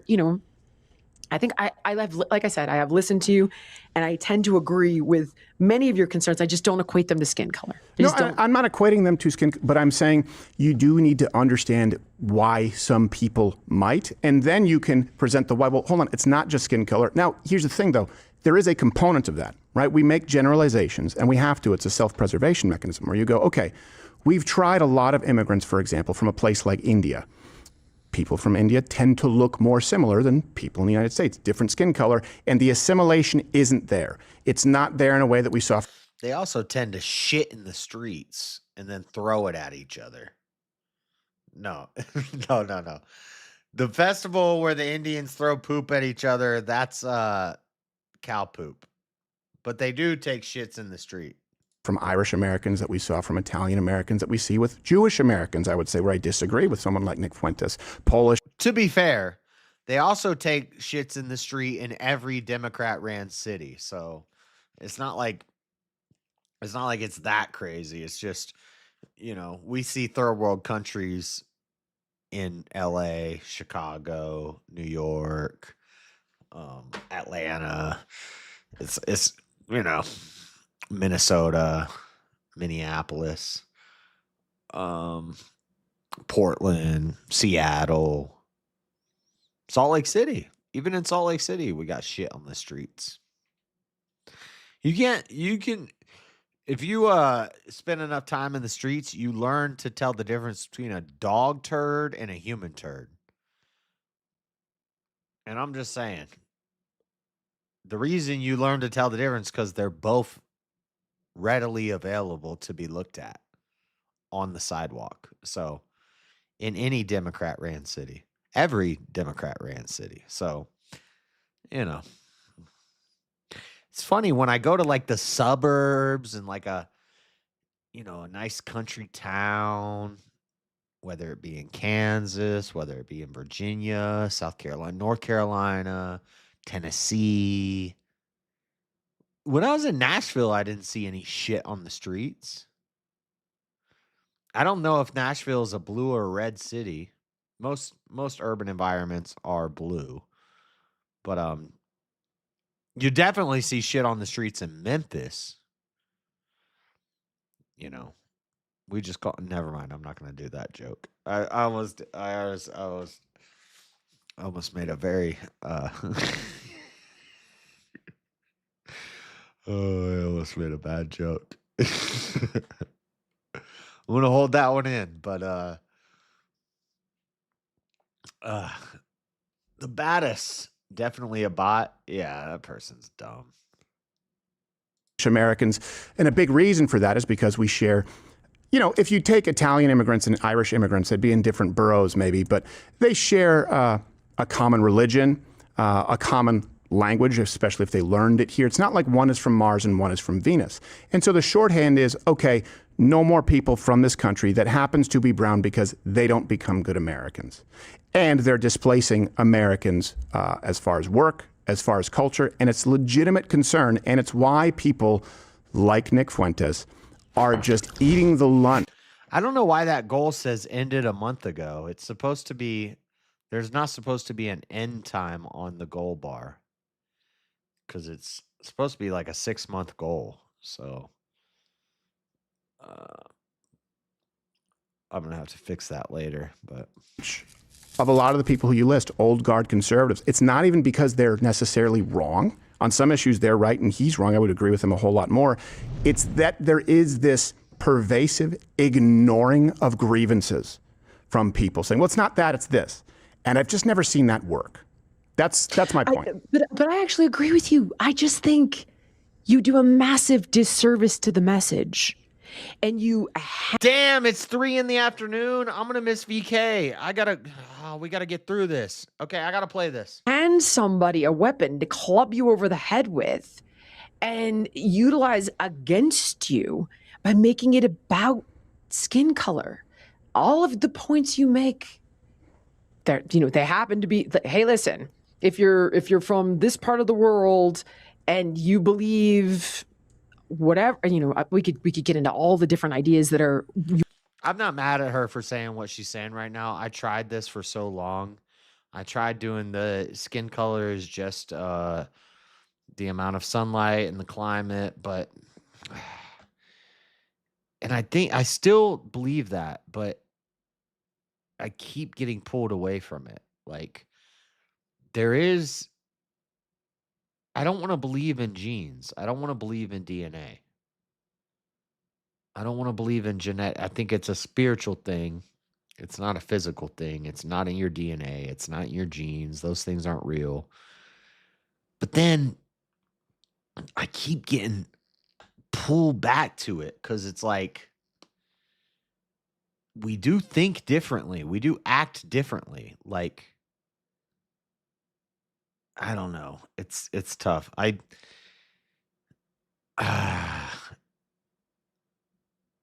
It's a tough one for me. I read VK's power was out, or Easy's power was out. Is it? Well, I know. No, I know. Abe's power is out, from what I heard, and then I heard Canada's having power issues. Where'd you read that? Is there not going to be a VK tonight?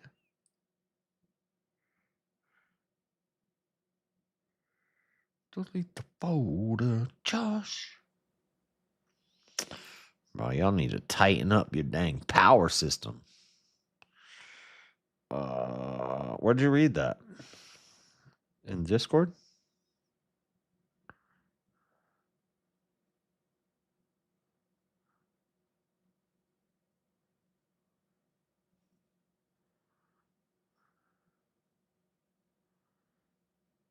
Huh. Where did you see that, Jeff?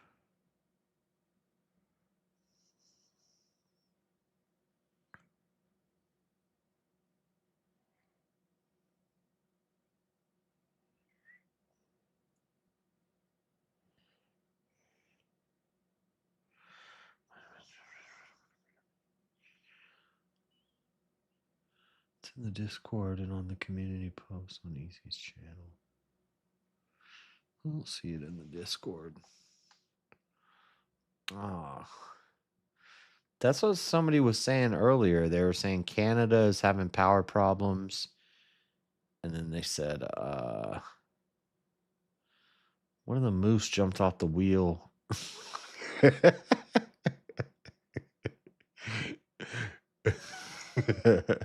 Damn. So no VK tonight. Shit. What am I going to do? Well, good thing here in America, not in Montana, we still got power. The grid might be going down, guys. I told you earlier. It may be a rolling blackout. If the whole grid goes down, remember, go to Tibble Creek Reservoir in the Salt Lake City Mountains and go, caw, caw, and you can join my refuge camp. If you don't do the signal cry, I will send my attack creatures at you. Or you're going to fall in one of my traps. You trip a tripwire, you're going down. All right, you're going to fall into a pit with spikes. Or we're going to have a double tree trunk come and smash you. Something's going to happen, but you got to, if you send out the code sound, which is caw, then you can join the camp. Damn. Well, either way, I'll still be streaming tonight. Because I'm gonna go to bed here in a little while. And then I'm gonna wake up and I'm gonna stream until my plane leaves tomorrow. Damn. I hope the planes might have issues. Oh no. I haven't got an alert that says anything changed about my plane. You and I would arguably both deem un-American, right? Iran is a, they beat a woman to death because her hair was showing. Like, no, that is deeply alarming to me. But at the same time, I have another Iranian in Patrick Bet David who ran from that and thinks it's disgusting and foul. So for me, it is about principles and values and assimilation. And I just think if you're trying to communicate this, you do yourself a disservice about making it about skin color, because you also effectively allow the left to shut you down with that. Yeah, I don't care. And the reason I don't care, and I'm not making it about skin color, I'm saying meeting them where they really will make the case that it is and understanding it. And that's also, don't tell me about the left. You are the left, lady. Because the left would shut me down for criticizing Muhammad. The left would shut me down for supporting traditional marriage. Why give them that? Why? I'll tell you exactly why. Because I don't want to step over dollars to pick up pennies. I don't want to hopscotch the giant voting bloc in this country who are concerned with demographic changes that are real, who are concerned with feminist pervasive influence, which is real, to try and reach the Kanyes of the world or the ex-OnlyFans of the world. I see people constantly abandon, like you've talked about, fundamental principles in order to cater to a new voting base that isn't going to be around that long anyway. So I just have to do it the way that It's not a hippie compound. We're going to be eating squirrels and we're going to be savages, okay? There's no hippies. I'm anti-hippie. We do quiet. We're going to give the crow sound and then take all... What? Joke's on you. I don't have no stuff. I believe is truthful. Okay, that's fair. You and you know what? I respect that. But I think I think you're a very good... I'm relying on y'all to bring this stuff. I don't have no stuff. I'm gonna be wearing like squirrel skins, and I'm gonna be like hunched down, and I'm gonna be like whittling and like trying to make fire. I'm relying on you guys to bring stuff to me. I don't got no stuff. Faith actor. We may disagree on how to reach those young boys. You're saying I have to acknowledge this. I'm saying, well, okay, if you feel you have to do it. I think it could be counterintuitive because it shuts you down to this group of people over here. we'll agree to disagree. I actually don't know the answer on who's right there, and there's no way to bear it out now in this moment. We'll hopefully reconvene at the midterms, maybe, if I should be so lucky to have your company again in the future and say, you're right, I'm wrong, you're right. As long as you don't mind spending time with a prick like me, then I'm not at good all. with it. As long as you don't mind spending time with a lesbian feminist. A bitch. It's okay. You're an exception. I will say lesbians are very often, Jillian, not fun. Like it's one of those groups of people where you're like, hey, they're like, I don't think you're gay, that's patriarchy. You're like, shut the f***, can you just stop? Like, whereas with a gay guy, it's like, I know, gay guys are more fun. They're catty, they're bitchy, it's a little risque. Like lesbians are just often, and I'm not saying you're amongst this, they're killjoys. You're like, can you laugh? I don't disagree with you. I don't disagree with you. Okay, all right, there we find common ground. I don't have, I don't think I have one, I guess I would consider my wife a friend, but outside of her, I don't have any lesbian friends. It's got to be tough. I've almost never met a lesbian in real life with a sense of humor. It's incredibly rare. So and you didn't meet one today. All her laughs are fake. She's smiling and laughing now, but the whole time, every joke he made, she was like,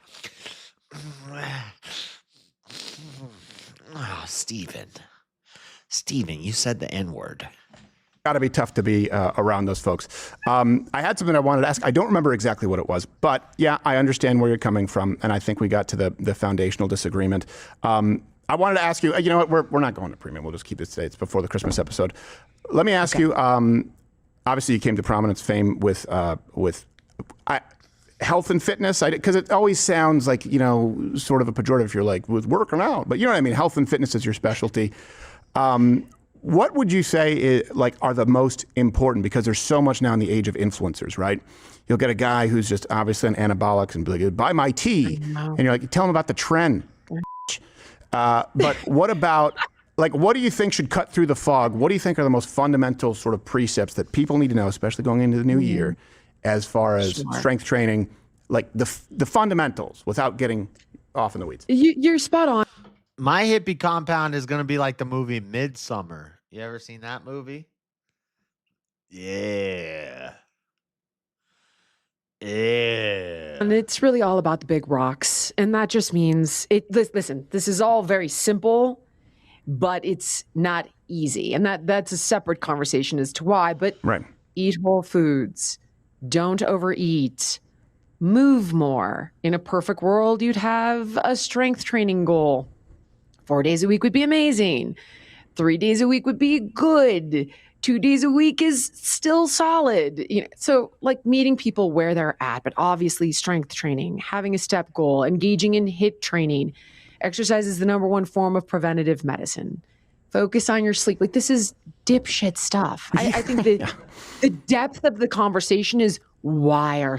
You mean you got famous off of spewing dipshit stuff? Jillian? You gonna push old people off a cliff? Yeah. Yeah. I'm gonna be the guy in the middle of the circle. Never mind. So many people struggling to do it, and that's a whole nother, that's a whole different ball of wax. It's feminism. Quite insidious, to be honest. That's my answer. Everything is beautiful. You know what? No, and I mean, no, Jillian, I mean this. Every size is beautiful. It's not. You can be healthy at any weight. Fuck off. Steven, that is legitimately a big food psyop. And, listen. Well, then you just have to tell me why so many feminists fell for it. Because they were having such a hard time losing weight that they leaned. Yeah, and the only reason that the beautiful at any size, or what was it, body positivity, the only reason that stuff's not popular anymore is because GLP-1s came out. Because now everybody's on it's Lazo. Everybody's on Ozempic. Is it Ozempic? Everybody's on that dang. Everybody got them GOPs. They just damn sticking that needle in their gut. And now you don't got to be fat no more. So now there's no more body positivity. Lizzo got skinny. What's her name? All the fat bitches got skinny. Into the message. I'm being dead serious. And the rich ones do it first, but eventually it will be available to everyone. Eventually it's going to be part of healthcare. You know, we got to save obesity in America. You know, you can get your dang GLPs on your Obamacare insurance, on your Affordable Care Act. You can get some dang old stummy injections. Get thin real quick. No more body positivity at any size. There's no excuse to be fat anymore. You got a drug, you could just hit that dang, slam that dang thing in your gut, and all of a sudden, you skinny. Okay, again, like how much time do I have? Of yours Plenty. right I'm now? not in a rush. It's my last day before Okay. Christmas. Okay.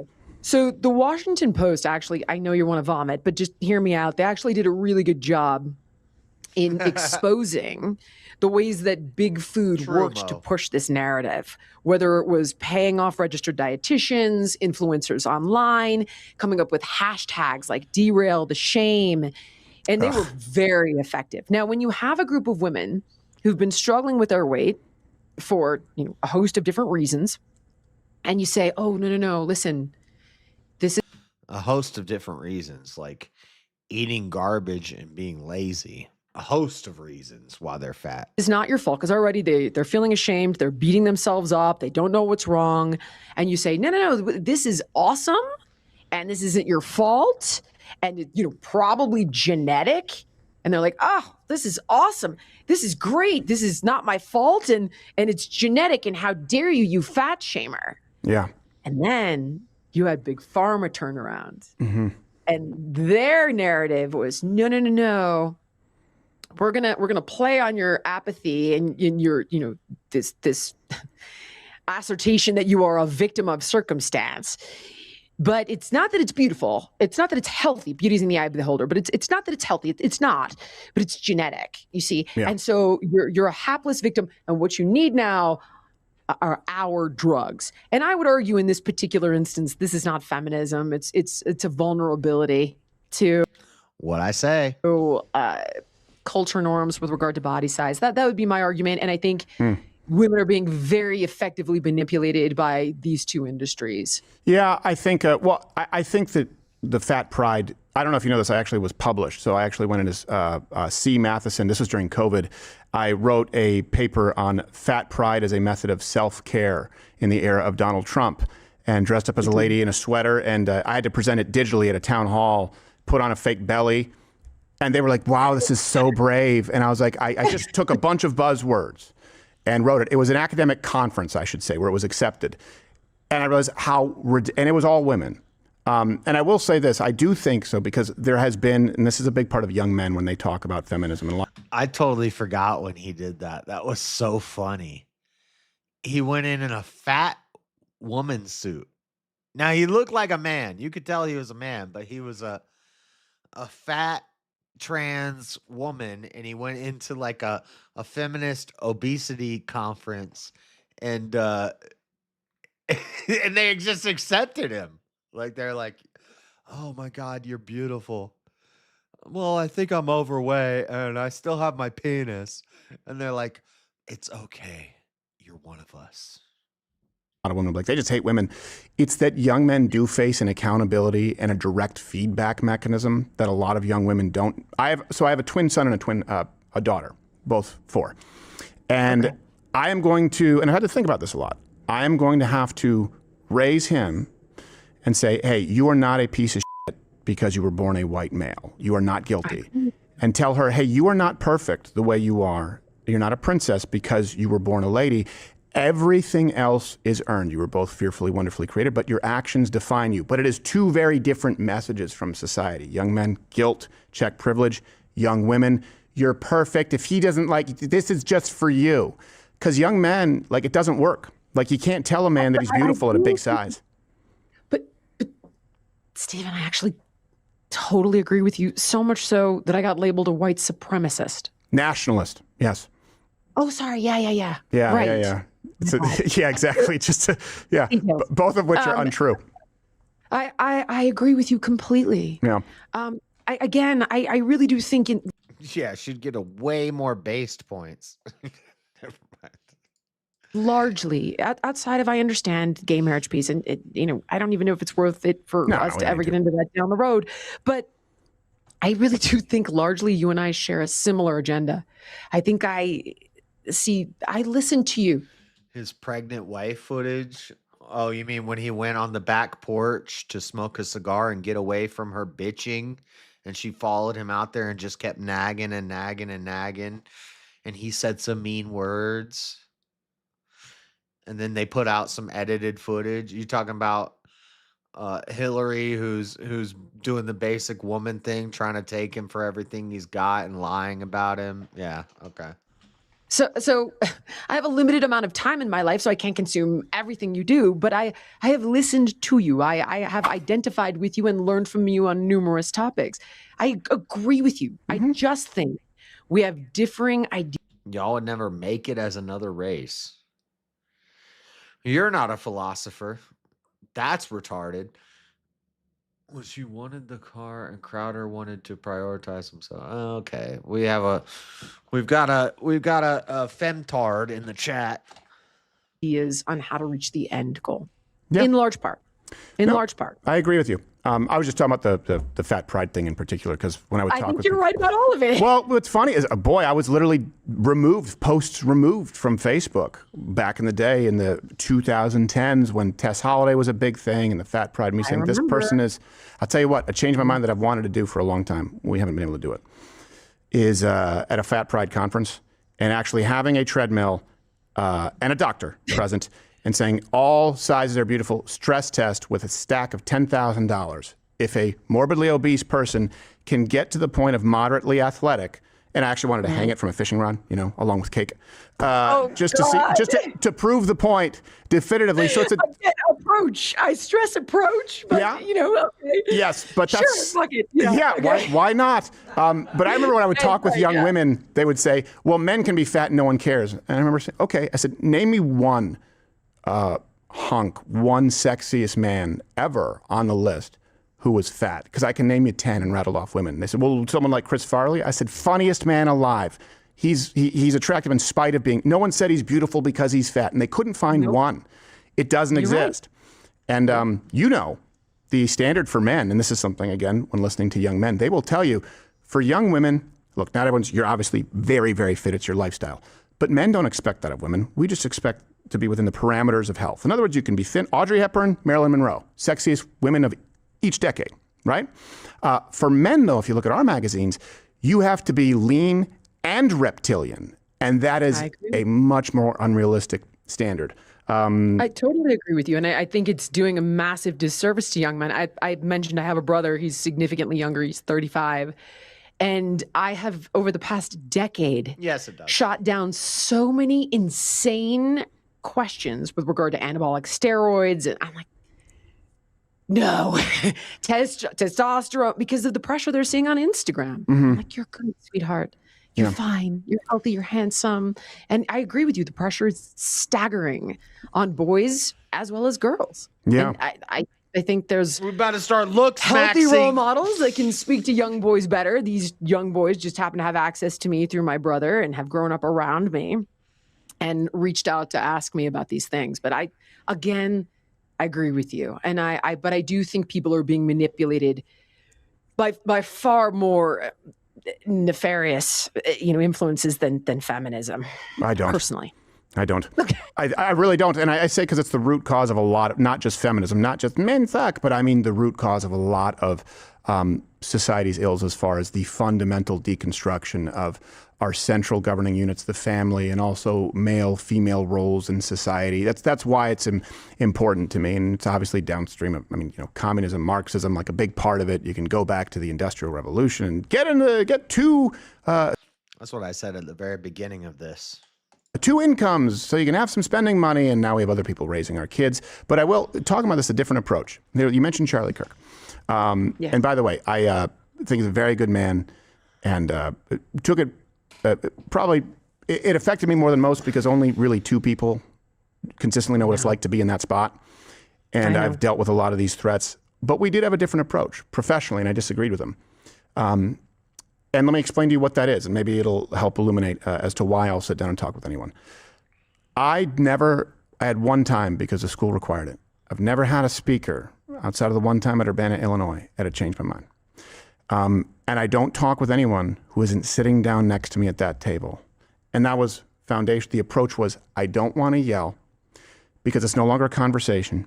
It's performative and it becomes dunking. And so I was always able to sit down with actual communists, actual Antifa people, because I was able to say, ignore all this, ignore all the rest of the noise. And it's just you and me at a table. There's no speaker. Charlie's was a different approach. And I would actually say more confrontational in the sense that people get antsy and they feel like they have to perform for the audience. So that's why I've always been able to sit down with people no matter where they are. Of course, if they call for the death, like violence of myself, I'm like, okay, interview over. But it is a difference in approach. And Good thing you have standards. yeah, well, I'm willing to sit down with anyone. Yeah. And in doing that, I learned so much. Buckley approach. That is, nobody said don't do that. Victor Davis Hanson actually said, if you can do it this well, by all means. If you can't, there's a lot on the line. No one said don't do it. Yeah. I even said I appreciated the way PBD did it. I said I didn't love the way Tucker did it, and I didn't. And he said, well, you go to your own interview, to everyone who said what I said. And that's a fair point. I just think that is the only way to address it. I honestly, I would have thought you could have been harder on him. But again, like, this is your interview, and I understand why you weren't. You were trying to acknowledge the feelings of the people that follow him, and you think that's about. He went hard on him. He just didn't start that way. He started and warmed him up, and then he, like I said earlier, that's how you do an interview. That's a good way to conduct an interview. You start friendly, and once they start to get comfortable, then you start to push back, which is the same thing he just did to you, Jillian. Better approach. No, I wanted to be hard on the ideas where we disagree, and I was. And I'll stand by that. The ideas where we disagree, and not hard on the sound bites. And that was what I told Pierce too. The platitudes, but you said this. If I waste that much time on, but you said this, he goes, well, okay, yeah, but this is the context, and maybe he didn't provide it before. I'll never be able to get to, and I've seen this and change my mind after change my mind. We're being able to recognize, and I've always said this is the single most valuable skill if you are looking to grow a movement or preserve it. One skill, being able to identify the minds that you can change and the ones that you can't, meaning people who have taken a position by default. That's the liberal position in this country because of academia, because of our institutions, media, and the people who are the purveyors of said perspective, the James Camerons of the world, the Sean Penns, the Chuck Schumers of the world. And if you can delineate, your approach is different. One is a Socratic method, it's rhetoric. And the other is, okay, now you need to make an example of this person in the correct way so that everyone else's mind who can be changed, you can reach them. And being able to, not saying I always do it, but I've gotten more reps in than anyone else, going, the person across from me, who am I trying to convince? Them or the people watching? And it defines my approach, where sometimes it may seem softer than people realize, and sometimes it may seem a lot harsher. But that's the way I've always done it. I've been doing it since 2008. And I am glad to have, by the way, more people in the fold, even if we disagree. And I do think that this was done in good faith. Hopefully, you can come back at some point and we can find something to out together. Perfect. I would love that. And I appreciate you being willing to have me on. And I really do, listen, again, obviously we don't agree on everything, but I really do respect a lot of your work in particular. And not to say I disrespect some of your work. I'm saying clearly, we will have our fundamental disagreements based on just literally who I am as a person. But having said that, I really, like, your work on monkeypox was incredible work. And I did want the opportunity to tell you that, and thank you for it. Thank you very much. I haven't talked about that in a while, but I don't think Unbelievable. Everyone's golden retriever develops monkeypox and a latex allergy. So I remember that with that gay couple, and you're like, oh, we're getting more news in here, aren't we? So. Oh my gosh. Okay. Well, thank you again. Thank you. Where's the best place for people to find you, Jillian, before you go off for Christmas? Geez, honestly, just go to jillianmichaels.com. Everything I do is. I don't even, of all the things he's covered, his work on monkeypox, I don't even remember what he said about But basically, yeah, somebody was fucking their dog. Exists out of there. Okay. Jillian, Merry Christmas. I appreciate it. And I'm sure we'll talk with you again. Back at you. Thank you again. Have a good one. Thank you very much. Jillian Michaels, everybody. Hey, if you're still watching this, you may be one of the 6 million or so subscribers on YouTube who is, for one reason or another, I don't understand it, still here. So back in the day, I would say click one of these videos and subscribe, but really just head on over to my channel on Rumble. Follow me there. I'm live 5 days a week, 11 a.m. Eastern, and I actually say the things that I mean to say. On YouTube, it's everyone here is kind of neutered, really, and there's just a general lack of testicular energy, but I mean that in the heterosexual way. Mostly. All right. All right, guys, I got to go to bed. Damn, it's 3:30. I don't know. Hopefully power comes back on and verbal combat happens tonight. If it doesn't, then I'll still be here. Probably around 4, 5:30 Eastern. Probably around 10 or 11 Eastern.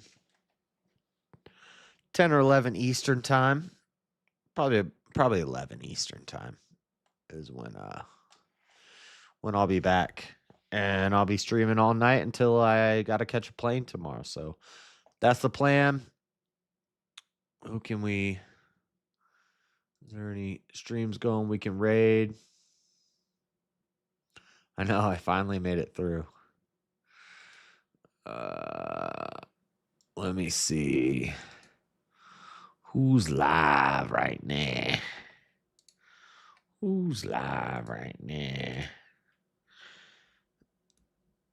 Jake. We'll go to Jake. All right, guys. God bless. Thanks for hanging out. I will see you later. I'll see you later tonight.